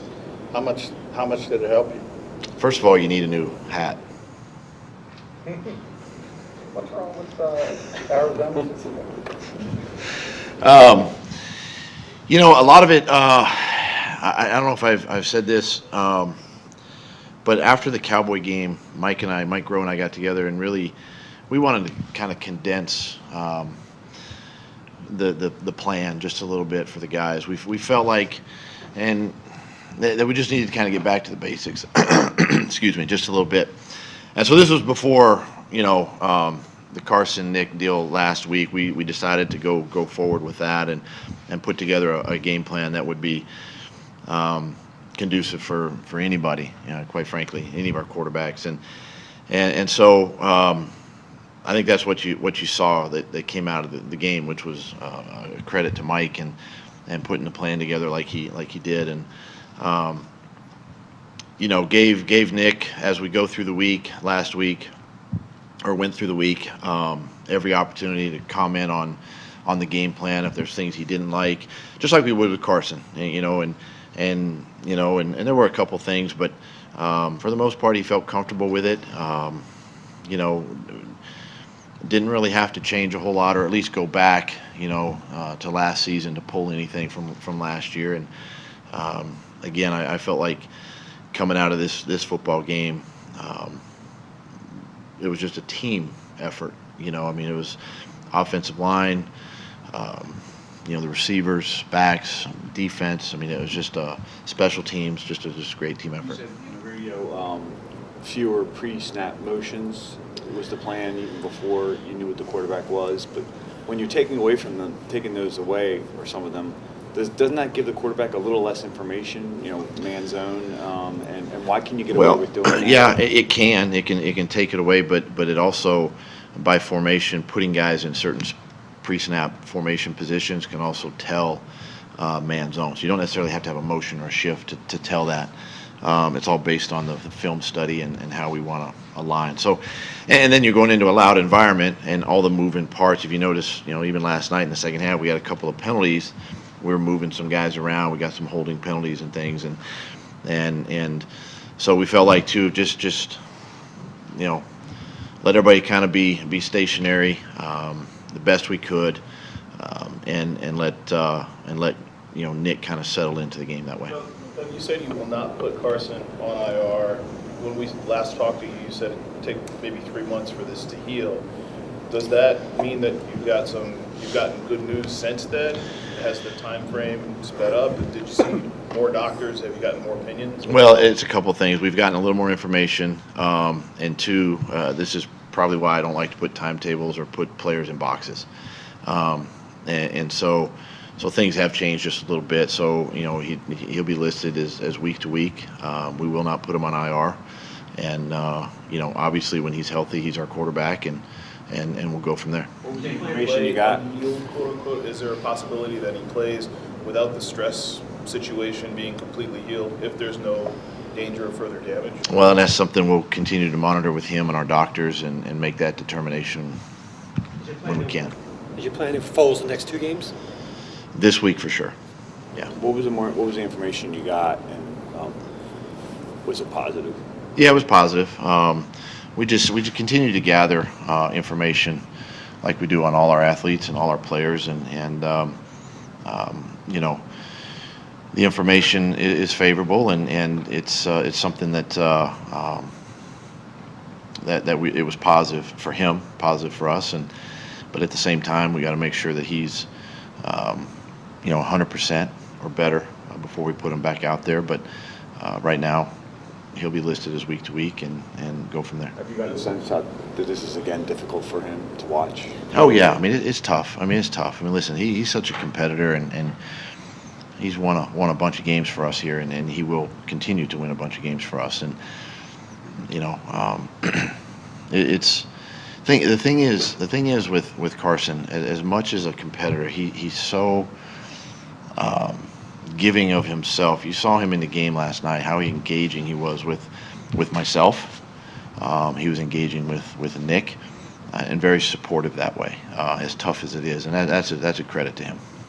Sometimes see in sports, especially football, with a backup quarterback, the team plays better because there's no Superman there. There's no superhero. There's no Carson Wentz. So okay, Nick's playing. He's not Carson. Maybe we play a little bit better across the board.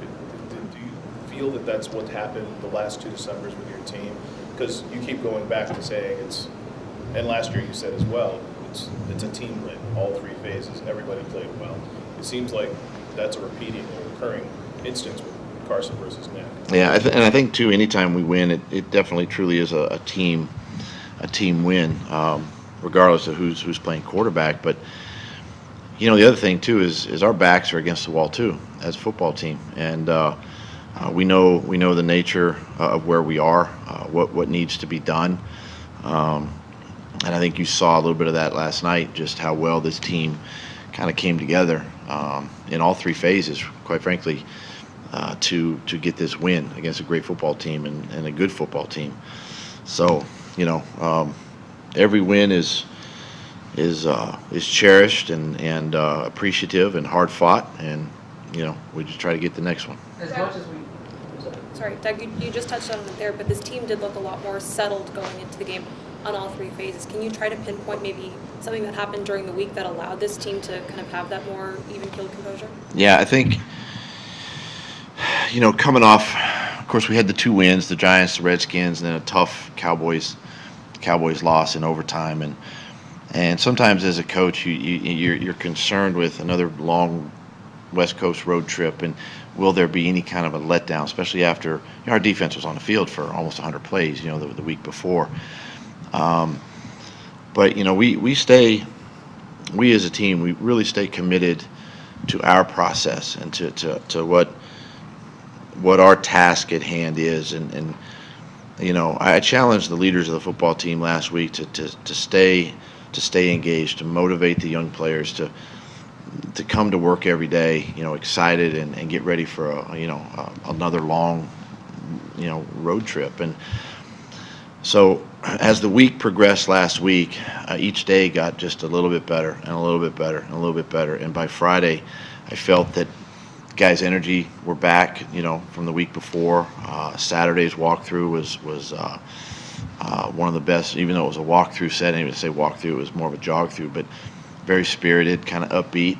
And the guys were looking forward to going out there and facing the Rams team. And it's just been a credit to, I think, the coaches and players for staying engaged. As a follow-up to that, as much as we talk to you about schemes and game management and personnel decisions, how important is for your job getting the team in kind of the right state of mind for games? I think it's huge. I think part of my job is to make sure that the team still understands the goals at hand and what's right there in front of us. I think it's important that we maintain that vision and have that vision. We're still playing for something, and then of course the players have to embrace that and go play. So I think it's a big part of the messaging to the team, each week, and they responded well. Is that a strength of yours or something you take particular pride in? I take a lot of pride in it, quite frankly. Sometimes I'm not the smartest guy, quite frankly, and probably not the best communicator all the time. But there are moments where maybe something I've read or something I've seen or something like that sort of sparks a little fire inside of me that says, that's something I need to share with the team. And I think too, these guys, I know what these guys are battling through each week. I mean, it's tough to win games in this league, and so I've been there. I've been on teams that have done that, and I think to show a little bit of care and concern and love for the players goes a long way, and then they'll respond, as they did last night. I know you deal with Avonte Maddox as much as you do the offensive players, but what is it about his approach to playing this game and coming in here and doing job that you like about him? He is he's been a real consistent player for us, outside of the injury and the setback, but even yesterday, and he's played multiple positions, which means he's a highly intellectual guy that understands scheme, and he's a young player that's just going to continue to get better, and really excited for him last night to get in there and make the plays he did. The interception was a thing of beauty, and then of course, the end of the game to be in that position to sort of contest that throw. But this guy, he comes to work every day. He feeds off the veteran players. Malcolm's been a great leader for him, back there in the back end. Corey Graham's been a leader for him back there, and he just continues to get better each day. Doug, you mentioned these games are hard to win, all three phases. Quarterbacks get too much credit, too much blame, but so do head coaches. As a former quarterback, is there something to winning games when you see these quarterbacks with the great win-loss percentage? Is there something different about them? I think they have a great handle on how to process. Sort of. I know in Nick's case, former basketball player, and I know he said this before. He's like a point guard, in basketball, and he just wants to distribute the ball, or it doesn't matter where. It just wants to distribute the ball, and I think that's what you see characteristic, of great quarterbacks in this league is how well they can do that, and they don't get too high, they don't get too low. They kind of stay right in the middle, and if something negative happens in the game, they brush it off and want to come back to it again. They'll make it right the next time, and I think that's something that our quarterbacks have, that type of demeanor, and that was and it is one of Nick's strengths, obviously, and it showed last night. You've seen Foles get on a roll, obviously, in a big way. He still looks like he might be starting that again. Would you have any apprehension about pulling him out if he's on one of these rolls again? Because you mentioned that when Wentz is healthy, he's a good guy. Yeah. I mean, that's obviously we hope it's a bridge we'll cross if we get there. We still got a lot of football left, but right now we're gonna stay committed to this week. I'm not gonna look any further than just the Houston Texans this week, and one day I'm sure we'll cross that bridge. With Jeremy Jones, Ciamalo, and Hicks, where are you with those guys? All right, so Ciamalo, he's getting better. Again, we'll see where he's at. He's close, but maybe not there this week. But he is getting close. Jordan Hicks, should expect him this week at practice on Wednesday.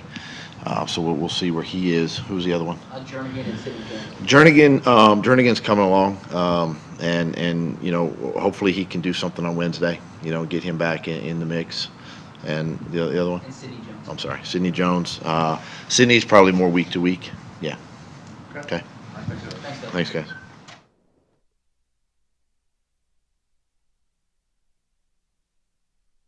John McMullen, who will give us some insight on what today Doug Peterson announced at his day after press conference. Number one, he said they will not put Carson Wentz on the IR. They will go with Nick Foles. He also kind of said today that, keep in mind, this is Carson Wentz's team. He will play when he is healthy enough to go. That's why they're not going to put him on the IR. However, there's so many layers to this one here. Let's get into that. The game last night, big win by the Birds. They're still alive.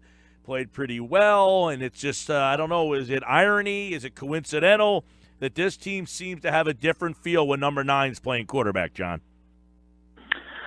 I think it's a few things. I think on a subconscious level, you talk about a backup player, and everybody else needs to kind of tighten it up, and they realize that. I think that's part of it. And then the second part is I do think the team has a lot of confidence in Nick Foles. Do they not have the same amount of confidence in Carson? No, but I think they know when Carson, and again, I don't think it's on a conscious level. I think it's subconscious. And this is with any star player. You kind of look for him to bail you out at times, and you say, well, we'll do this. If you get behind the sticks, he'll be able to make a play. I think they understand if there's an issue or a negative play, it's much more unlikely they're going to be able to overcome it. And that's what I mean by sort of tightening things up and playing a cleaner game. I don't know how you can prove that, but I just think that's the mentality of sort of a backup player, and that everyone understands they need to pick up and they start to focus a little bit more. And I think you see these, especially in short-term runs. And if you have to play backups for long-term periods, it usually starts to waver. But in the short term, it can be a positive, and I think that's what happened. Is the game plan different? Is the play calling different? Well, Doug says no. It was interesting because I asked him today when he criticized my hat, which I'm very upset about, but that was a nice hat. But he mentioned that he and Mike Rowe, and this is before Carson got injured, and they were scaling things back after the Dallas game. And I think they came to the point, and perhaps it took them too long to get to that point, to realize that things were not going as they projected them to go, and they needed to make some changes, and he called it back to basics. And they took some things out of the game plan. So maybe simplifying things helped. And then I think you got to give Nick Foles credit. I mean, I think the ball came out quicker than when Carson is in the game. That's not typically a strength of Nick either, but it was last night. The ball generally came out on time. And then Alshon Jeffrey, I think, giving him the opportunity to get those 50-50 balls. That's what Alshon Jeffrey is. That's the strength of his game. No doubt. And that has not been there, certainly over the past number of weeks. And to get 8 out of 8 targets, and then I think Golden Tate, who barely played again, but when he was in there was effective, 5 out of 5 targets. So those two receivers alone, it's 13 out of 13. That's pretty good. Yep.